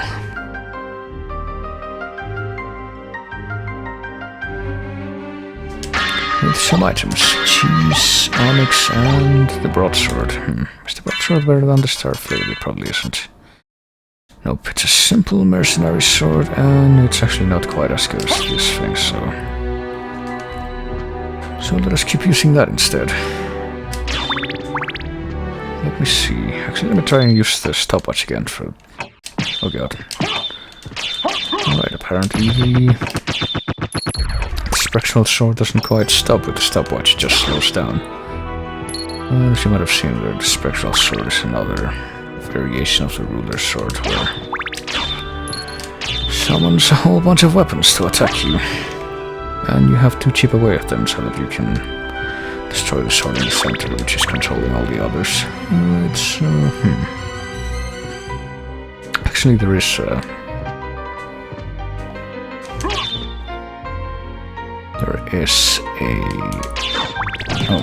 I got this guy with a giant hammer who shouts die before swinging it, but what was I gonna say? There is a shift, I guess. An actual divergence in which path you can take here. You need to travel both of them, I think, to get to the end. Oh god. So this blade guy is pretty resilient. I really would like my holy water back whenever, it's convenient. I think the ceiling there might be breakable, I don't know. Okay. I think this is actually a warp room, if I remember. It has the goat. But we don't need to warp away right now. Because we need to keep exploring this place, which actually we can't do, because we need to go up there and we can't, so... Now we have to head into this other area that we saw the door for earlier. Let me try using the stopwatch again, because...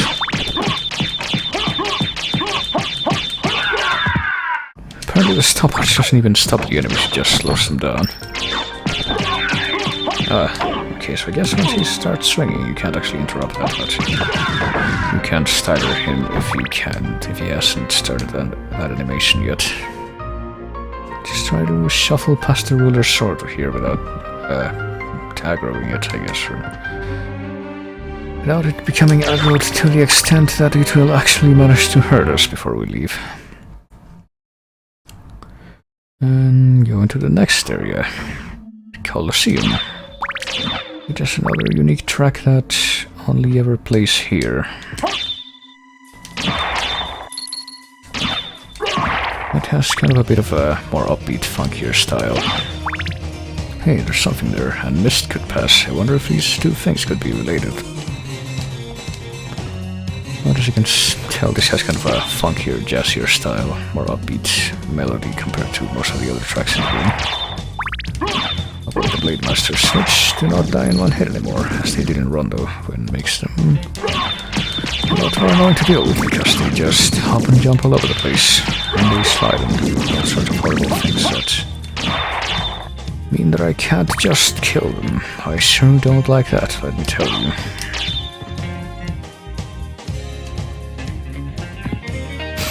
Well, there's another boss coming up here. Very interesting encounter, actually. Oh yeah, we have this other sub-weapon that kind of looks like a gun. I think it pretty much creates this kind of weird arc electricity. Hey, this platform has good collision detection, unlike the one at the entrance. That's interesting. What else was I gonna say? Well, the other sub-weapon that you saw there, the kind of gun-looking one. Not really that great, I think. It's kind of funny because much like the Salt, it's actually one of the rarer sub-weapons that I don't think shows up in any other game either, much like the Salt. Oh boy, it's Armor Lord. Let's see if we can kill him now without... Yeah, we can. Having to rely on Holy Water, which I would love to have for this next boss, I think. I'd love to have any really good sub-weapon. I'll check out these Valhalla Knights that are just zombie skeleton and horse riders pretty much that knock you out of the room. Oh, and they don't get affected by the stopwatch even. That's interesting.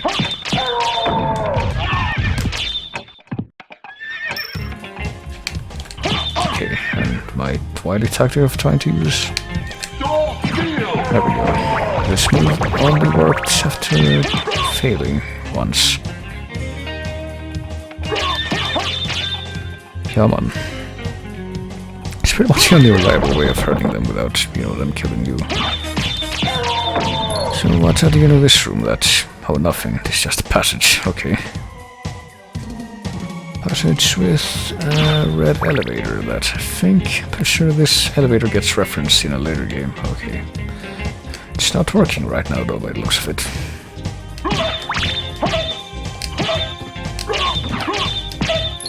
Actually, there's a sword that these hunting girls drop that might actually be good to have for the next boss encounter here, but guessing they're not gonna drop it. I don't know, let me try to put on the yellow cart gear, I guess. And try and farm it for a little bit. I guess I'm gonna do that.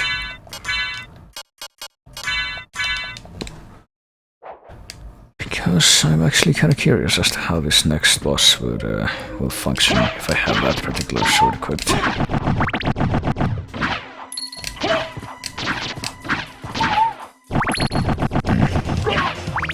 Well, that didn't work. Well, let me take another look around before I go in full-on farming mode. Take a look at what else is here. Oh, there's another one down here. And there's also a Paranthropus, that one mini-boss from Rondo. He's back. And he's also very... that's weird. Very weak compared to Rondo. Also, if you see in the background here, you can actually see the remains of the behemoth that chases you in the second stage of Rondo, and also Dracula X. This one looks a little bit more like the Dracula X version, actually. That's kind of weird. Oh boy, skeleton blade sabers. Well, believe it or not, these skeletons actually show up in later Castlevania, where they're called skeleton heroes for whatever reason. They can like shoot little sparkly projectiles out of their swords. And that's how they attack, but only if you let them, which I'm not really doing right now.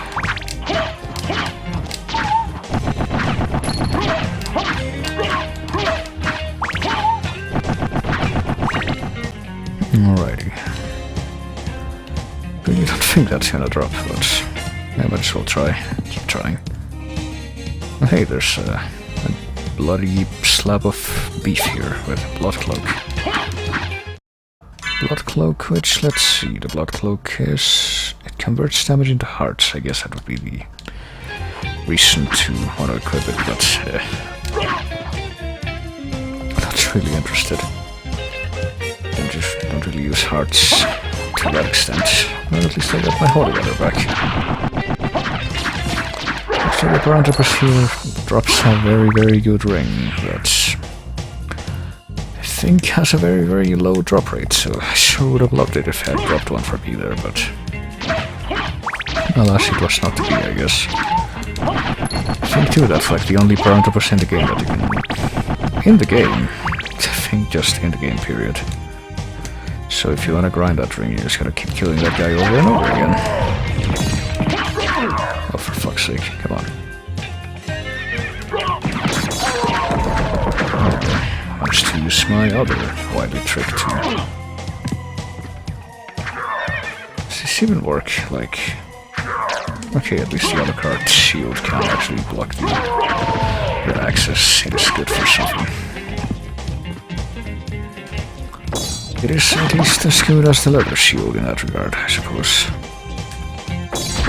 It's not saying much, but at least it's not just... It's not so terrible that it fails at doing even that, I guess. So I couldn't phrase that. I don't think I'm going to be able to get... Oh, hey, an Owl Knight and a Blade Lord. Oh, God. As you can tell, the Owl Knight attacks with an owl.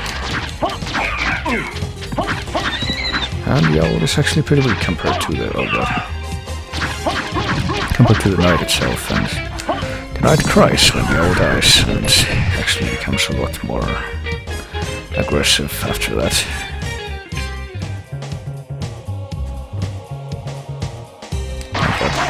Oh gosh, yeah, that's what I thought. No, let's not run headlong there when apparently we're under such danger of dying, and there's a save room right here. Let us do this first, and then try to do our suicidal Leroy Jenkins charge into that room. I know we haven't died once, there's that. I don't think the game records like how many times you die or anything, but... I don't know. Okay, I'm holding up my shield. And that fucker made it so that didn't matter at all.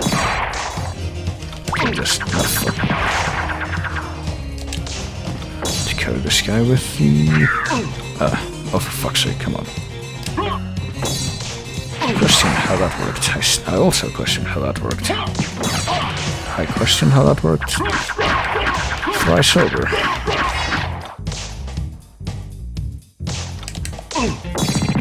Jesus. Okay, can I at least kill one of the fucking shooters? No, I can't. Oh, this isn't gonna end well. Did not end well.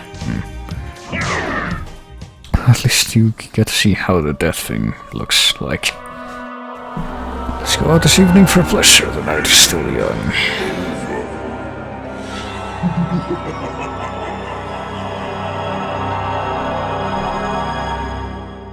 You know, if you mash the buttons, you can actually make that end sooner, but...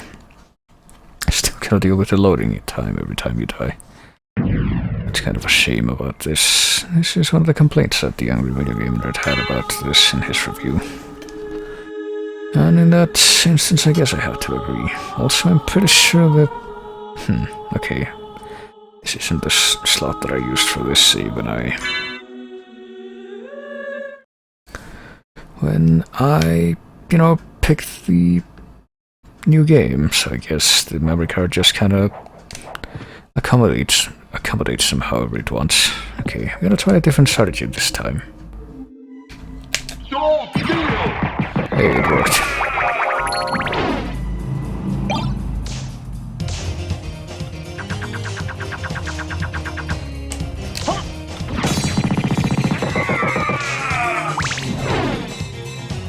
Oh, okay.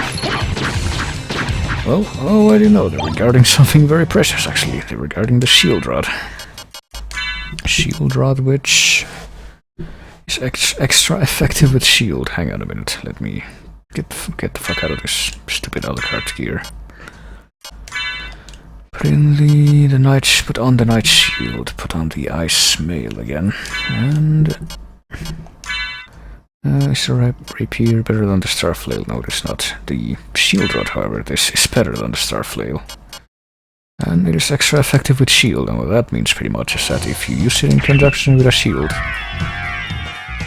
you get a special power. Offense up, okay. If you use it with the night shield, that happens. If you use it with the leather shield... Oops, hang on. I think is the... I think if you use it with the Alucard shield, it's the only time that nothing happens.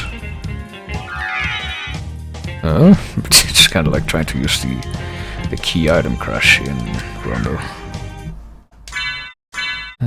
Let's see, leather shield.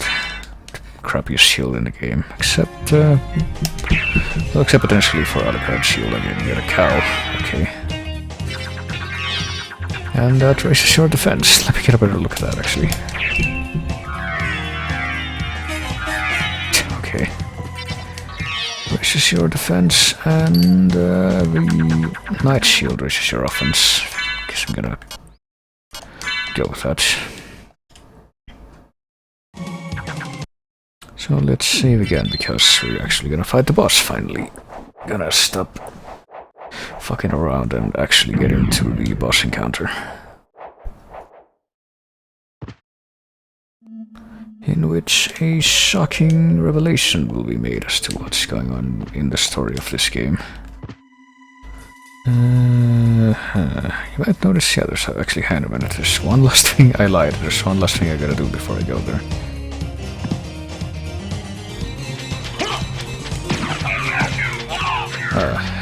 Did the knight say, how about you before? I guess he does. He says, how about you, when he sends the owl after you. Oh god. So we're gonna be able to kill him before he... oh god, no. Oh well. Managed to avoid damage anyway. But I did want to see what's down here. No, it's a Gravekeeper. And he's still got the ninja moves, but they're a lot less damaging here than they were before.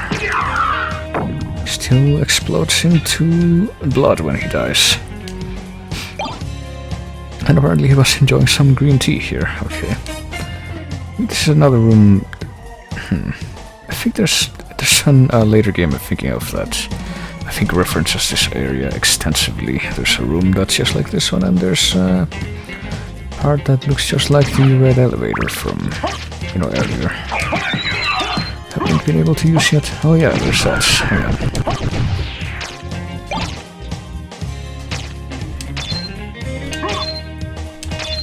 Okay, I forgot about this. We can actually... special move we can do with the shield rod, where we can spawn these things, which I think also hurt the enemies. Or do they? No, they don't. What do they do then? I don't even know.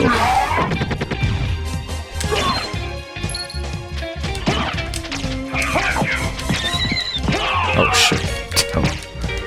And there's the fact that the knight attacks you if you get in his way while he's trying to get to his dead owl friend.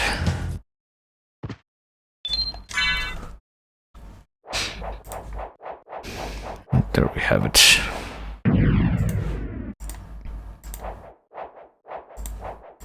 Let me move some of these windows, that's where that is. And let's actually go to the boss again. Actually gonna do it this time instead of like, hey, no, wait a minute, there's something else I gotta do. So here's where the ticket window is, I guess, for the show, and here's where the passageway that leads to this library card, so we can escape, I guess, because you totally want to do that. Now we get into the arena here, and once we do so... Who are you? Open Hell's Gate! Come forth, my servants! The scent of your blood. You're a Belmont. Crush this flea who invades my castle!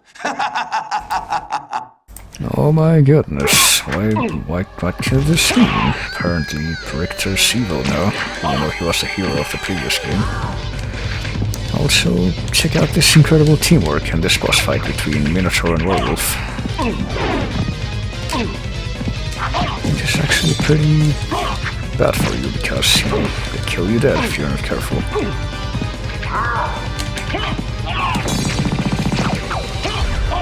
Oh, but Werewolf is dead now. See if we can make Minotaur have the same reaction there. That for his mysterious evil breath. Oh shit. Oh, there we go.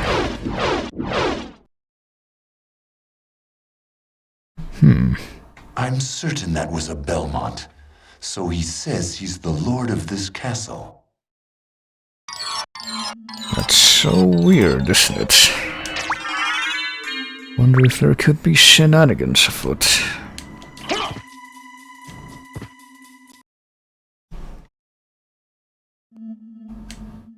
Oh. Also, we can step on this thing to actually turn on the elevator, which I guess is a good thing, because probably gonna fall down here right after you do that. And this is how you get the Form of Mist. Another form for Alucard that you can, how do you use that again? L1, I thought it was R1. No, that's another one. Can use to pass through iron bars like this.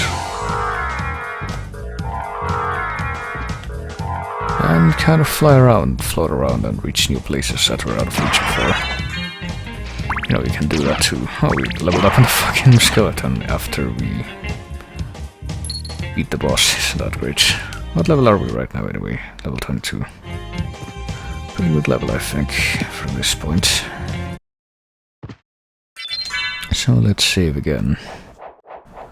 And now that we have the mist form, we can actually go and get some shiny new things from an area that we visited before but couldn't quite finish getting everything in before.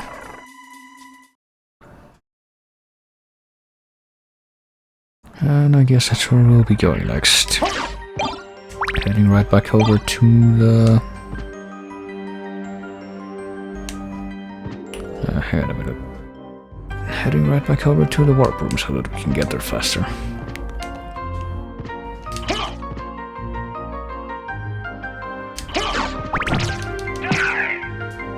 Oh, jeez, didn't manage to get away in time. Oh, we can also avoid damage in the mist form, as you can see, so we can use that in a pinch too.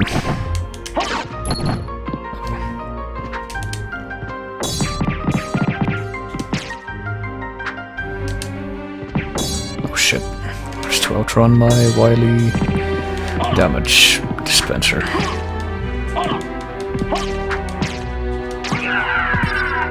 Alright, here we go. Also, you notice how he throws that knife when he dies and doesn't really do anything to you. I think if you play this in the higher difficulty that you unlock after beating the game once, he actually does hurt you with that knife. Or maybe there's some kind of other variation, I don't know. I know that's how it works in some of the other games that the enemy appears in, though. I say some of the other, but once again, there's only one that I can, off the top of my head, think of that he makes a comeback in. Actually, I'm not paying attention. Do I want to? No, I don't. Do I want to get off at this stop? No, I don't. I want to get off at the Scorpion, which is the outer wall teleportation room.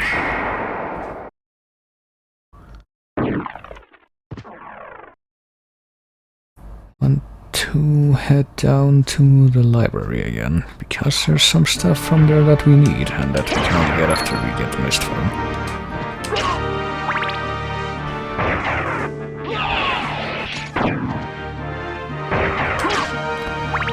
So let's go ahead and head over there.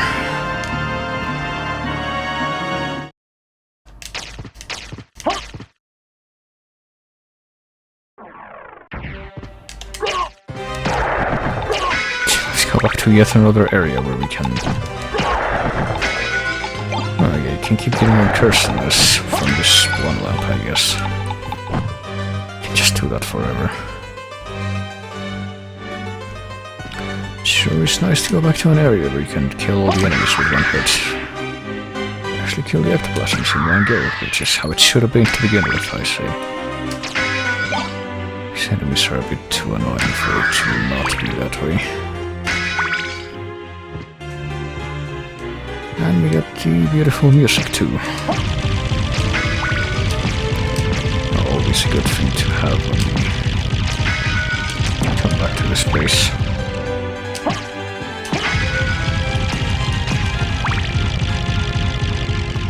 So now that we have both the double jump and the mist form, we should be able to find something new and exciting around here.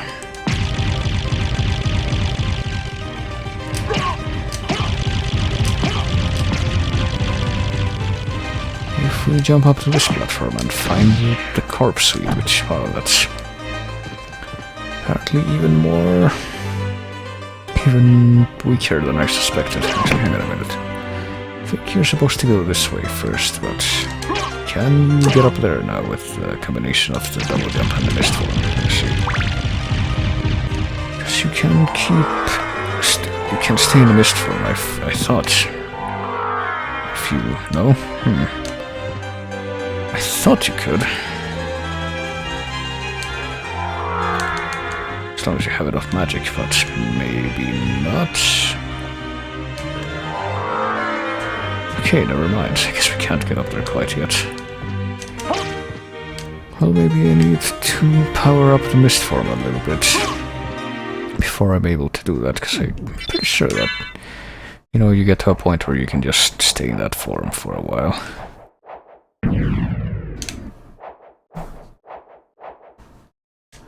Alright, so let's...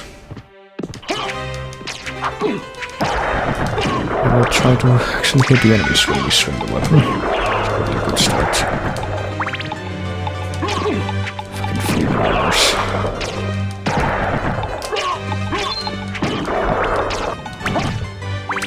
And these things that I still don't know what they do. Thought they were for... like continuous damage or something, but no, apparently they are not. Also, hello, Red Bear. Welcome to this game, the game with wonderful voice acting.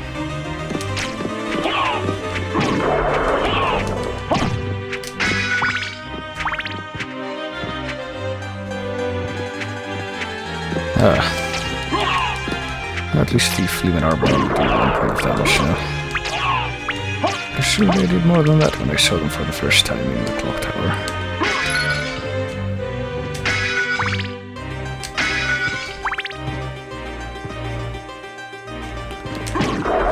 So let's keep exploring this mysterious passage here. Where does this go actually? Oh, you can snuff out this mysterious green candle for the stone mask, which... The stone mask, which is an ancient ceremonial stone mask. Holy shit, is that a motherfucking JoJo reference? Well, it wishes your intelligence, so...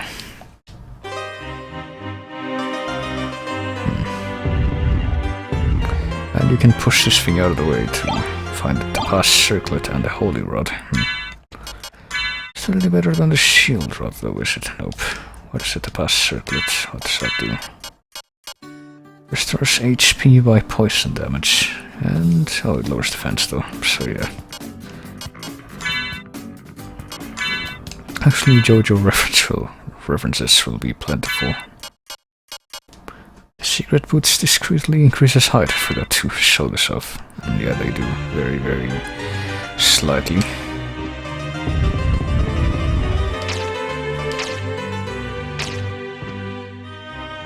I just say that the JoJo references become a lot less subtle by a certain point. Okay, so let's continue exploring this kind of back area of the library there. Apparently it's just fleeting armor and, oh goodness, and sudden slowdown for no reason. But then it went away. And clearly nothing else to be found here except maybe there is. Maybe we get locked in by the books and find a lesser demon. The next boss enemy that we have to deal with. And that we actually have to provoke for a little bit because... this is one of the things you can do. You can summon more shit to attack you, and... by more shit I mean the Modman, and... you actually have to do this. Or let him do this at least once if you want to get 100%, because this is the only place in the game where the Modmen appear. So if you don't let him summon at least one, then they're gonna show up in the bestiary and you're gonna be able to fill that out.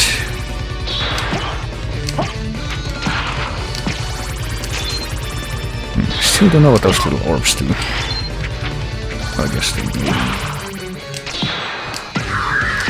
have 4 falling projectiles out of the air, but there we go.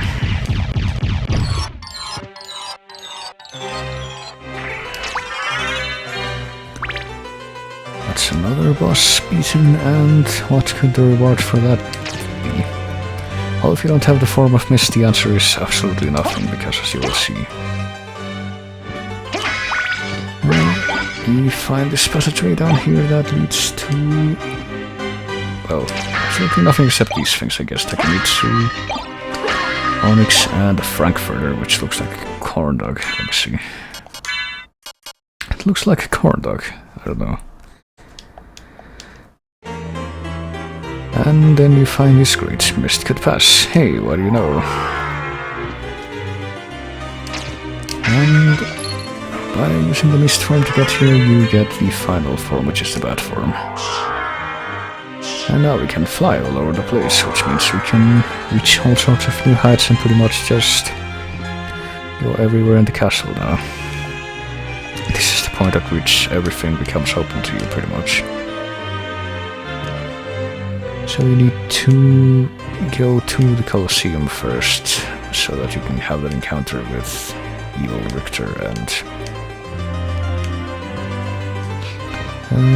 get the form of mist, which you then bring here. Well, you need to double jump to get down there to begin with and get that, but I'll help with that, and the form of mist you bring them both here to get the form of the bat, which pretty much opens the rest of the doors in the castle to you.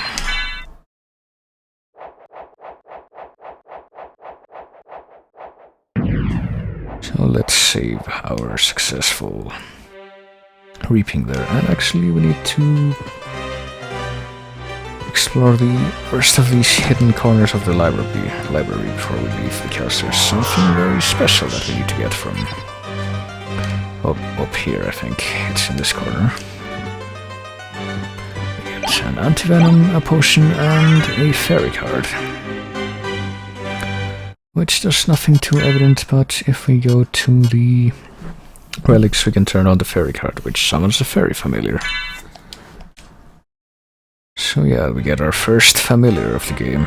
It's this fairy. Your word is my command. Well, isn't that nice of her? And she just kind of flies around. She doesn't really do much if you just have her out. But what she can do is pretty much, if you start getting hurt and your health goes into danger zone, she'll start using your healing item. Start using your healing items for you, and there's a couple of support items that only she can use. There's the hammer, which is a consumable that breaks you out of the petrified form a lot faster, and then there's the life apple, which actually brings you back to life if you die when you have the fairy with you. And as you can see there, if you stay still for long enough, she perches on your shoulder like that, but then you move suddenly, and that happens. And there's actually something else she can do for you that I don't know if I'm gonna be able to show off at this point, but well, I think I am.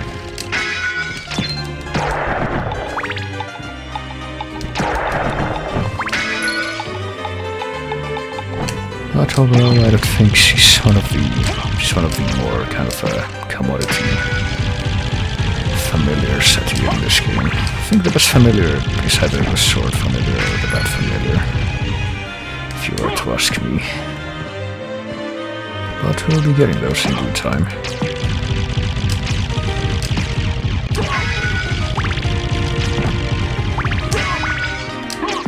Well, the bat familiar in terms of practical use, and the sword, because of that you can eventually do with it, I would say. What else? Oh yeah, by the way, the familiars actually level up with you. If you have them out while, killing enemies, they get experience and they can keep getting levels up to 99. Also, they actually have something to point to the next time Botula says that we need a healer. There's the healer right there.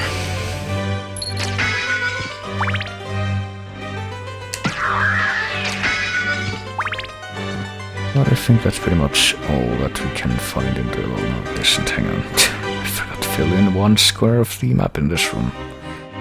It's clearly something I have to do now.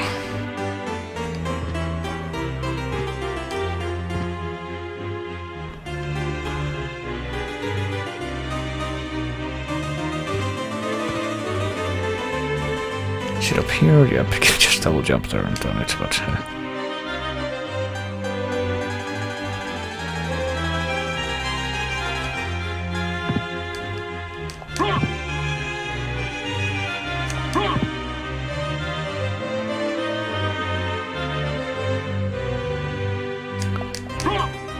there we go. So where are we going next? Well, technically we can go...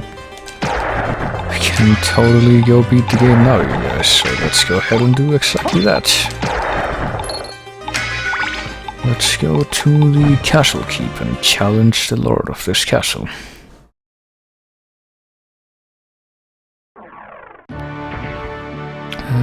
It's actually not very well, it is kind of far, but we can skip a lot of the distance if we use a teleport, which is actually pretty close.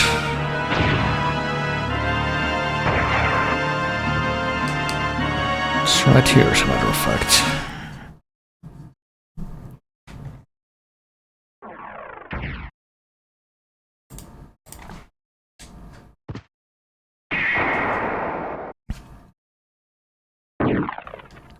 So let's go. We made it to the castle keep immediately. And now that we made it to the castle keep, well, let me go outside here first of all, and... well, not here, hang on. It's the one exit to this room, or to this kind of vertical area where... can't actually go out into the big open area here. Well, we can, fly around all over the place now that we're about. It's actually pretty great. And we can keep on flying for just as long as we have magic. And we can find this place with life max up and a heart max up inside. Probably a bunch of other stuff. We get a ghost card. We actually get another familiar already. Heart max up and the life max up. So pretty much two of those to work with here. And well, we can turn on the ghost familiar to kind of show off what it looks like. It looks like the ghosts in that one stage in Rondo of Blood. But I don't know, I think the ghost is probably my least favorite familiar because of how dopey he is. What he's supposed to do is kind of hover on top of an enemy and drain their life. I think that's what that's supposed to do. But he kind of takes a while to do that, also we can, as you can see, find the same secret passageway that's found at the start of the game. And if we go too far to the left there, we will meet our destiny, so let's not do that. And as you might recall, there was a secret room up here with a bunch of secret items, and it's here again, but the items are different now. Get a bunch of food, Frankfurter turkey sirloin, and resist stone, resist dark, resist holy, and the platinum mail, which might be better than the ice mail. Let me see. It is. It's a platinum breastplate that is 25 defense. So the items here are different than the ones you find when you find the secret area with victory during the prologue. And it is like that every time. It doesn't matter like what you do during the prologue. You'll find the items there at different times. Like, one of the items that we find up there with Richter is the shield rod, and we found that someplace else. Oh boy. So we're gonna have to deal with the goose riding Fleeman again to get a clear... Oh Jesus, I see that there's one there. Already coming to spoil my aviation practices.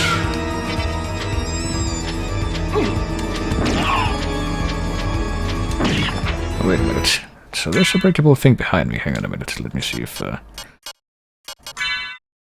I equip my fairy lady here, what happens? Well, equip her and kind of wait around for a bit, I guess.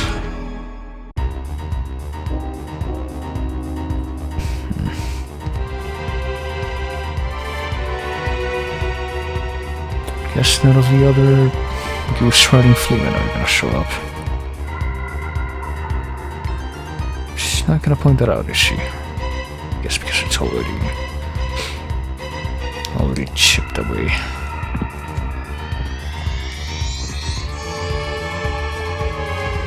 Maybe she only... Well, she's supposed to tell you, like, where the breakable walls are, if you have her out when you're near one of those. But, although maybe it only works if the wall leads to a different room, instead of just breaking away to reveal something that falls out of the wall, I don't know.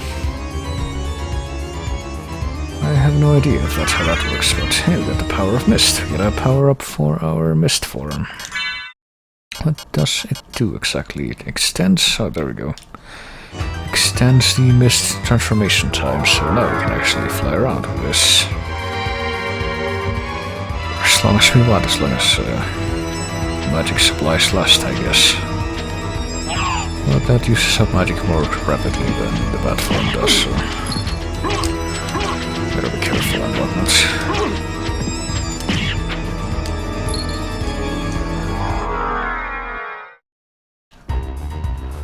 But then again, you are invincible when you're in the mist form, so...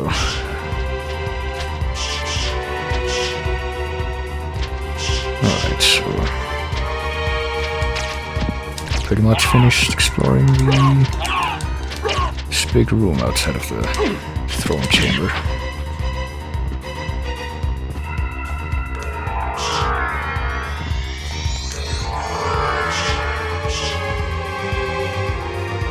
So let's go right back here, and if we go straight across from where this door is, we will find a save room.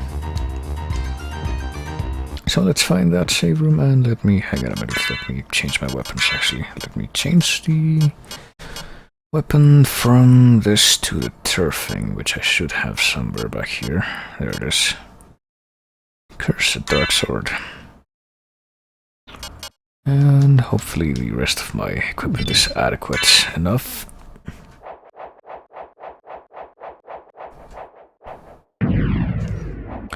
Let's save and let us challenge the Lord of this castle right now. Let us go beat the game. Let us go conquer Castlevania once again. Oh, wait a minute, I do want this, I think.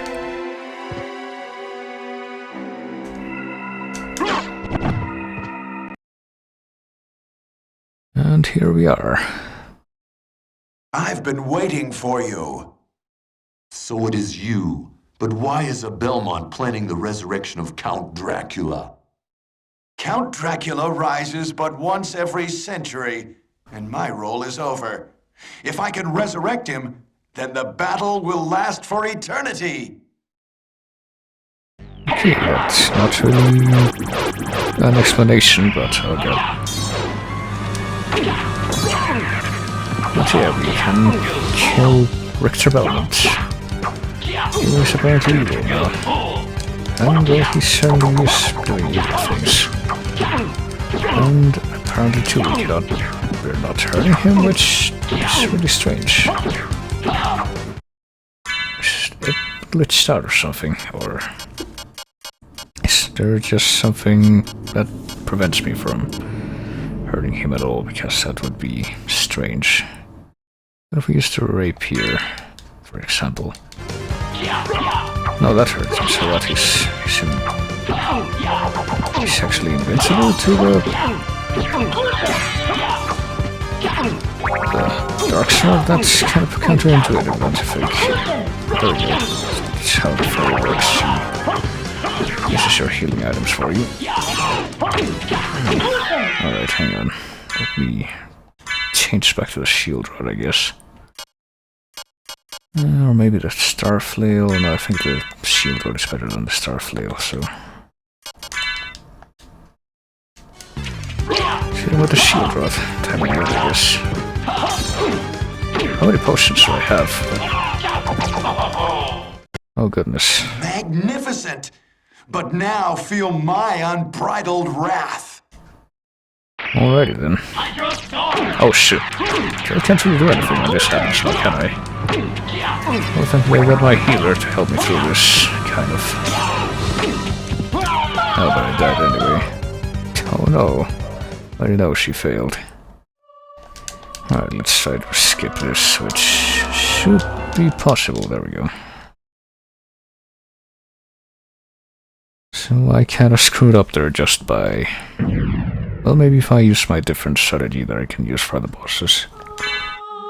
Maybe the tide of the battle will turn. Hey, the icon is actually a fairy. Yeah, the icon changes every time you save, by the way. That's how that works. So, the third thing is actually useless. I was confused there. Thought I had a different sword or something for when I did this before in my kind of practice run that I did a while ago. I don't even know anymore, but... Come on, let's go beat the game. Oh shit. Well, I did Soul Steel and apparently he wasn't vulnerable at all. Okay. So he has a lot of iframes and he has his stupid item crash moves. That's kind of a problem. Okay, what if we try to reenact the, Dracula fight that happened here before? Which I'm trying to do. Apparently it's not really working out for me.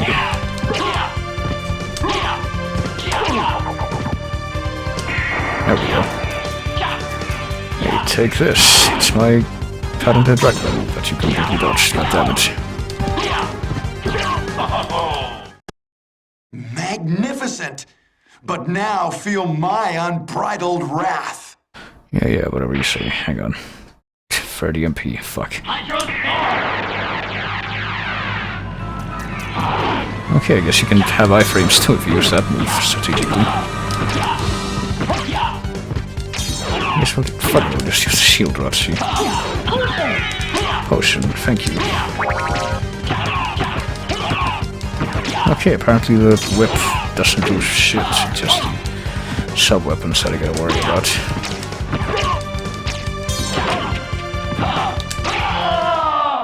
Hey, we did it.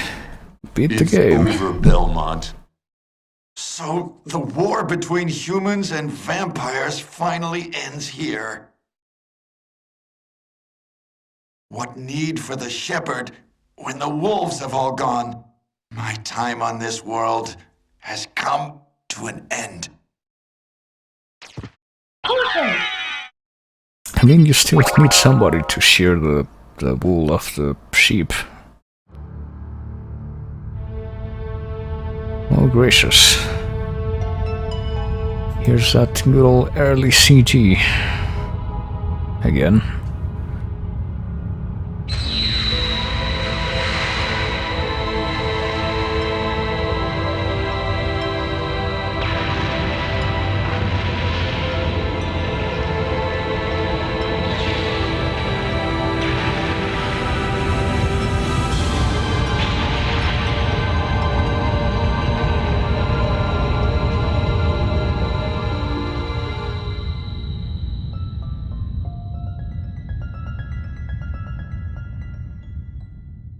Well, that's not quite how that worked in any other Castlevania ending I've seen.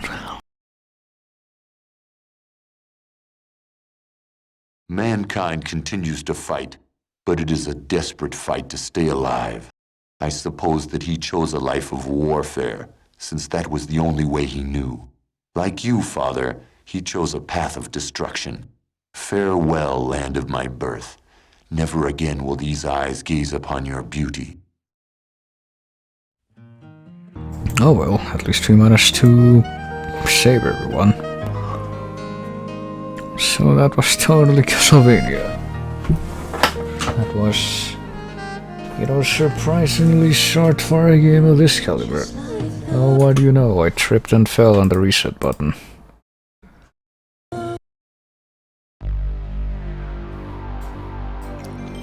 What a shame, I guess we're gonna be sent back in time to before that ending happened.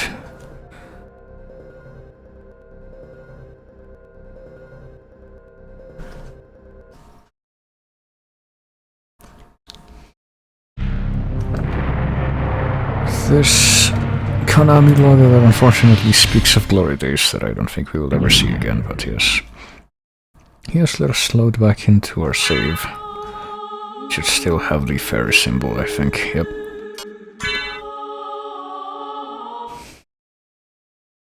I think you can actually see a percentage there that, you know, it's quite a bit below 100%, which should be kind of telling of something, but yeah, let's not just go over there to try and kill the guy now. Let's instead go down here to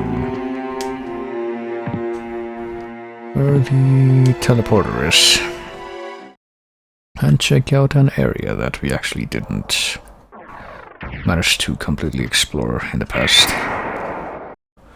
Keep going until we get to the goat's head, which is apparently the next one in line. There it is.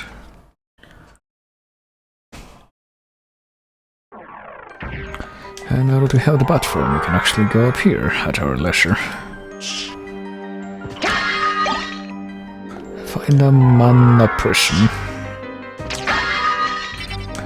Resist fire.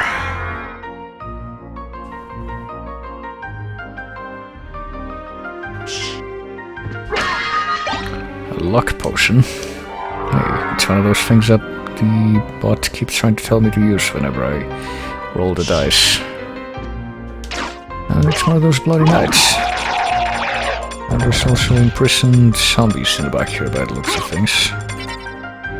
Just kinda step up and rattle the bars for a while and then they turn around and the cycle repeats. I think they actually come out from the background, yeah. And if you leave, they also step back into the background, yeah.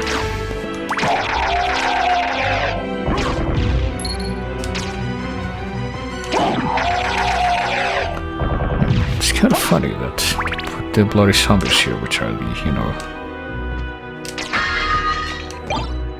the zombies that are the enemies from the very first area of the game there. Also, let's check out this other giant room that's down here. Those are a very popular thing to find in the castle, apparently. That beautiful background with the purple moon in the back. And this beautiful locale with the fountain in the middle. Fountain that slowly turns to blood as you stand in front of it. So I guess this is supposed to be a reference to, you know, the fountain that becomes a blood fountain in Castlevania Bloodlines, the Genesis one.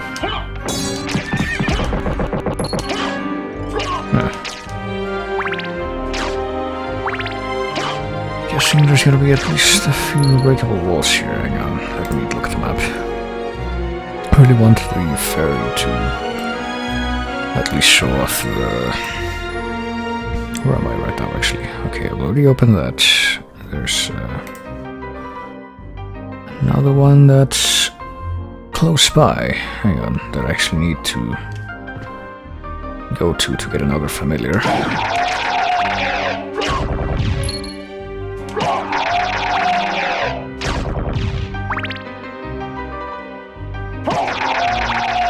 So if I kinda hang around here... Hang around here, I think.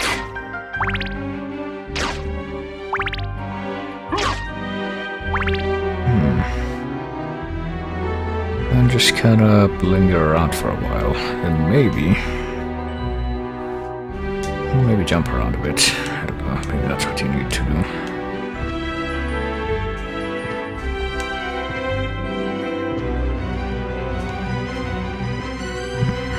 This is right where the thing is, I think, that I'm looking for. Should be. I might as well go... Okay, that's the exit to this place that leads to the chapel, which I might as well unlock the entrance from the chapel, I guess, while I'm here. Which you can only do from this side, because you get up to the guy, and then... This guy no longer has anything supporting him, so you can actually go through. But now we come back here. And we wait around for a while. Because there really should be something here that...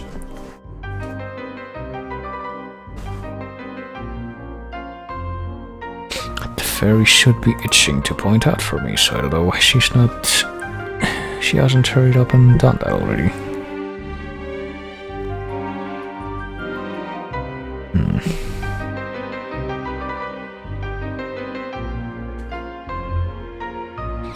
I don't know if she's gonna do it here.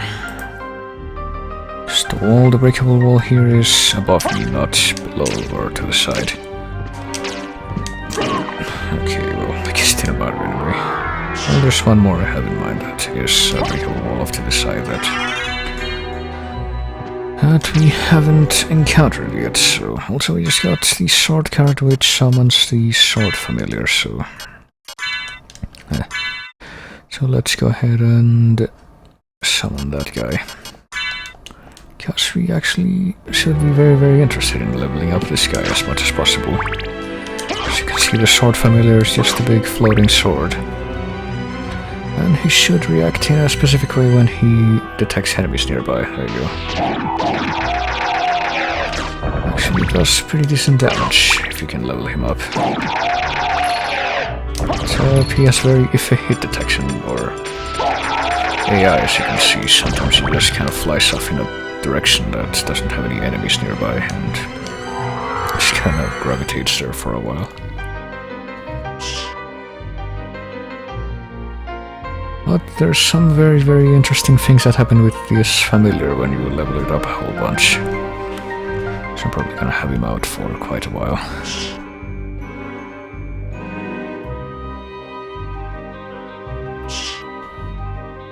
Alright, oops. For now, let us simply try to continue to explore more and more of this place. Okay, we got a garnet ring, pretty sure that's what that was here. Before I grab it, I mean.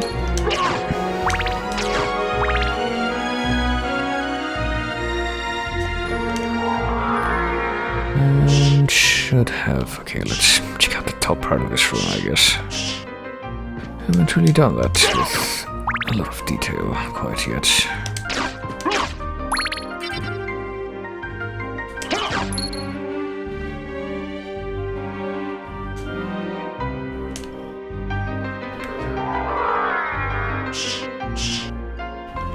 Alright, and then we go to the upper left corner. Which is the only part of this place left to fill out, at the very least. And there's the Bible, which, if I had grabbed that, it would have sent my holy water careening down to the abyss, back down there, so... quite glad that I did not walk into that by accident. Alright, also got an iron ball here, and that is apparently too complicated for Alucard to squeeze through if he doesn't have the wolf form, so it's got a good thing that we have that. And a door. Where could this possibly go? Well, it's a big room, it's gone quiet, and much like with some other rooms, we are locked inside. What could that mean? It means that I've interrupted this guy's tea time. So now we find the next boss. This is All Rocks. All Rocks, who I think is a slightly, which I mean obviously flawed transliteration of Count Orlok from the movie Nosferatu. And he's got some interesting magical powers, as you can see. And interesting visual effects that he exposes for your viewing delight. And that's not even all that at his disposal either. Because when you hurt him enough, then this happens. Turns into a giant lizard guy. And he starts spitting fire at you. Here we go. I think that hurts a lot more actually, but it's a lot easier to avoid than any of his attacks from the first form, really. Or to ask me at least.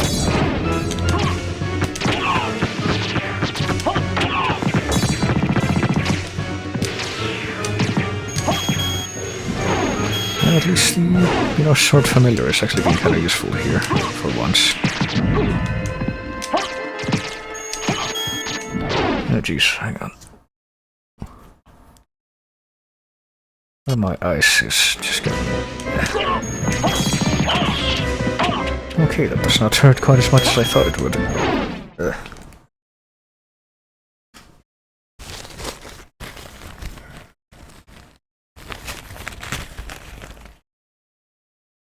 Yeah, there we go.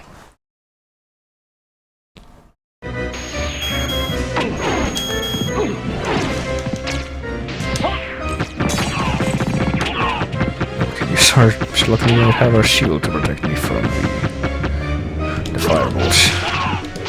Well, we can use the shield and the shield rod together, I just remember that.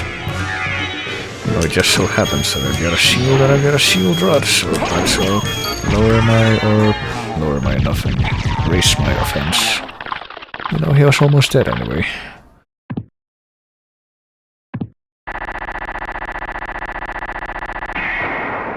Hey, isn't that nice?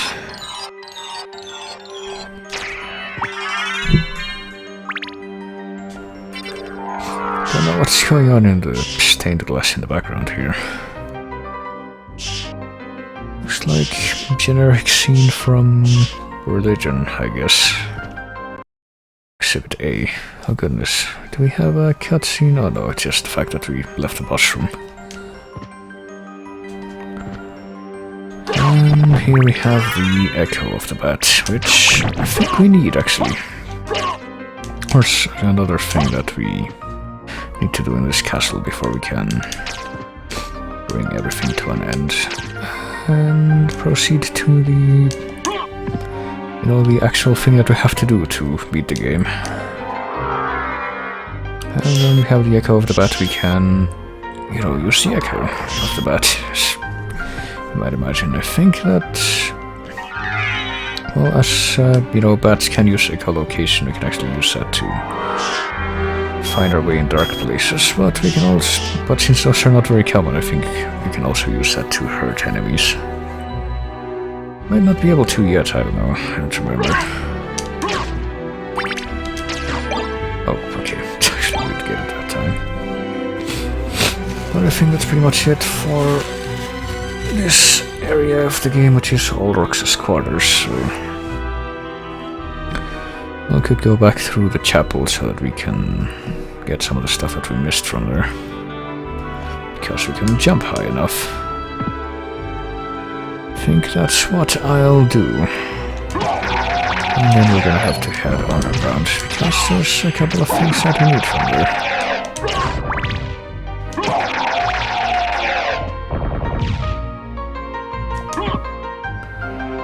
One of them being an item and another being the way to a completely new set of areas. But first, let's collect all the crap from the chapel that we missed before.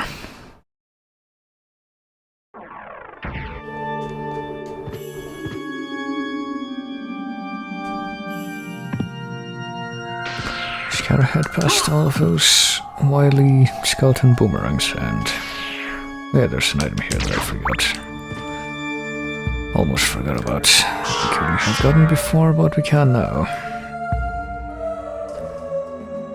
Whatever this is. The goggles, okay. Are the goggles better than the steel helm? They're comfortable eye protection, so they raise intelligence, but they lower defense. I think I'm good in that case. Yeah, we can get up here now and get the Morning Star.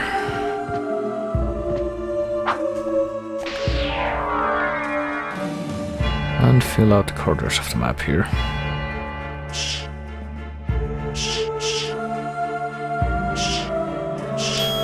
Okay, we can't actually attack with the Echo yet. We get the boomerang, which is just a normal boomerang, even though we got a fire boomerang as a drop from one of the Skeleton boomerangs. Oh shit, and we fell right into one of these guys. That's weird.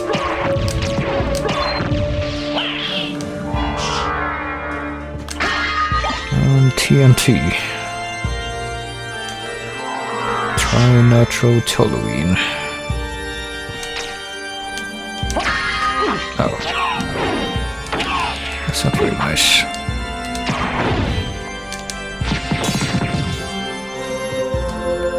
And what is this? It's an Ank of Life, which might also be a reference to the cross you can get in some of the games that just kills all the enemies on the screen. Sure can.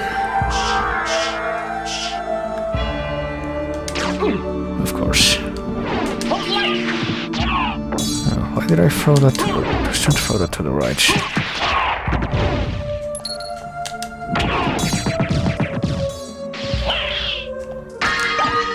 And the magic missile. You know, inevitable jokes and whatnot, but surprisingly nobody has made them yet, even though that's at least the second one we've gotten. Mystic Pendant, there we go. What is the Mystic Pendant actually? Let me see. It increases MP restoration rate. I think we got that.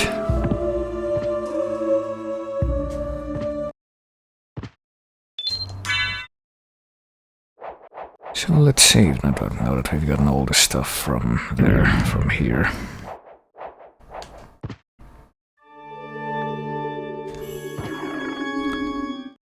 And let us go back to the alchemy lab, I guess. Oh yeah, there's another thing we need to get from the room where we fought. Slaughter and guy won that.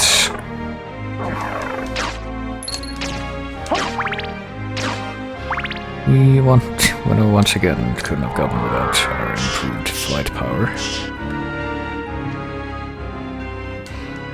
And here's that room right here.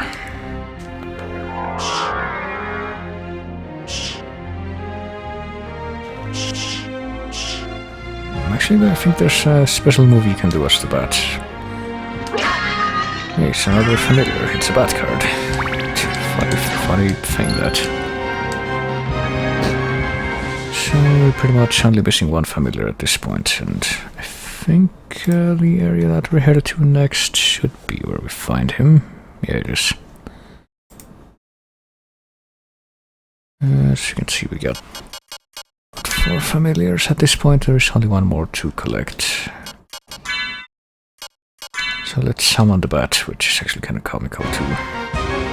Bat actually has a pretty good attack pattern. This is gonna lead, if I keep going this way, it's gonna lead to the marble gallery, which, I don't know, do I really want to go back there? Or do I want to go back down to...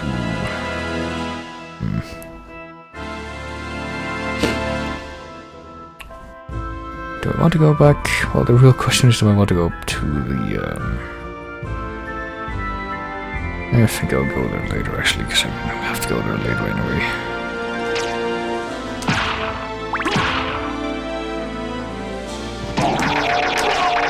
Something I should probably be doing though is like marking off all the stuff that I've for the past couple of hours neglected to mark off on the map that I've already collected. Right, let me see how much of that I can do while the elevator's going. Okay, I got all the stuff here. Aquamarine, Mystic Pendant, Magic Missile, TNT, Anchor 5, Morningstar, Boomerang, Goggles, okay. I got the Leapstone, the S-Stock, the Garnet Ring, I got the Broadsword, the Cheese, and the Onyx. I got the Hammer... Actually, no, I didn't. I hadn't gotten that yet. I got the Form of Mist.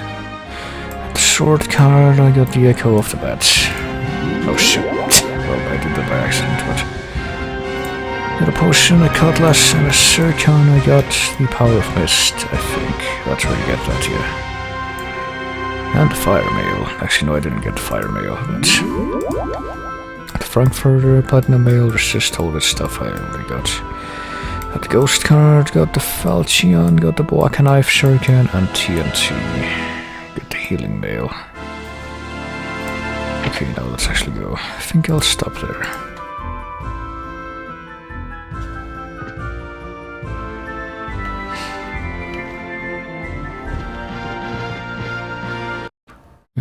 Might as well save, I guess.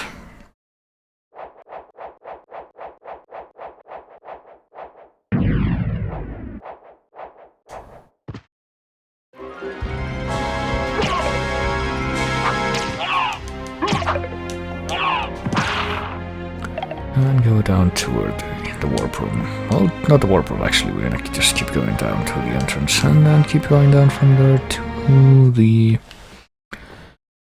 underground area. Actually, we should go back to the entrance because there's a couple of, like all the way back to the entrance.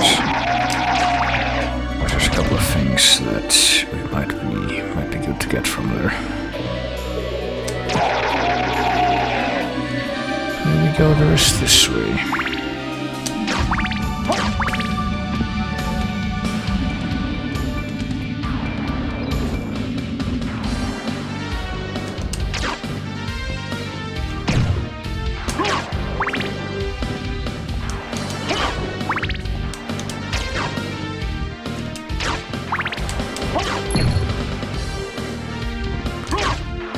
Past the long hallway with all the zombies rushing up from the ground, and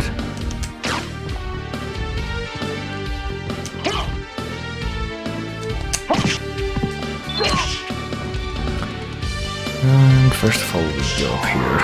Oh yeah, notice too that if you turn into a bat while the bat familiar is out, it forms a little heart and then it's very close to you. And if you change back then he gets a little question mark above his head. Well, here's a new challenger has appeared. It's the Gurkha Master.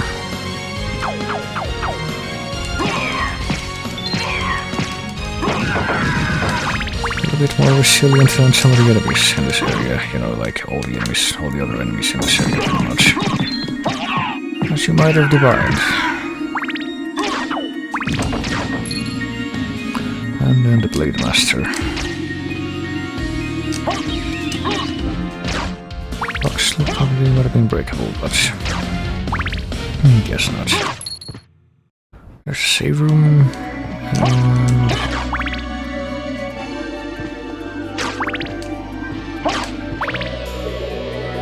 and there's something up here. What is this? The Holy Mail. Is the Holy Mail better than what I'm wearing right now, the Platinum Mail? It is. Strong versus holy attacks, so it's actually better for the fight against Richter, I guess.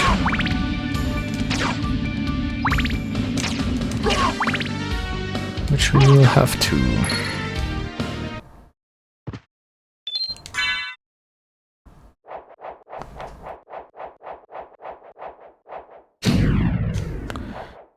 Deal with yet again.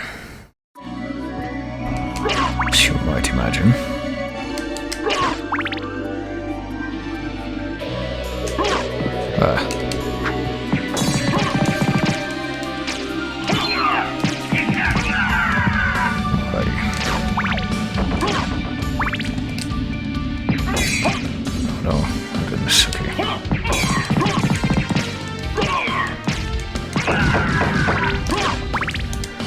Let us conquer these mysterious weapon masters again and then get out of here and back to the actual very beginning of the game again.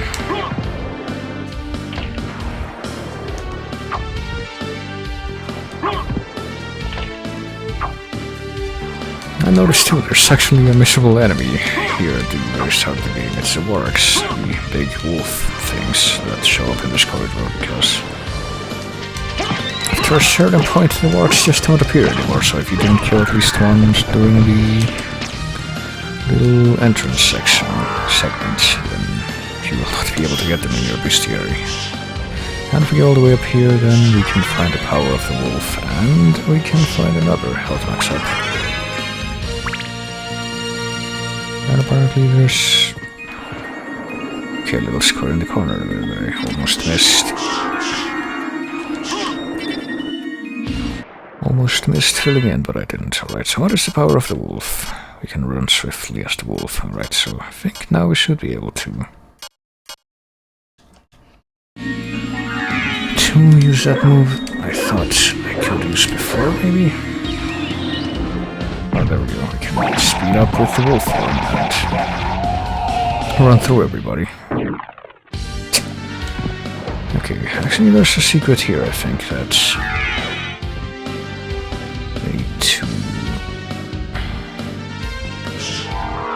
change forms a couple of times to get. I forget exactly what you do to get this. Maybe the map says. I'll try to find out. Bad card, I already got the bad card. I got the. What is the skill of the wolf? I don't think I have that. Skill of the wolf in the alchemy laboratory. No, here, there. Yeah, there's something I missed in the alchemy laboratory that, goddammit, I should have gotten before. While I was going up there. Now I kinda wanna go up there just so I can get that. Okay, here's the entrance though. Here's the entrance, so... Doesn't quite tell you...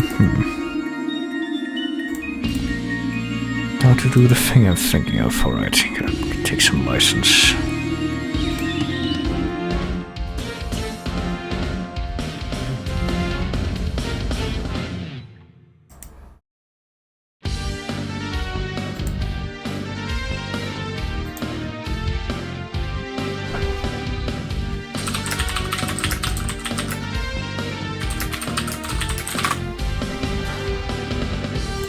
Ouch, alright.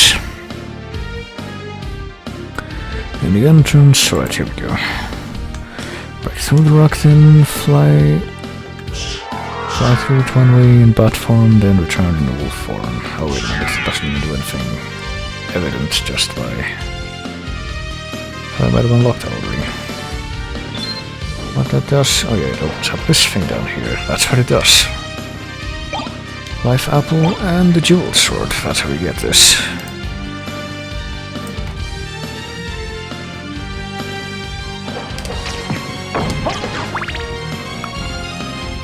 So that was what the secret was, I guess. If you fly through a tunnel one way as the bat and then go the other way as the wolf, then you can unlock that wall, which leads to the jewel sword, which actually has a pretty interesting use. Basically what happens with the jewel sword, which I guess you could show off here, is that its stats, well, it transforms enemies into jewels, but I think its stats also change depending on what jewels you have equipped. Whereas this wouldn't have any other use pretty much other than being sold. So you can use this to change most of the drop items that you get from the enemies into jewels so that you can get more money and get more stuff to sell off to the librarian. This guy already dropped the Circon, as you can see. Circon, which unfortunately is in fact the most useless and least valuable jewel, but still. Alright, so there is some stuff that I could not get before from this place that I can now that I want to get before I head down to the caverns again. Come on, please. There we go. I want to go up to the upper right part of this room.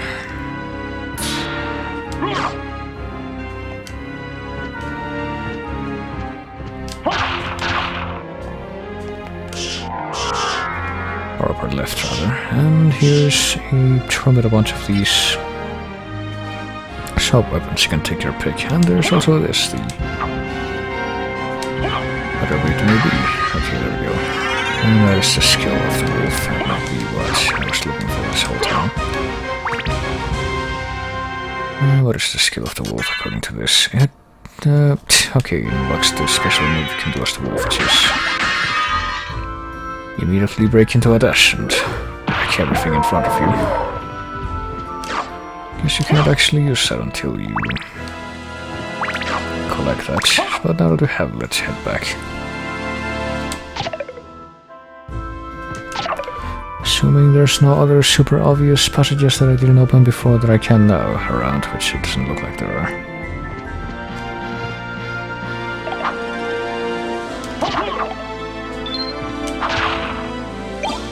Well, since all the only jewels are gonna drop apparently are Circons, which in that case I'm just gonna switch back to the shield rod. And besides, there's, you know, the whole money problems you can have for trying to, for example, buy the duplicator. Can be addressed with a very special thing you can do later in the game.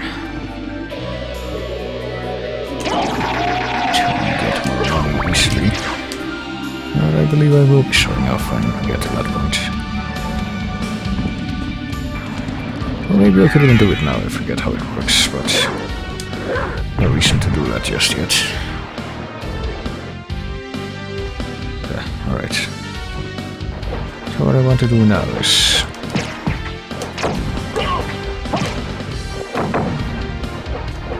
head over here. And head back down to the underground caverns, which I can, you know, navigate much more easily now that I can fly.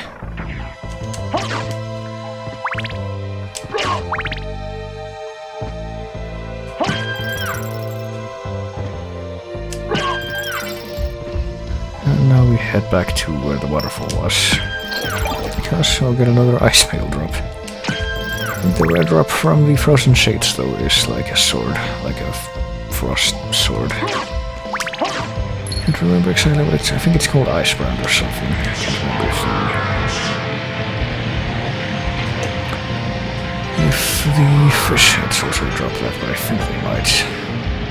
Okay, I got this item, and I don't think there's any more items to get, like by where the waterfall is. Just fly all the way back up there.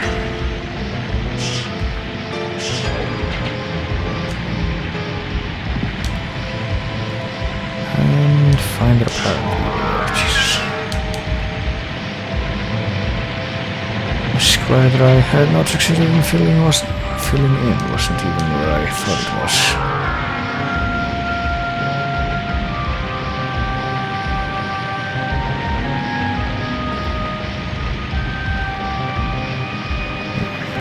Directly to my right now, which means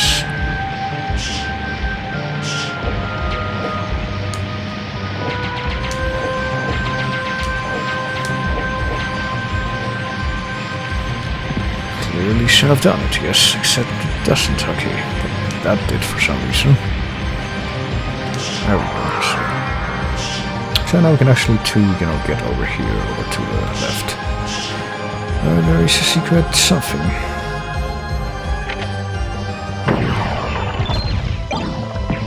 Something appeared near the wooden bridge, so that switch that we just pressed made the skeleton ape appear and throw the explosive barrel, and that netted us the Herald Shield, which is probably better than the Knight Shield. Shield with Heart Crest. This life apple that we got, by the way, it can only be used by the fairy, and it pretty much revives you once if you die. So let's see, what happens if we combine the shield rod on the Herald Shield? Oh, a butt is what you get, I guess. And you get protection from fire and thunder. Probably gonna try that again when the graphic actually has room to show up and not be obscured by the UI. Something appeared near the wooden bridge. That, I wonder what that could have been. If it could be related to what we just witnessed. It's a skeleton ape. I've already exploded his barrel. Already did the Donkey Kong meme, and here's another wooden bridge. So let's enter the room from this side now, and get rid of these terrible frogs that, even though they barely do any damage on this one, they're still annoying. Here we go. And lure the Donkey Kong skeleton all the way over here, because we need him here. I got, and should probably turn off the familiar, because We want that guy to make it all the way over here in one piece. That is just the thing. There he comes.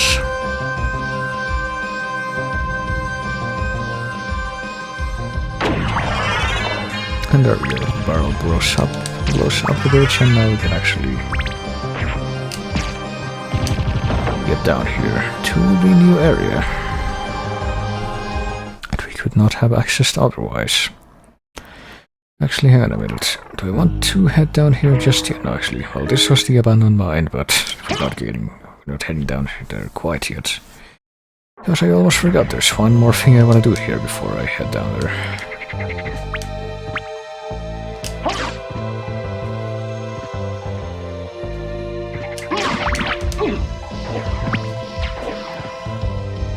I need to get all the way back over to the right side of this room, though, too.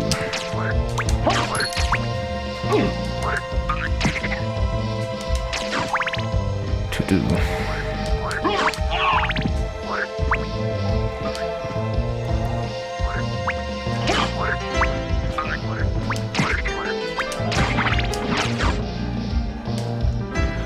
I think this might be it. Well, might as well let me. Hang on a minute.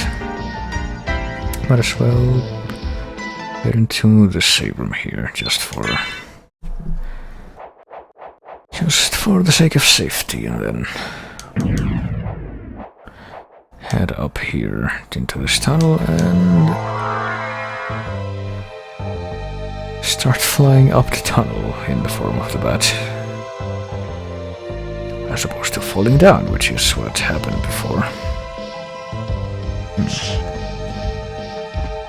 Notice how there's kind of this stepping ledge there for some reason. You can't really get there with any sort of jumps. Not going up, at least. Not quite sure why that's there, but now that we can fly, we can actually get over here.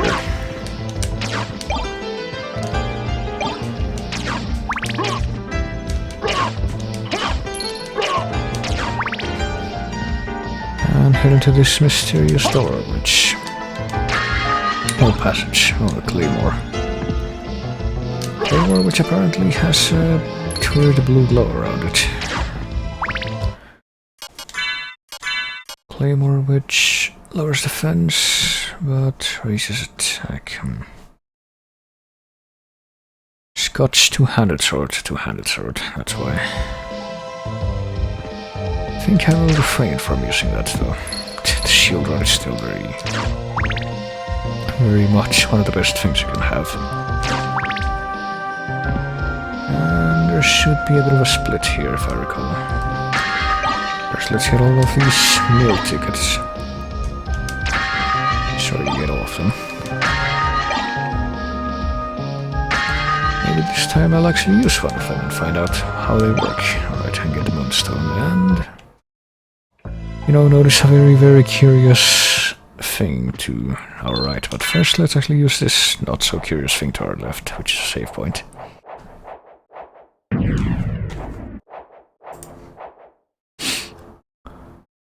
And just a second, alright, and then actually go check out that completely inconspicuous and innocent looking thing, and, very inviting and unsuspicious thing that's to the right of that. And willingly submit ourselves to it. And have a snooze. We have entered the nightmare. Mother! That voice! Alucard, it's you! I'm coming, Mother! I'll save you! No, Alucard! Don't come here! But, Mother! It's all right. If my death can save others, I gladly surrender my life. Mother, no! Please, no! Yes, Alucard. Watch me die, and remember always my last words to you. Yes, Mother. You must despise humans. They are to be your prey.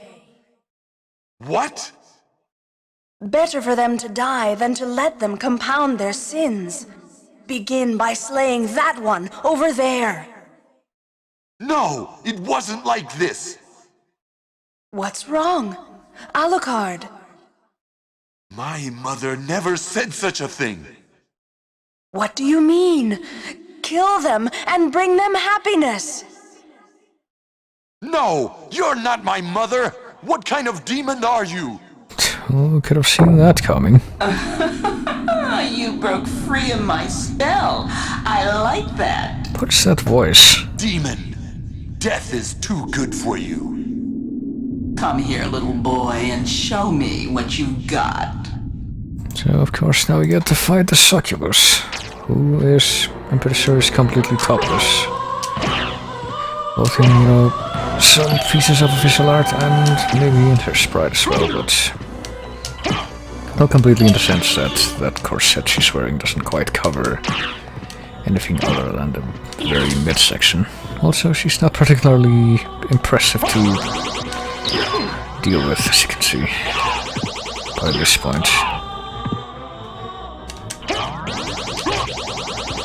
Let's have the good old Jape repertoire where she...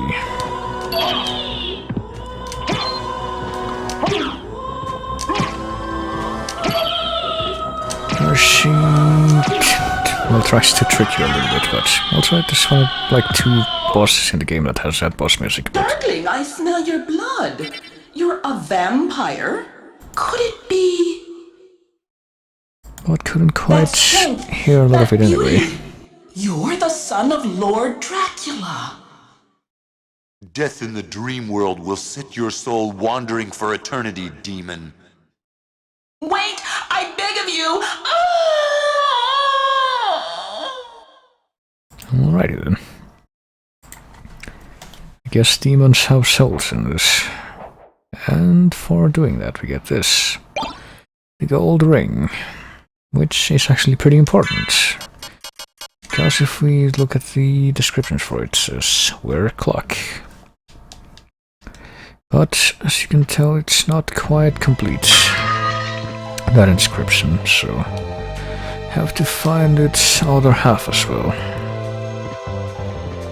But in order to do that, we will have to venture into the deepest parts of the underground parts of the castle. So we'll actually go to the abandoned mine now, and we will actually proceed down that path instead of just getting out there immediately like I did. Because I remember that I had to do this as well.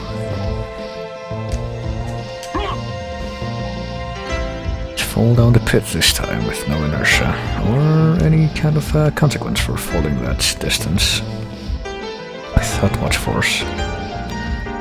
And those instead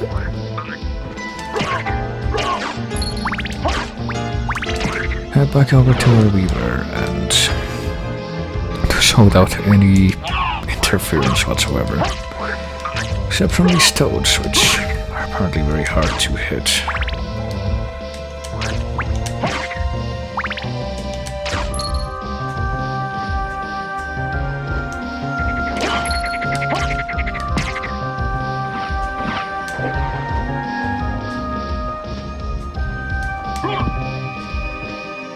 And alright, let's actually go down there, go down here now, and actually see what is down here instead of just getting out immediately. Right, hang on a bit. Let me take out the ferry again, because I think should be some breakable walls nearby. Let me check on my... I'll follow you anywhere! That's nice, but I need you to tell me where the breakable walls are. That's what I need you to do, okay? Apparently there's nothing here, though. I don't know, that looks suspicious over here, but I guess that's a false positive.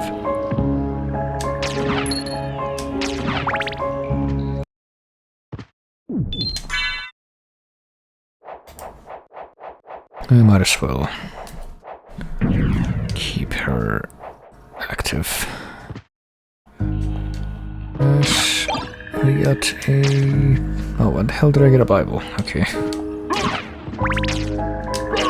Got a save room right at the first part of this area, because we also got a big doggo out here. Later default. Big doggo mouth and then a carving in the background with 3 heads.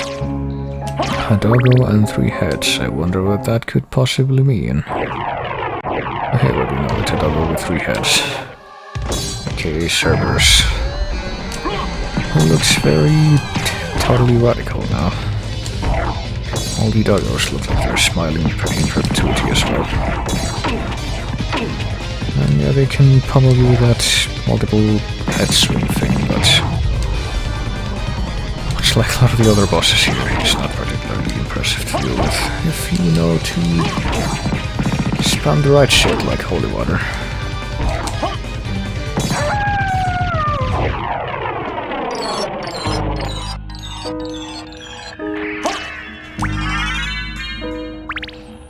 And there we are, I can actually explore the rest of the area now. Notice too that this big slab of rock that's kind of blocking our way to the right, and that switch up there. Hey fairy, you think you can maybe do something about that? No, I guess I'll have to get some other winged guy to... winged familiar to help me with that. Also, we got these Salem witches. That's what the game tells him at least. But they do have a... oh shit. They have an alternative name which is Aliorumnas, which... I think is an ancient word used to refer to type of witches that's derived from the term Hellrunner, if I recall. But they don't call them that until they show up in some of the other games. In this one there's Salem witches for some reason. They actually use holy magic. And we got these Ukrobaks, aka gremlins. Are guarding the demon card. They also, set fires that stay static, stationary in one place, which can become very annoying, but well, at least we have this thing that prevents too many projectiles from forming on the screen, I guess. Too many destructible things getting in the way. Oh. And they're blown up by a very small stationary flame.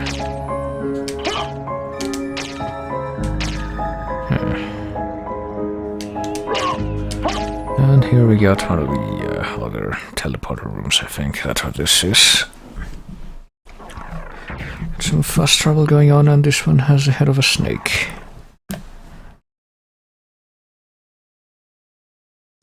Well, we can actually do something very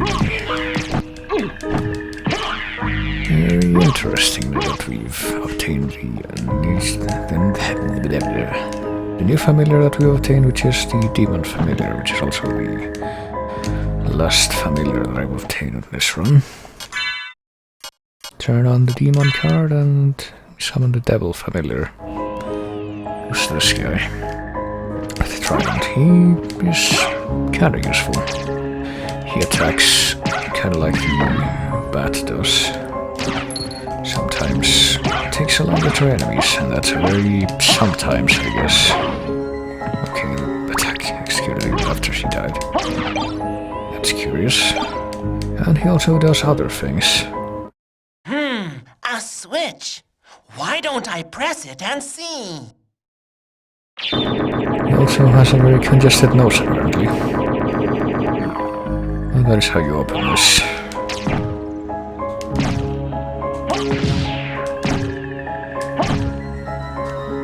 And that's how we find this ultra super secret passageway here, which leads to the ultimate enemy, the Alraun, aka the Nina Swede.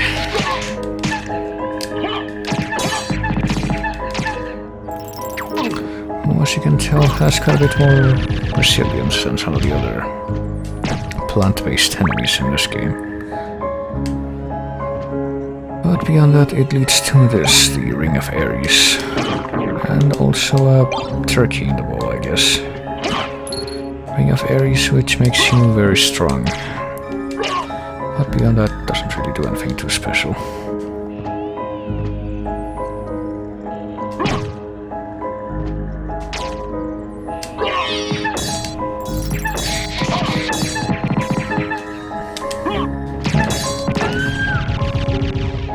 There we are.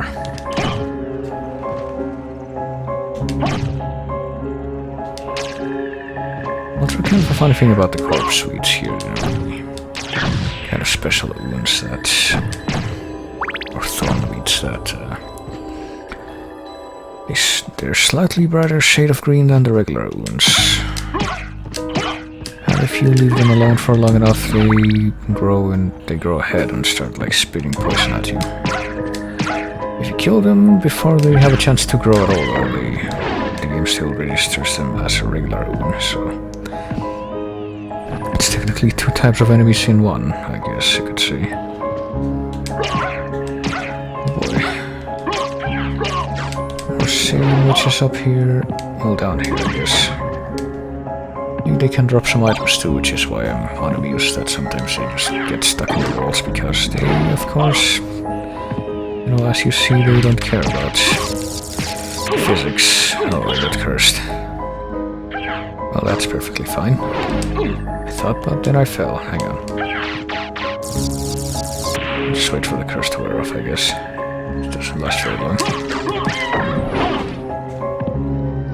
And if we keep the demon handy, well, not here, I guess. Hang on. Well, I say keep the demon handy, but I want to summon the fairy again. Let's go! Alright, at least you're not telling me, hey, listen, like a certain other fairy. What? Okay, there's a thing. There's the gateway to the next area. And here's a karma coin and a combat knife. Alright, hang on a minute. Hang on just a minute. Oh fuck, I think I got japed by my map here. I got... yeah, oh well, whatever. There's still one more chance I think I have to find a breakable thing down here, so... So let us continue on to the next area, which is in the deepest part of the castle here. It is the catacombs. And it has a pretty funky tune as well to go with it.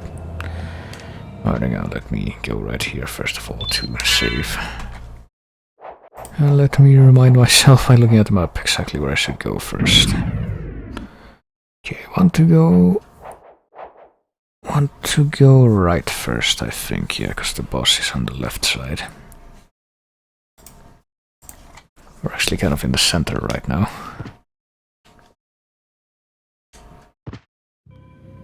Of course, we should also go to this passageway over to the left of the save room, because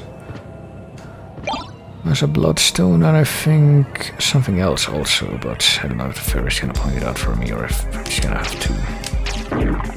Nope, I guess not. The cat eye circlets.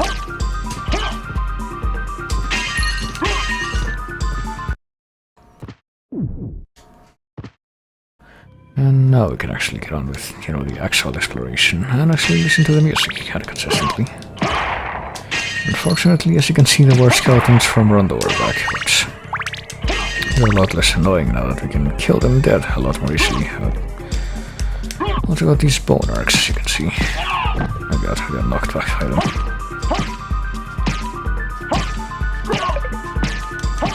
They're pretty much only really dangerous if you stand in front of them. And then if you manage to kill the big head, then the skeleton's carrying it run away.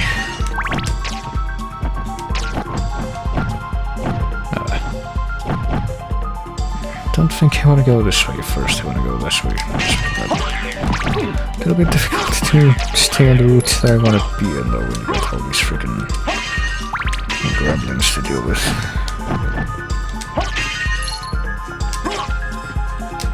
And all the shit that they get behind for you to deal with as well.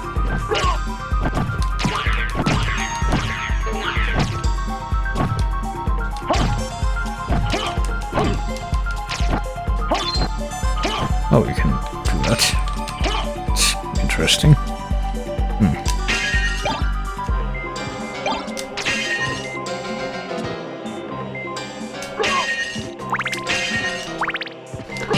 And oh hey, you can actually hurt the slime with the shield run. I thought it was only vulnerable to like magic damage. Large slime, oh boy. And here's what the bone arc can do if you let it. It creates that giant orb.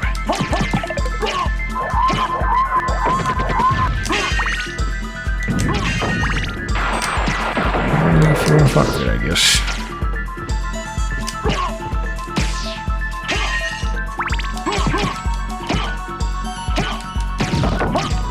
Oh, hey, it actually died before this guy carrying it, but I don't think that's how that was gonna go. Is there anything else in this room, or can I proceed? I think I can proceed. Well, there's an elevator, I'm not sure for what purpose, since you can just traverse the entire room without ever using it, but... Oh, here we are. We're in this very dark room. Don't forget that some animals can live in complete darkness. Yes, thank you, Miss Educational Fairy, but... this is where you use the echo of the bat to, you know... tell where the hell you're going without running into the spikes. And even then, it's kind of challenging, as you might imagine. Just gotta get through this whole area without getting hit once, I think. And then there we go. We hit the switch and the area lights up.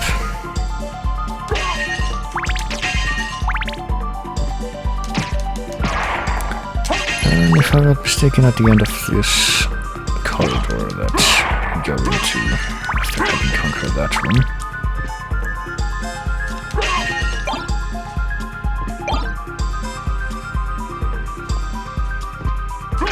Should find something to help us deal with the way back without having to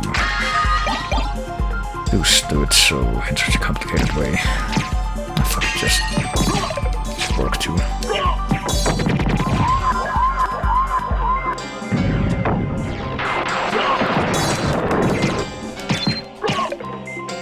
Hey, got a pork bun and something else as a drop from those guys. That's interesting, like a monster vial or something. How many monster vials? Because the monster vials are actually kind of interesting in what they do. I have a monster vial 3, they summon monster allies, as you see, but... do I have any that I have spares of is the real question, I guess.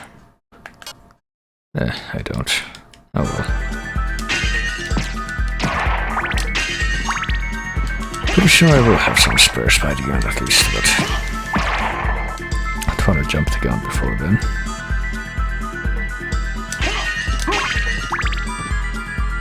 And by traversing this whole passageway, we find the Spike Breaker mail. Which, you know, I sure do wonder what that could possibly do, and a library card. Spike Breaker, which might actually be better armor than the freaking Holy Mail. So let's equip the Spike Breaker armor and start heading back.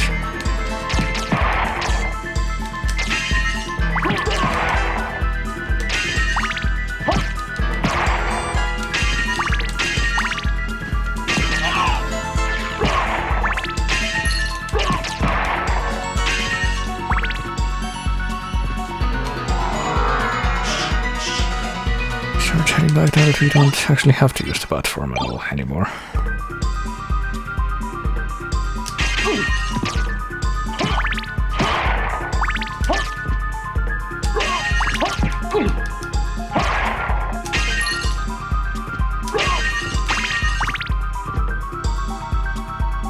So yeah, we can actually just walk over the spikes and break all of them now. And you might, if you are wily and fresh off memory, you might remember a similar situation to this one right here, but in a different point in the castle.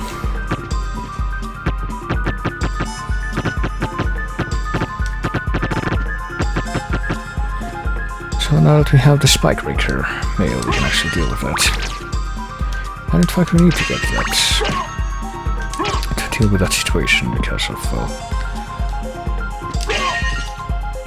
well, because of how it's laid out pretty much, it'll make more sense once we actually get back there. But first, let's head back to the entrance of the catacombs so that we can head in the other direction and challenge the boss of this area next. Jesus Christ.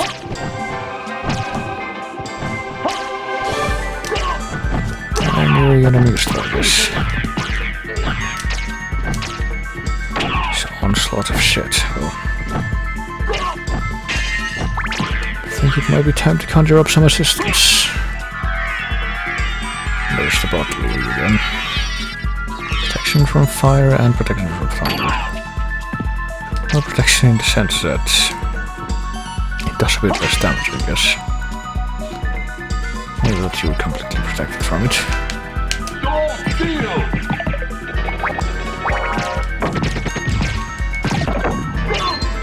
Here we are.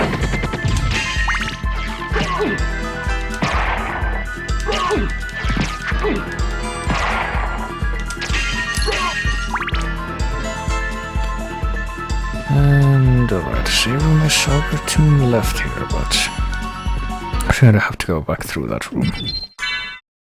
On the way to the other route, which requires me to go down below this place I'm standing in right now. So let's restart the music like always, I guess. An odd necessity, but a necessity nonetheless. Let's do the cheap move to kill this guy faster again.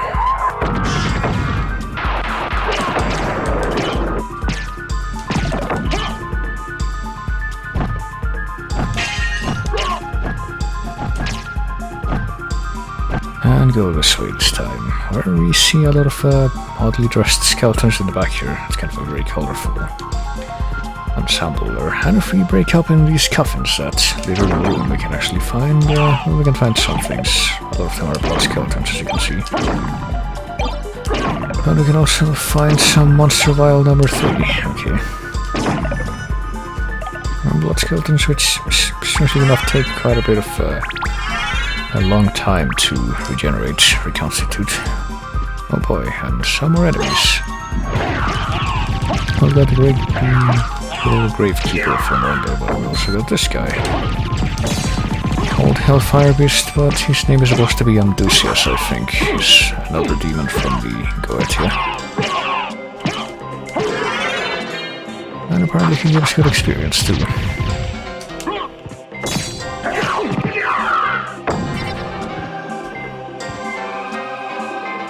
And then these guys, I have no idea what they're supposed to be, like, mythology-wise.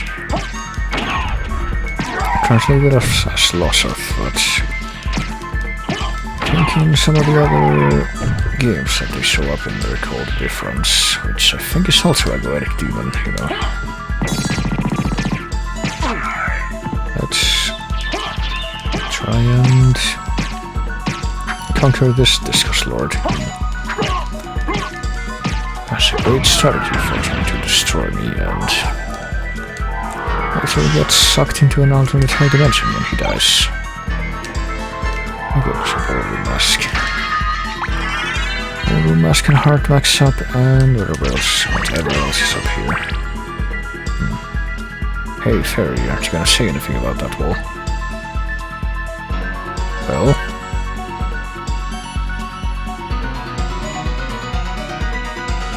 Are you serious? I mean, there's literally an arrow pointing right at it. What more do you want?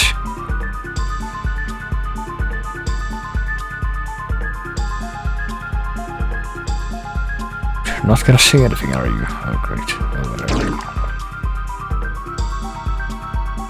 Well, for our troubles, we get the Ice Brand, and I guess there isn't anything else to find in this room.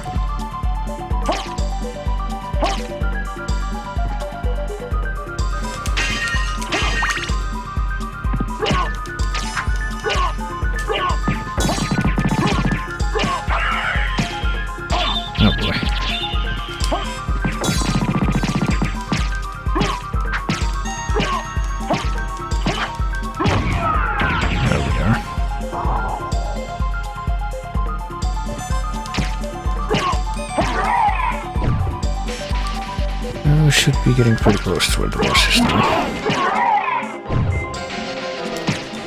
I'm trying not to the effects back here, the visuals in the background, kind of a panning 3D background with depth, and the shadows being projected on from the sprites. These are some pretty neat visual effects. There should be a save room nearby. Can prepare us for the boss encounter that we will have very soon.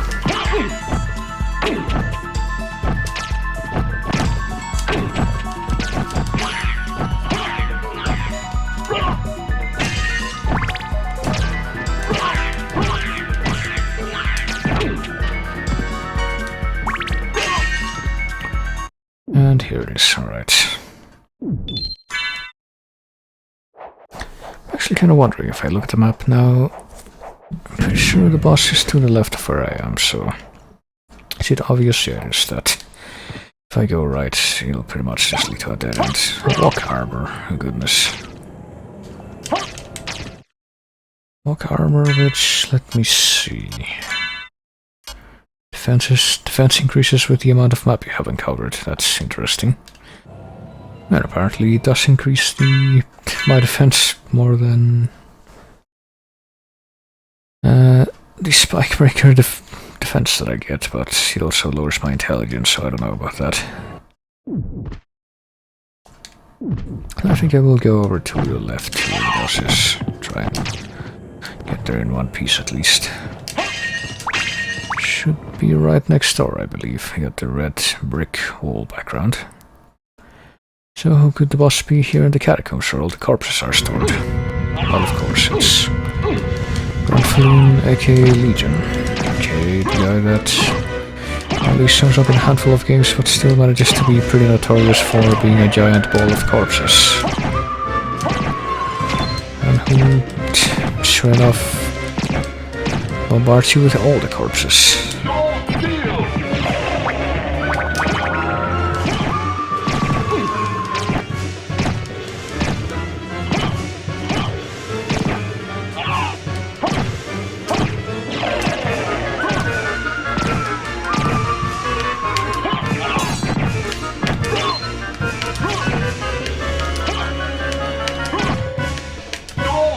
Oh, Jesus Christ, I was trying to do soul steal again.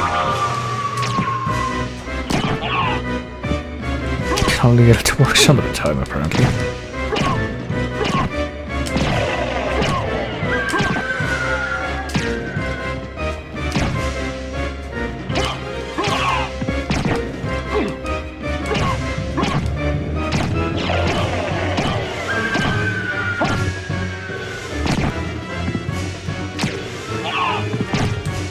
So it's pretty much just a matter of chipping away at the hedges here and...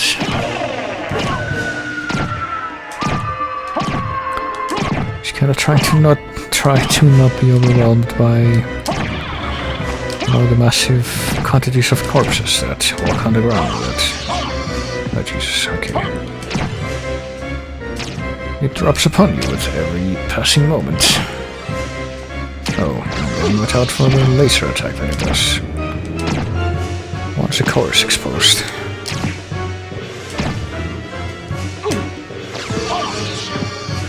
Which again might be easier said than done.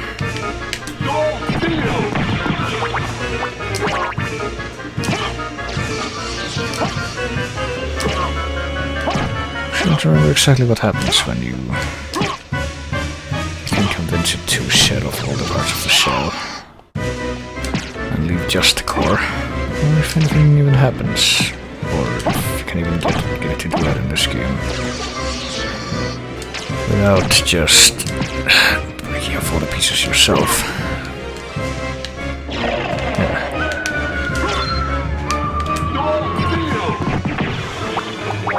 I guess this was what I'm trying to do right now with Soul Steel. Oh, but everything code right, so it didn't matter.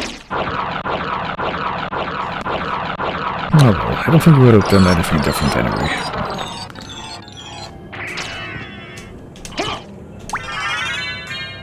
And there we go, we've conquered one of the final challenges in the castle. Don't even know if there's any bosses left other than Old Richter. I don't think there are.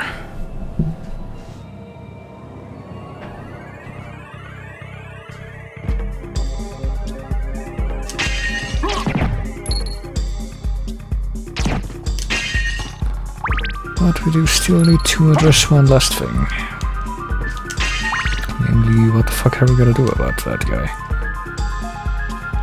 Well, we got this thing, we got the Morbigill. Actually, this might have been the sword I was thinking of. That I used for my Black Sword. Yeah, never mind. I thought I used a turf thing, but I actually used the Morbigill. Black Sword, strong versus holy. This will come in very handy against Richter, I'm sure. Who I am clearly going to kill one more time.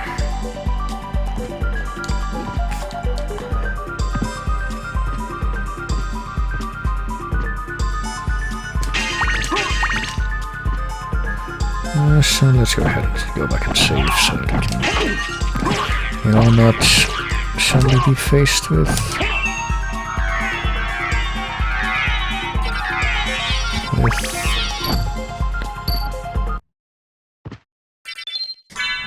reality where we have not beaten Granfaloon, aka Legion, yet.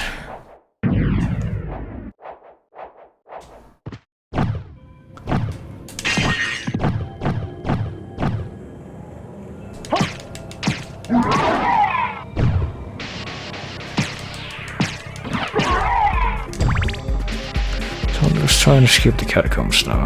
And something that kind of bothers me is that your familiars apparently don't have shadows. Even though in the screen you and the enemies do.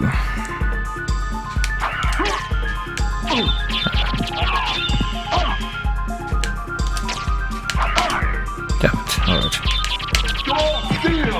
There, always gotta do that, don't I? I don't even want the one and only Discus Lord that appears in the game, I'm pretty sure, and pretty much the only reason why you would want to challenge him more than once is if you were farming for the Jewel Sword, which he also drops, but those are kind of a moot point since, you know, you can get a Jewel Sword without him even dropping it. By doing the trick in the entrance where you enter the tunnel from the one side as one animal, and then you turn into the other one and you go through the tunnel again, which is what I did.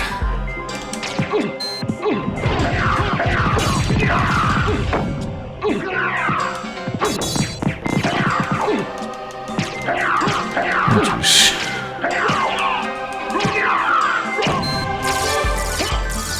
And I check it out, this guy can do more than just create that pillar of fire thing.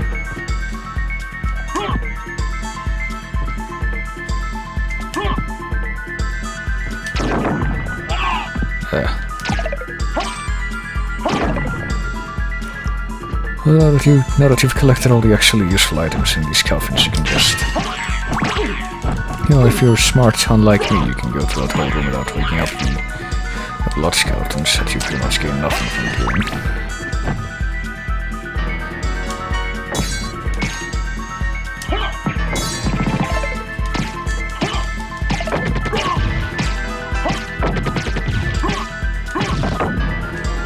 But now all we gotta do is, you know, make our way out of the catacombs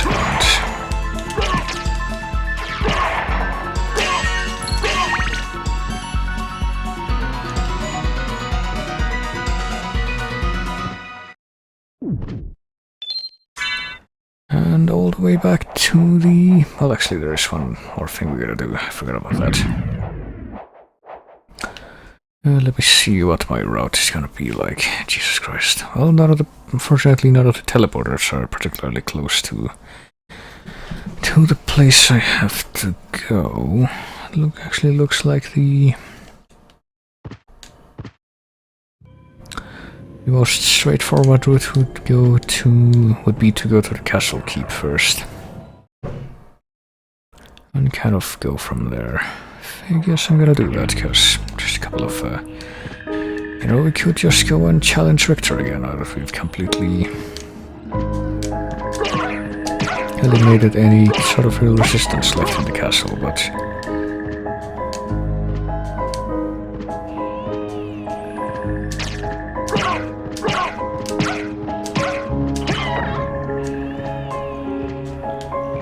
But why do that when there is another secret we can discover?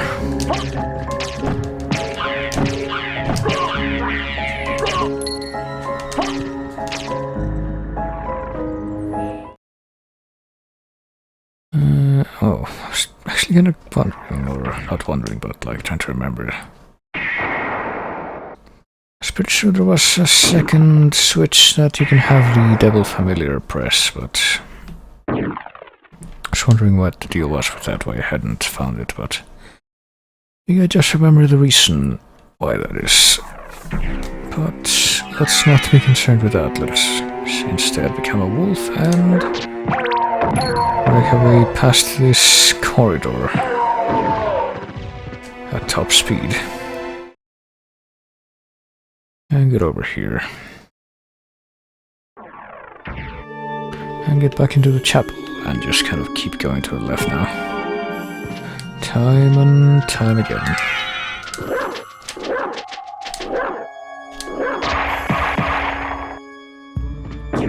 Or we are able to do that at very high speeds at least. Thanks to our wolfy power that we have now.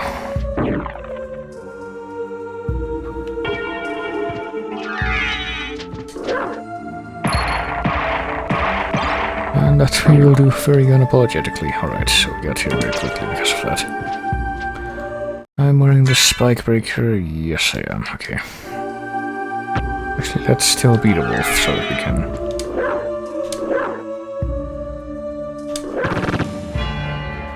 Alright, we'll become mist. And then I will become the wolf again so that we can break these spikes at top speed. There we go. And then we can... go through the blue locked door. And then we can find Maria again. So, did you find Richter? I don't know if he's the one you're looking for, but I found a Belmont. Really? So he is here? But the one I saw was the enemy. He was the lord of this castle. That can't be true! You're wrong! I must go now. So of course we had to have that little encounter, but if we keep going here we find the silver ring. Which is the counterpart to the gold ring we had found earlier, which, if we put them together, we're clock in tower, we're in clock tower. What a mysterious mystery that is. I wonder what would happen if we do what the rings say to do.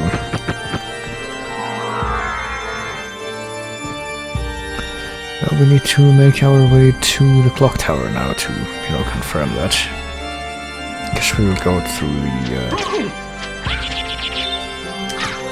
Yes, we will go through the All Rox's quarters together, seems like. That's not terribly straightforward, but that should take us to where we need to go.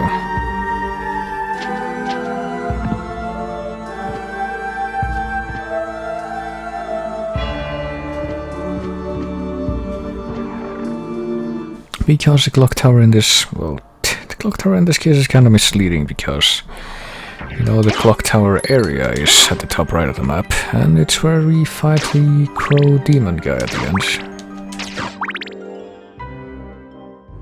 And, but, these rings that we collected have nothing to do with that clock tower. Instead, it's talking about the giant clock that's at the castle center, which is where the entrance to this area is originally found, which is why we're going there now.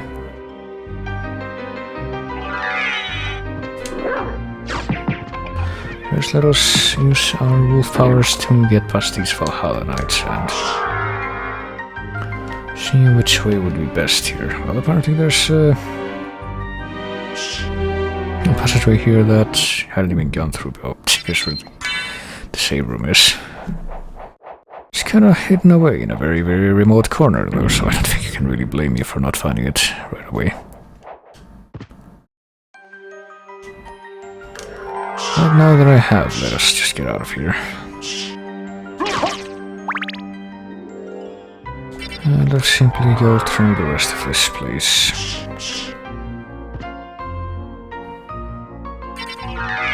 See if we can do it by using our wolf dash, and apparently we can. So I guess the wolf dash is this game's version of the super high speed move that you get in some of the other Castlevanias. I actually never thought of it that way. I will do the wolf dash here not so much to move quickly, but to avoid having to fight those guys. So you can phase through the enemies. If you get a successful wolf dash going on.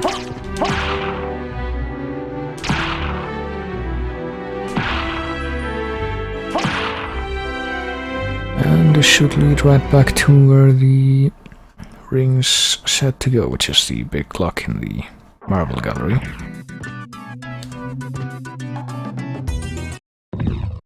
And there it is. Alright, so for anything else, let us go up here. Actually, we're gonna find a very, very special item here.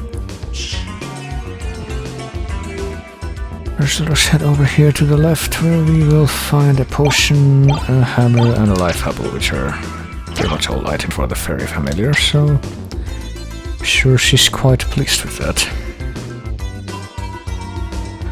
And then when we head over to the right, we find this. We find the gravity boots, which are more like anti-gravity boots. That allows us to do the super jump there, as you saw. Which, you know, oddly enough, unlike the super jump in a lot of these games, this one costs magic to use.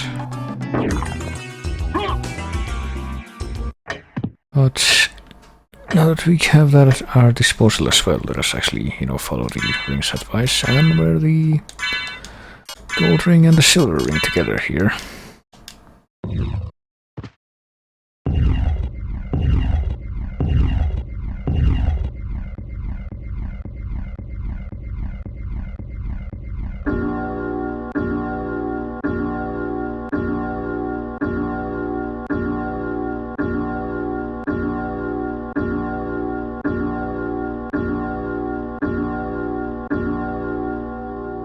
And the clock strikes 13 times. It's clearly a good omen. And the way opens up to the actual center of the castle, as you can see. Got a save room here, and we also got a health max up and a heart max up.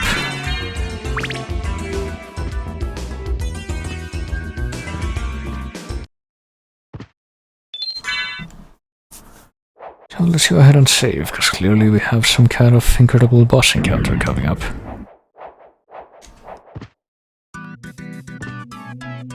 Let's take the elevator down, which, you know, unlike the elevator in the outer world, this one actually goes down in a peaceful fashion and go into this place, which is kind of curious looking, isn't it? It's kind of this cube.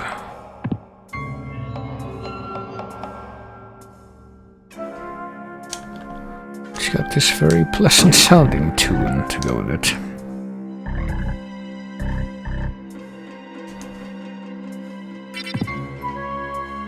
So let's check out this passage right here. Alucard? That voice, Maria? I'm sorry. You were right. He has joined forces with the enemy. So it was a Belmont after all. But someone must be controlling him. Whatever we do, we can't harm Richter. But he must be stopped. I know. Well, here, take these with you. What are these?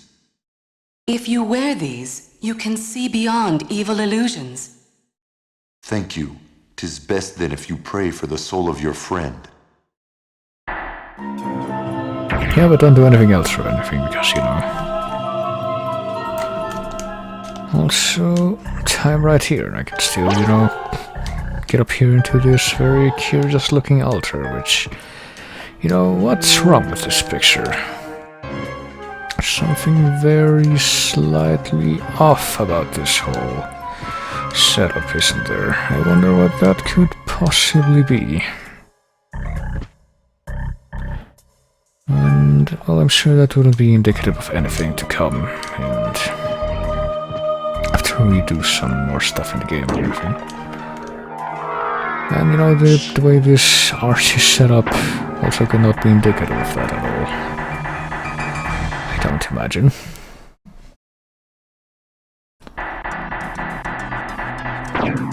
But now that we have the holy glasses, which improves blood healing ability, do we really need that though? Moonstone improves status after sunset, which you know is definitely the case now. And the Ring of Ares, which, well, it has a trade-off too. It raises your strength but lowers your defense spectacularly, so I'll skip out on that. Okay, so we're going back up to the warp room in Ulrox's quarters. It is technically the closest warp room, so you know. So there's that.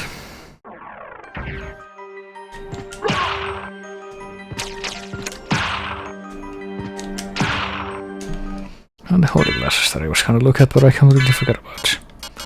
Sees beyond magical curses. Also, it kinda looks like one of those glasses you would wear at the old-timey opera, I guess.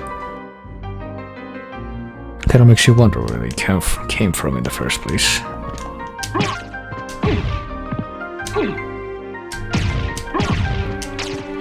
Now let's fight the ruler sword again. There we go. Poltergeist is what the stuff that it summons is called, apparently, are called. Alright, let's hear you again. Let's rush over to where the warp room is. And take that warp room over to the lion, which is where the castle keep is.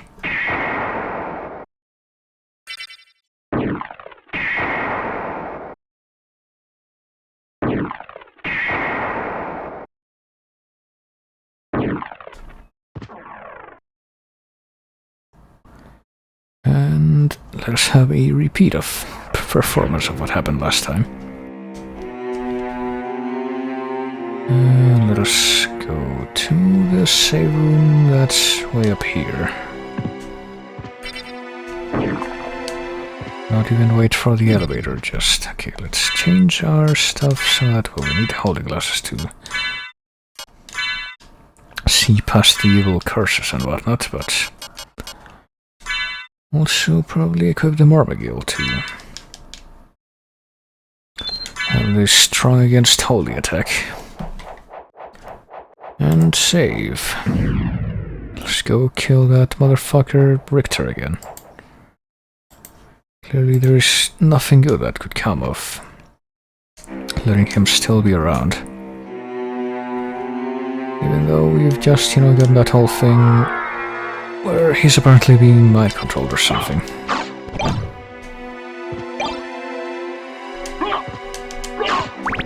But we're gonna disregard all that. Clearly the way that we've been doing things is the only way.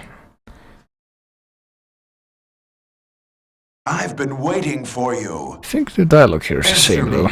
Why is a Belmont planning the resurrection of Count Dracula? Count Dracula rises but once every century, and my role is over. If I can resurrect him, then the battle will last for eternity. If those are your true feelings, then so be it. Yeah.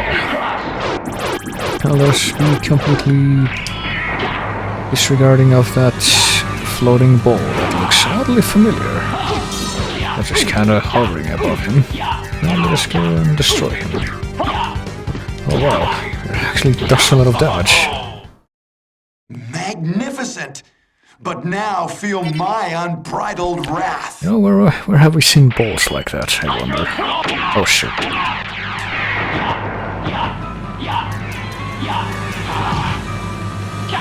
Yeah, I can use my iframes too, you know. Right, let us destroy him. Clearly stood not even a ghost of a chance against us. It's over, Belmont. So the war between humans and vampires finally ends here. What need for the shepherd when the wolves have all gone? My time on this world has come to an end.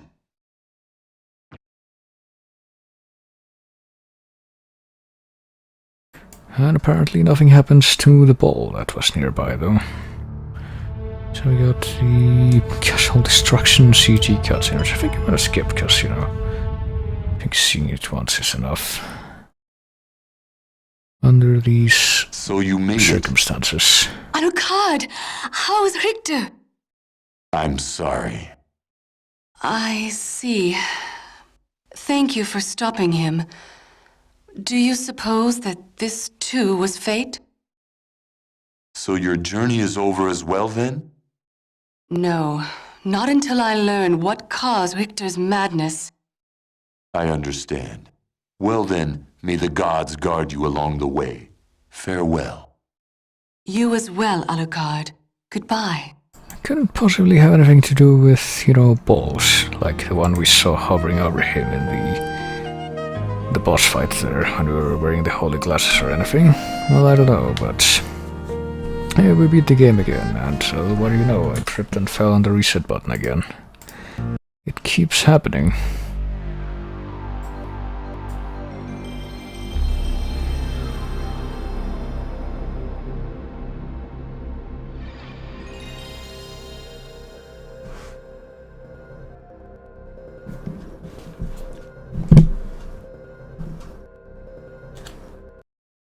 Boy, I sure do love that intro sting. Never gets old. Alright, so let's load back into the file, which is now alternating between Alucard, Richter, and Maria. That's the icon.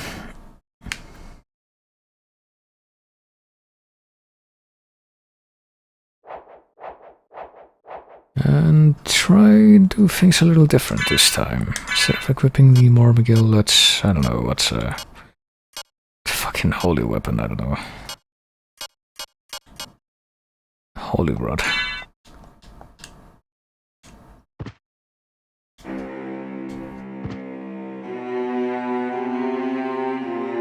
And keep the holy armor, because I think we're still gonna need that. And this time let's do what the game actually intends us to do, which is, you know, attack the balls. Let's not even have any conversation with this guy, just immediately. Well, first let me go ahead and do this so that I can have the iframes to avoid the cross. And there we go. Now let's actually try and avoid getting murdered by Richter, and I will need to hit him at least once, I guess, or try to, so that we can get him in bestiary. There's that. That is also a missable thing, but now let's actually break this mysterious green ball that's hovering over him. Mysterious, except, you know, we've actually seen one just like it before. We've actually seen two just like it before. Under varied circumstances. But we're really getting murdered by Richter now, even though he doesn't like me jumping up. I guess we're gonna hear some of this theme, which is one of my favorite boss themes in Castlevania, actually. Oh, there we go. You've defeated me, but all is not yet lost. The resurrection of Count Dracula is at hand. So yeah, I hear Shaft doesn't give up ever. Just keeps coming back after you kill him, and then you kill his ghost. Then he just makes another ghost for you to kill, so who could have seen that coming? Shaft was behind everything. The guy notorious for his balls was behind the guy who was being mind-controlled by balls. And now we got some more early CG to depict this happening.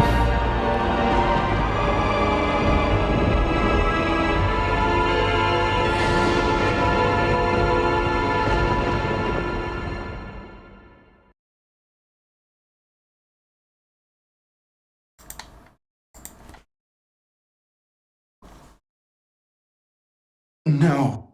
What have I done? Thank you, Alucard, for saving Richter. Alucard? The same Alucard who fought alongside my ancestor, Trevor Belmont? That was over 300 years ago. No time for small talk. Is the person who controlled you in that castle over there? Yes, I think so. Maria, take Richter and leave here. I'll finish this. All right. Good luck. You know, that castle over there. The castle that just appeared out of the sky and then we are able to transport into by means unknown just by seeing this pillar of light. But yes, we have left the regular castle and we are now in the inverted castle where the second half of the game takes place. Which is pretty much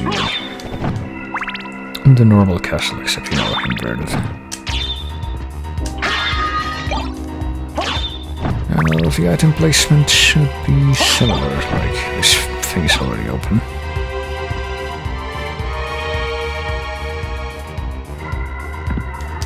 And the stuff is still here, but there's different stuff inside the breakables now.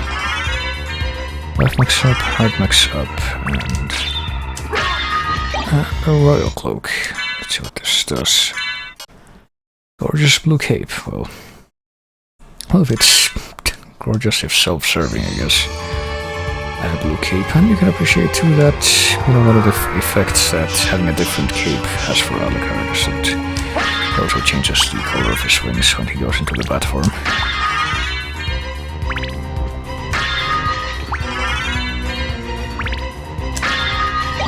And the bastard sword. Which, I don't know, the thing that I had before was the shield rod, but then the bastard sword lowers defense but raises attack. I don't know. I'm just about to change it anyway. I mean, I sort of me, well, pretty much anything will. I think I'll stick with the ice brand for now. I didn't realize how. What, you know, what high attack that had. How high the attack for this weapon was. Guess that's how you would face it. Oh shit. Damn, I keep forgetting that the cross is there. I still want to keep the holy water. So yeah, all the backgrounds are upside down now, as you can see. And so are all the platforms and such. And there's a few differences to make this place a bit easier to navigate, even though you can pretty much, you know, go anywhere you want right from the beginning, given that you already have all of the skills that you need to traverse wherever you want. You can go fly, you can do the super jump, and that I'm failing to do, you know, that super jump. There we go.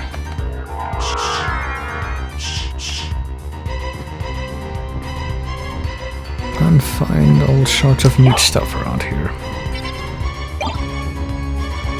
But seeing how this is the...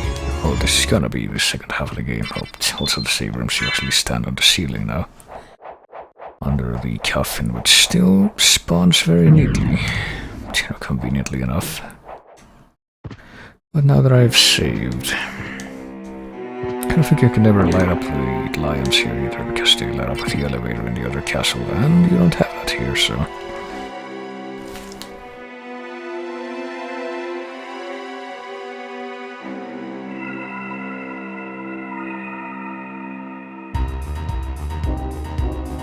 But yeah, now that I've gotten to the second half of the game where it begins, and I think because of, you know, you have all the exploration abilities unlocked from the start. Or from the beginning of this castle, that is, since they're required to even get here.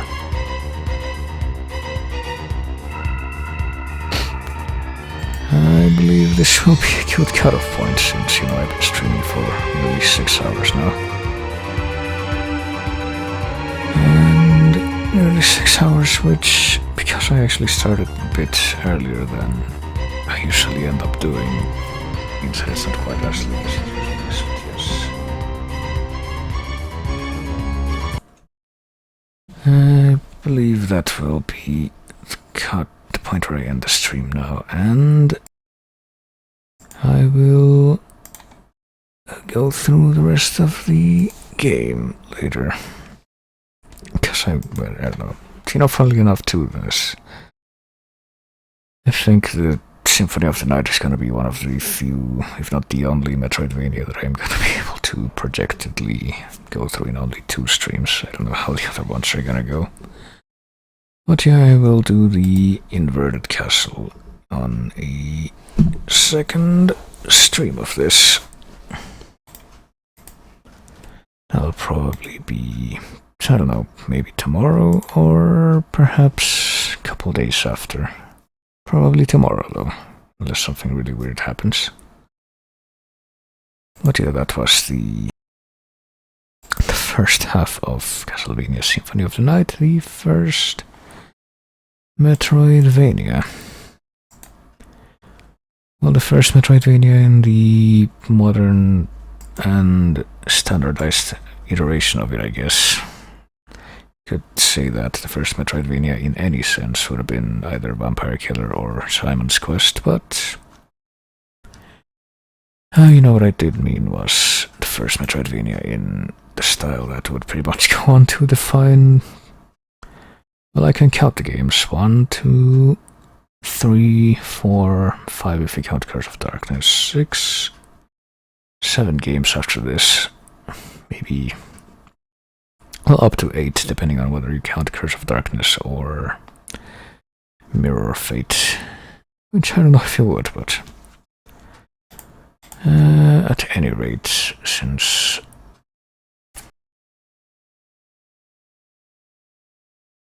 that is it for the stream right now, I thank everybody for coming like always, and let me go ahead and play this out with